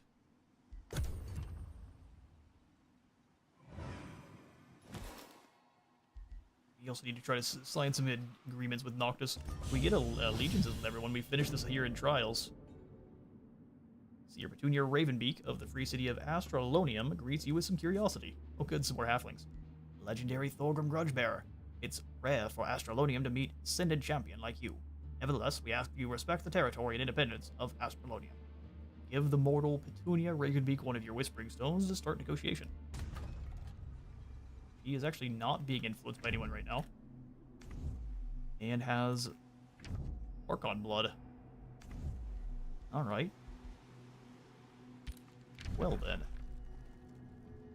I'm thinking our slightly flighty vassal here at Sunhill needs no Whispering Stone. We'll just give it over here to the others instead. Hello, Astrolonium halflings. Provide us with delicious food, and we shall provide you with protection. Industry's done. We need 1 more research cycle till we finish up. It's gonna unlock our next tome. I want to try to get linked mines, so let's go ahead and shuffle the research. There it is. Hyper awareness. This will actually get online all of the rest of our spells that we have in the construct home as well. Well, time for a new hero, is it? We could get the golden wolves, the metal wolves, some red-eyed halflings, the demonic Skaven, or more of our own. Surprised these ladies have not changed. It's still Milani and Henna.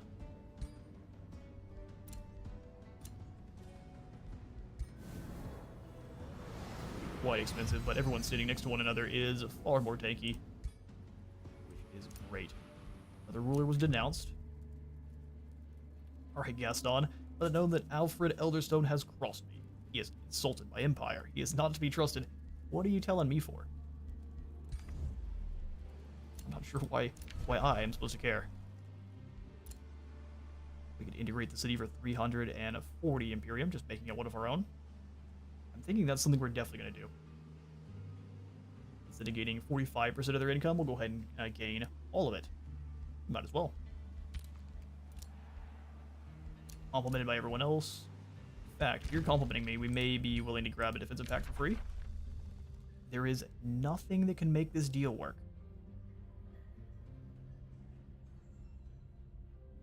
Okay then.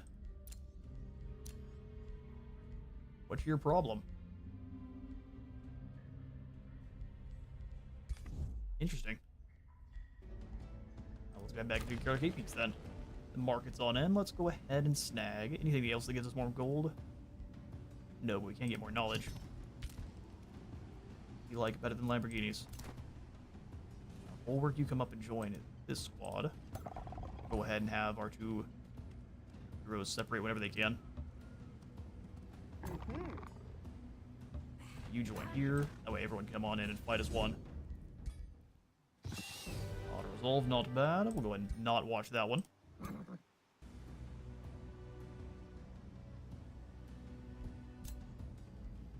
The outpost should swap sides next turn, so we should get maximum replenishment as soon as it does. Okay, the last thing I think we need is, instead of another bastion, well, as soon as this bastion's done, we'll also grab another steel shaper. It's good. We also need to claim this seal over here. It actually has a fairly weak army. Transmuter. Oh yeah, these are fairly weak army actually. So let's move on them.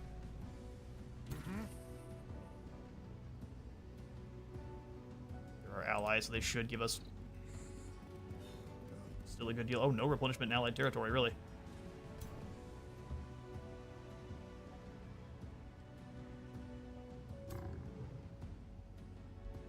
Let's go ahead and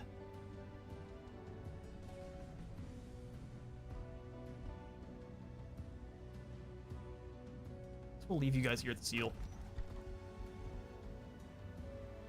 Snag another anvil guard. Maybe have them come over here and clear the silver pond here when they can. Oh, I didn't prospect this one. How unfortunate. We have to change that at once. 78 more gold.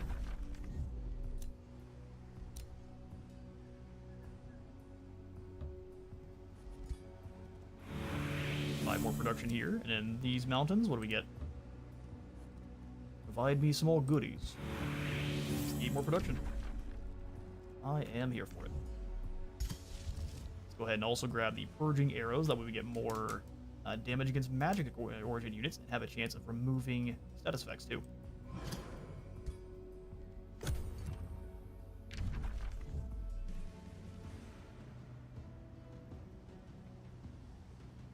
Not sure why it's showing us Noctis, but maybe it's putting them all in the same tier because we're the only one with any of those seal points.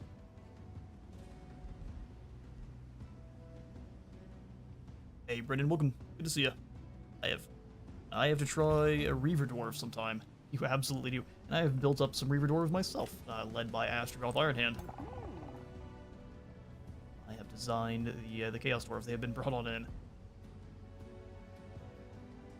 Being up here to claim this large monster tin would be great, but we also need to go after these seals, so let's get moving.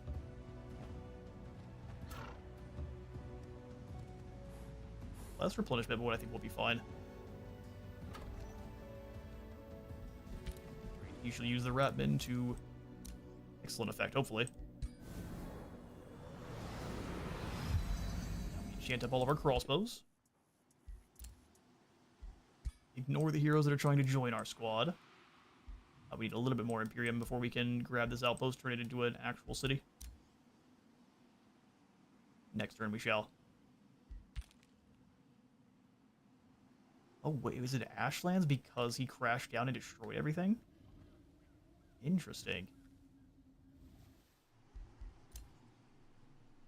Alright, Thorgrim.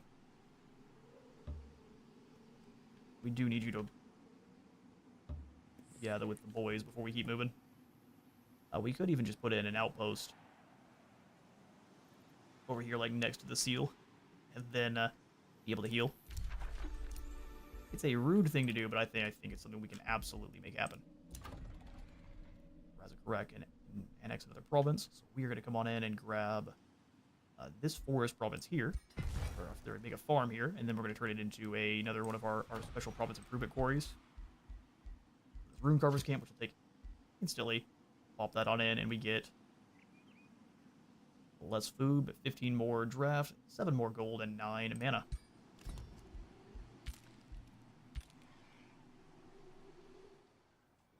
Good old quarry district over here. Alright, Bastion, you come on down south, join up with this seal defense. Go ahead and summon in another copper golem. Province with you too? Perfect. I'm thinking we should probably go ahead and snag, grab a farm for now. We can turn this into the worker construct nexus for this province. That way it gets everything in both cities, which would be really good. For now though, let's go ahead and grab ourselves another farm down here, just next to the seals, so it's quick for us to pop back and grab seals whenever we need them. Alright. Crypts, prison cells, room of recall. I think we'll just have you produce some gold for now. Orders required. You are on defense mode. Thank you.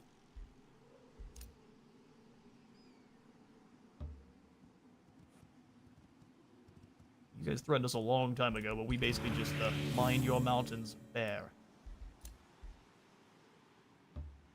You tried normal warfare, we went for the ecological warfare. And we win. Another death beetle mount. Anything that allows you to teleport is a good mount option. You come down and join. What do you have in terms of weapons? So 1 arbalist, 2 defenders. We probably need some more crossbows then. Let's recruit them in Razakharek if we can. Ew, okay, never mind.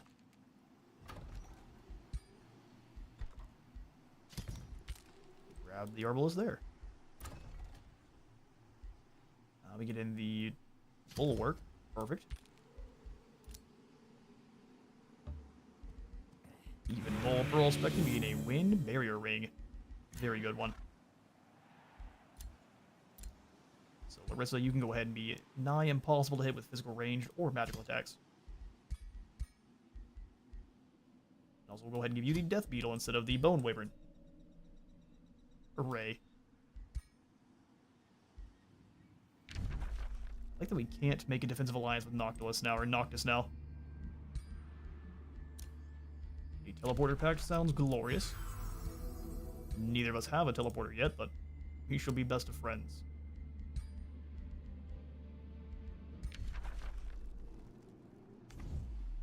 Alright, perfect. That'll be the turn. Other ruler started negotiating. Hey, Supreme Leader. Is this a Civ-like game? It is indeed. It's like my kind of main way of describing it is much like a fantasy Civ, but with battles that are a little bit more complex. I'd say much more fun.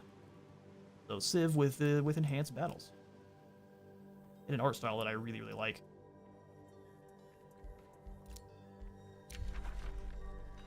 Started negotiating with Astralonium. Someone's trying to. Oh, you're powering past us, are you? Alright then, Rude. If you wish, he is going to be all about gaining relations with other free cities. So we just have to keep that in mind. That's going to be one of his main things he cares about. Oh, wow. 2 Mage Banes here. Overall, not a very strong army. But still 2 Mage Banes. It's nothing to scoff at.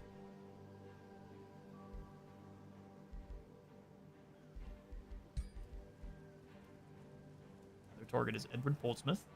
I think we're going to continue to go for the draft for mana. Summon in a Copper Golem. Let's do that alongside this army here. Or one guarding the seal.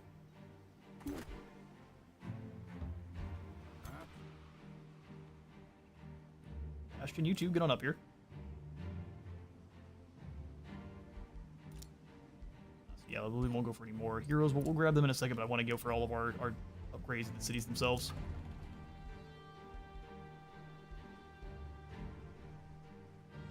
We need 2 foresters. Sonic Hall is probably what we'll grab. And I'll go ahead and found a city of dwarfs here in this city. They're already bordering, so they'll be gaining that 10% extra bonus, and then we can grab all of these little mana nodes and such that are up here. Whirring Vault is a 3-tier difficulty gold Ancient Wonder, so it's going to be pretty tough for us to take down. Lets you summon a Progenitor Golem, though, as a combat spell, which is a nightmare for your foes. Ooh, more stuff to mine down here. Let's get to it. Few glyphs. Good, a Dwarfen Hammer. Not as good as the current stuff we have for our heroes, but still an awesome looking bonk stick.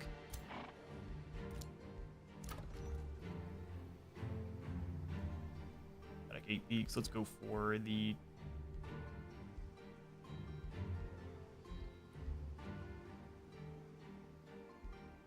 Snag the Grand Mill.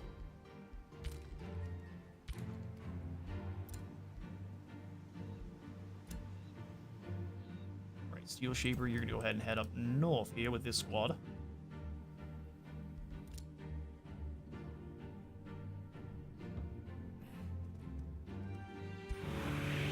One more production out of that set of mountains, so we'll just go ahead and cross the way here. We've got even more mountains to prospect.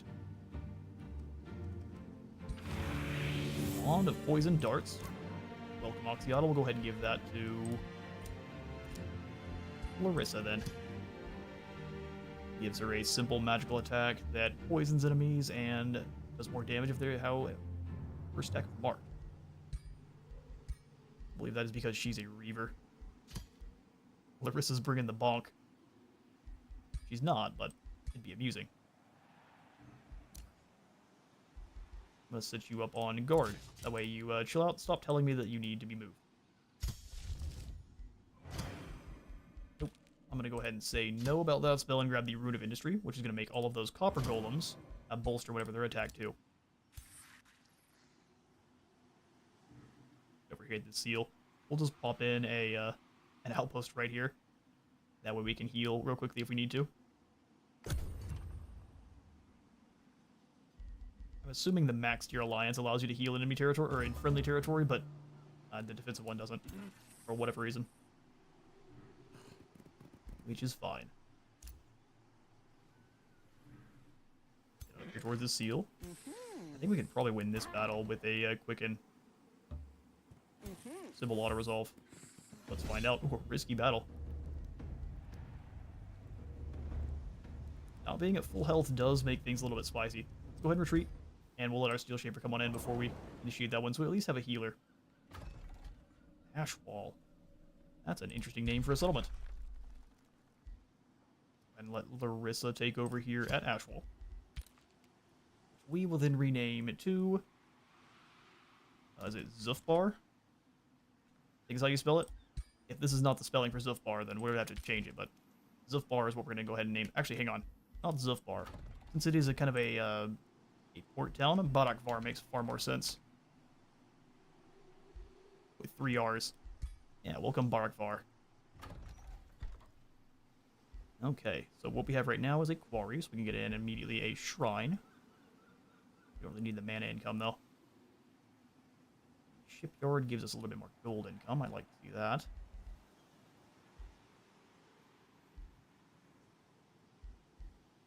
Let's go ahead and grab the Workers' Farmstead.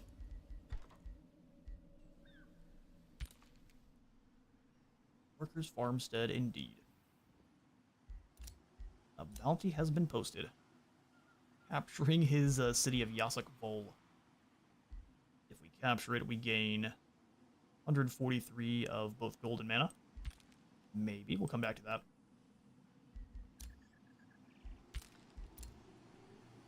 Oh, has Larissa been driven back to the void? Listen, Larissa, you need to hold the line for as long as you can. I'm trying to gain these seals for the greater good.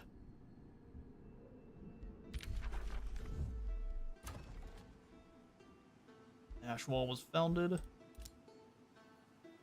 Bastion, I do want you in the army. We'll leave our arbalist in friendly territory.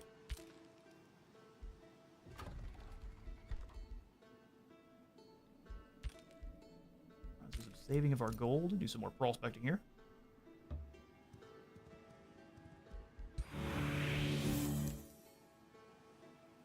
You guys need to chill for a turn. This is no problem. We can even possibly put in an outpost in here, grab this gold mine, or use the outpost to snag the gold before Morin can. I'm sorry, is that, you say a carnival of flesh? They're Slanesh rats.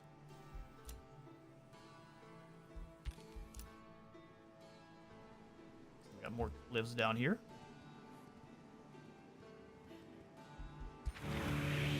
Orb of Seeing. Grants 3 vision range and a sensing range. Go ahead and give that to Thorgrim.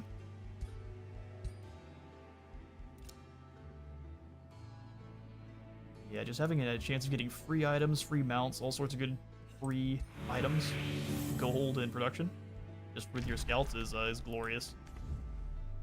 All right, 151 gold. Let's see about grabbing in a steel shaper here for this army as well.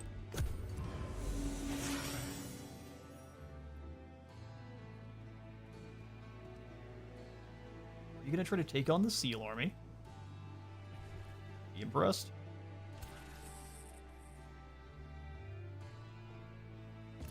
So which province is this?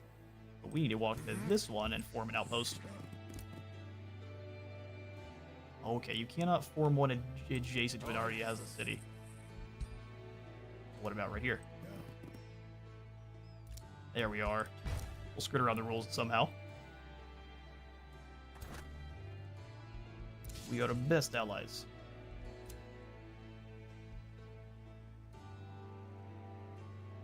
Oh, their deals have run out, so we get more production or more draft. Let's go for the production. Linked Mines is now complete, so we can go ahead and research that whenever we want, and we have ourselves another tome, too. So our next Tome of Magic is going to be the Tome of Artificing. We get the Golem Mine and Golem Assistant, lots of other good items that are for sharpening our weapons, bolt repeaters for our settlements for defense, bolt repeaters for siege, and iron golems. Malachi Macaisons. I like to think, is the ultimate expression of genius made physical. To translate something as intangible as an idea into a working, walking automaton is truly a magnificent thing. When one can turn such creations into behemoths, marrying machine with magic that can level or raise a city, they may veritably claim the title of Artificer. Indeed they can. And Cameron, you say, no, it's more a war focus than Civ. I missed your comment before, I apologize. And also, welcome into the stream, good to see you. And I would agree that it is much more war focused than Civ, and that's why I kind of describe it as a fantasy Civ that it's got much more complex battles. It is more focused on those battles than the likes of any kind of Civ games, which is more about just building up the coolest empire possible. So we'll go ahead and grab... I mean, I'm here for the stronger units. Artisan armaments. We have the best weapons and armor around.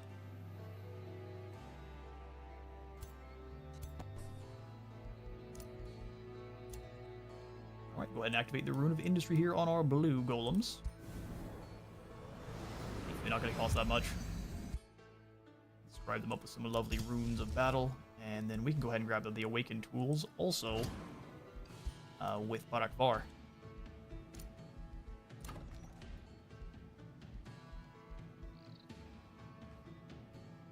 Quite like the Golem Mine. Putting this in here would get us a lot of extra money.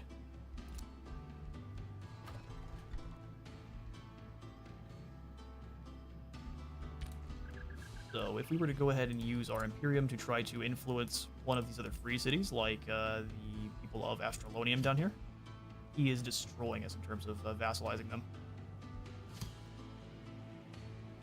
Might as well just be happy with the people we have, huh? We withdraw this Whispering Stone. And maybe we get the evil undead snakes on side?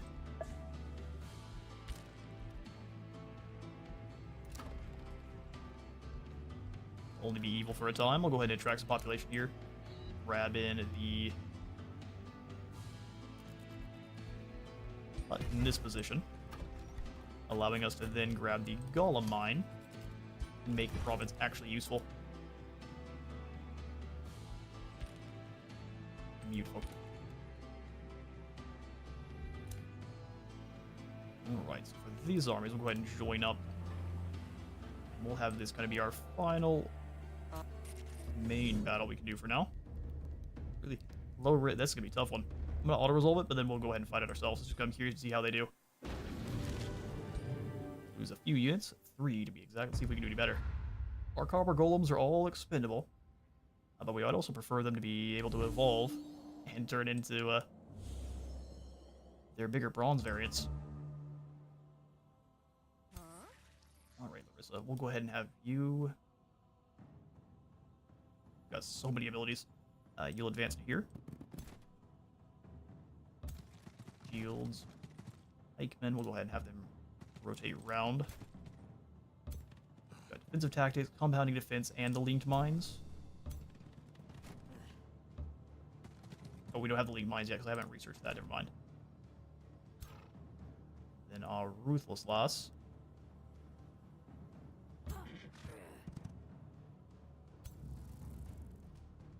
Can you deal damage? You can, that's alright.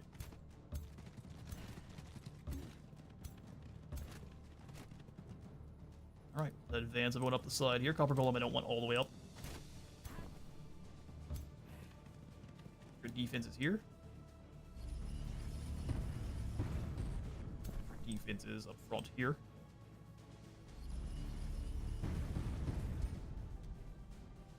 Then we'll go ahead and let everything else in the turn as is. I like what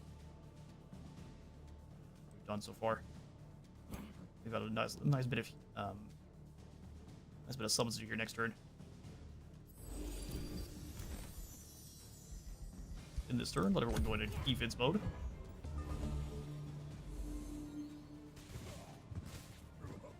Ouch! That was a nasty bit of lightning there.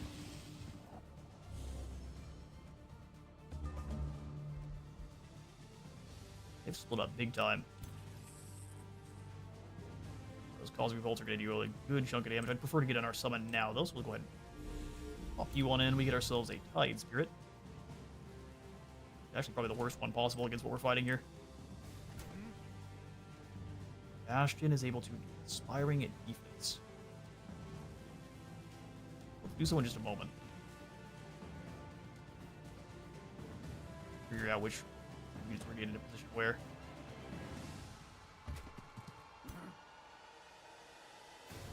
Move them all in like so.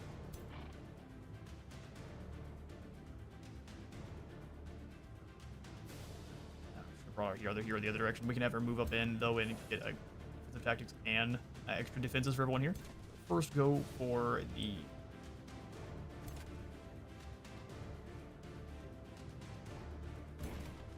move up into positions we can actually be useful.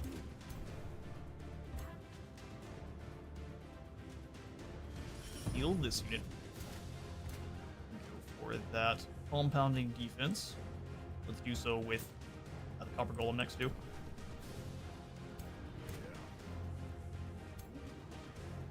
Water Beastie, what can we really do with you?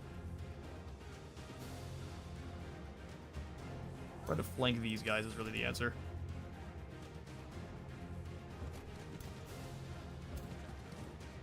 Place.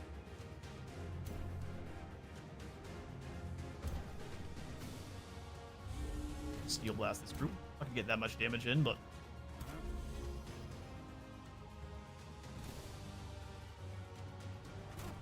you then, Bastion, will go for the inspiring defense. Everyone else here a little bit more tankiness. And then we will defensive strike. Self and shield wall. Try to get some casualties on these Arcanists. Or these chain mages. The evokers, yeah, so they're the chain mage.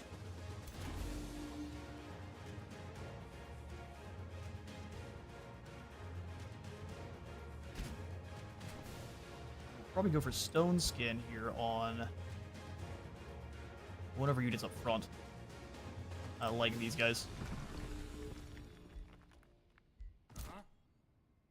Melee strike. We'll go ahead and force them to attack only our defensive wall here. And that'll be the turn. Way more combat focus than Civ. Civ puts me to sleep. Fair enough. I find Civ to be a good deal of fun, but at the same time, if you are a big fan of the wars, and just doing battle itself, Civ is not for you. Even though war is a huge part of most civilizations' history, it's in fact part of every civilization's history. Ouch. They make it incredibly difficult to actually wage war in Civ.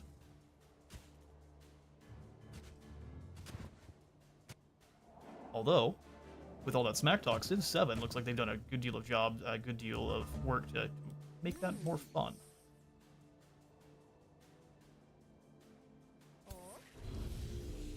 Channel here, we go for that super lightning.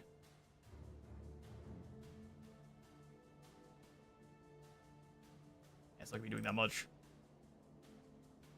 As opposed to 51 from the Cosmic Bolts. Go ahead and blast here. Go for heals and more tankiness here. We're having to spend a lot of points because of the dual mages, but that's alright. The dual mage banes. Stop your ability to retaliate. Give them the old triple poke.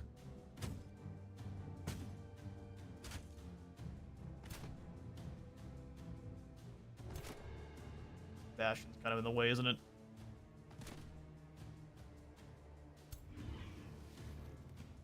Alright, water boy. Can't teleport still for an additional turn. I might as well just go for the flanking attack here. Weaken them for a bit. Copper Golem's within the zone of control, so it's going to get smacked regardless. Not the most effective, but it is giving it a little bit more tankiness. With guard mode. Can't taunt the Mage Bane, but we can keep trying to defend them. Golem head around. I think it's going to be pretty accurate. We lose 2 golems.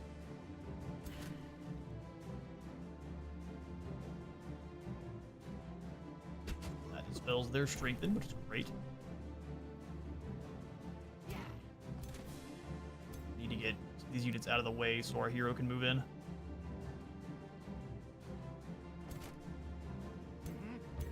Let you step forward, you move back. They're taunting, so they can only attack this unit.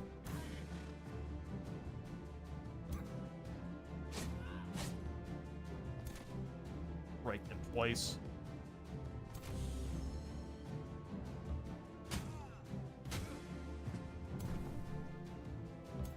Move up here. We'll go for the Steel Blast on this unit. Get them as close. We missed. So get them as close to death as we can. Alright, let's see how many we lose here this turn. Loker's trying his best. Youch. Yep, there goes our pole arm. That goes 2 pole arms.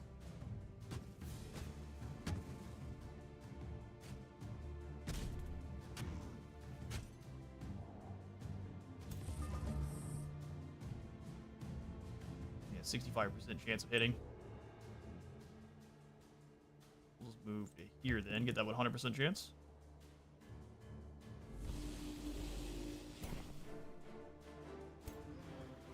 They're gonna retaliate, are they? Let's go ahead and knock him out. Knock him out. We'll go ahead and do... Bastion's incredible. Getting 3 strikes there. We'll go for the overdraw crossbows wherever we can first, though, to cancel any of the kind of those retaliation attacks they've got.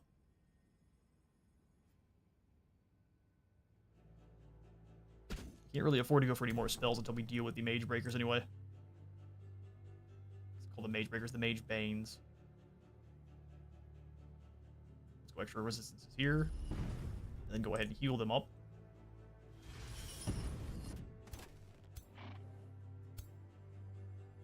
Let's move the crossbows. Well, they're going to get wounded pretty badly no matter what.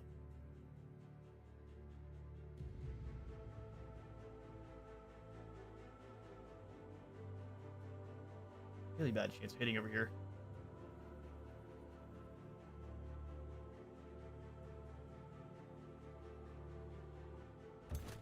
And then swap sides, they're likely to get taken out by the golem, but we'll see.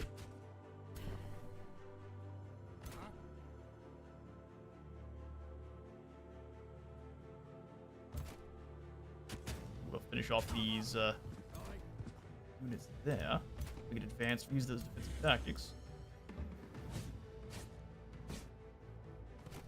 Once Polearm finishes off that Mage Bane. There it is.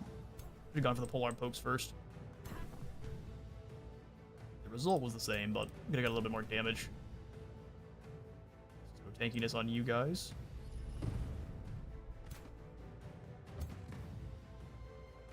Force them to attack you, or at least try to.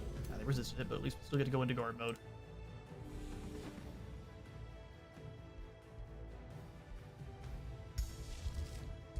Unfortunately, a miss, but that's alright. I'm thinking we want to go for one stone skin here on these guys. Try to keep them from getting taken out. They already have it on them. No, that's the way. Our summon's gone. Progenitor Golem took out another one of our units there.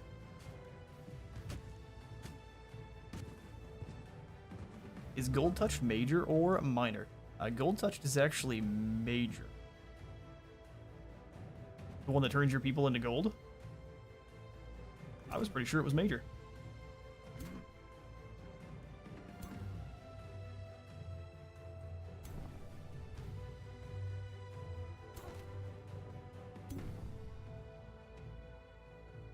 Heals here on these guys. Hopefully it will be in Giant Kings. Check 2, it's a minor that sucks. Maybe in Season 2 DLC we will see a Materia major transformation. Oh, I guess I'm wrong. Happy to be wrong, though. So I could have sworn Gold Touch was major. Because you get to keep it... Look, you get to keep all of your transformations when you win. That's fair. I just give them the ultimate zap. That's both the anti-mage units gone.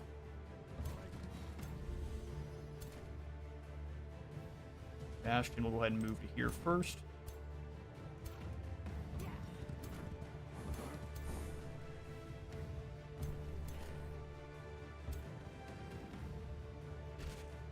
Yeah, so we lost our halberds there, which is unfortunate. Inspiring defense, we'll go ahead and shield bash. Would give him the old mighty chop.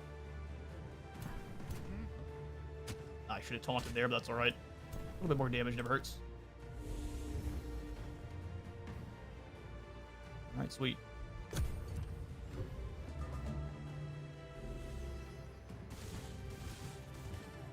So that makes Materium the only one of the affinities that doesn't have a major.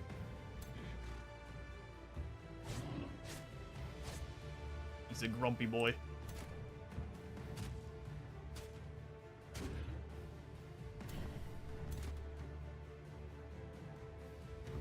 Let you get those attacks. He's got a lot of defense. It's kind of part of it. Should grab the strength in then, huh? I'll just keep doing damage.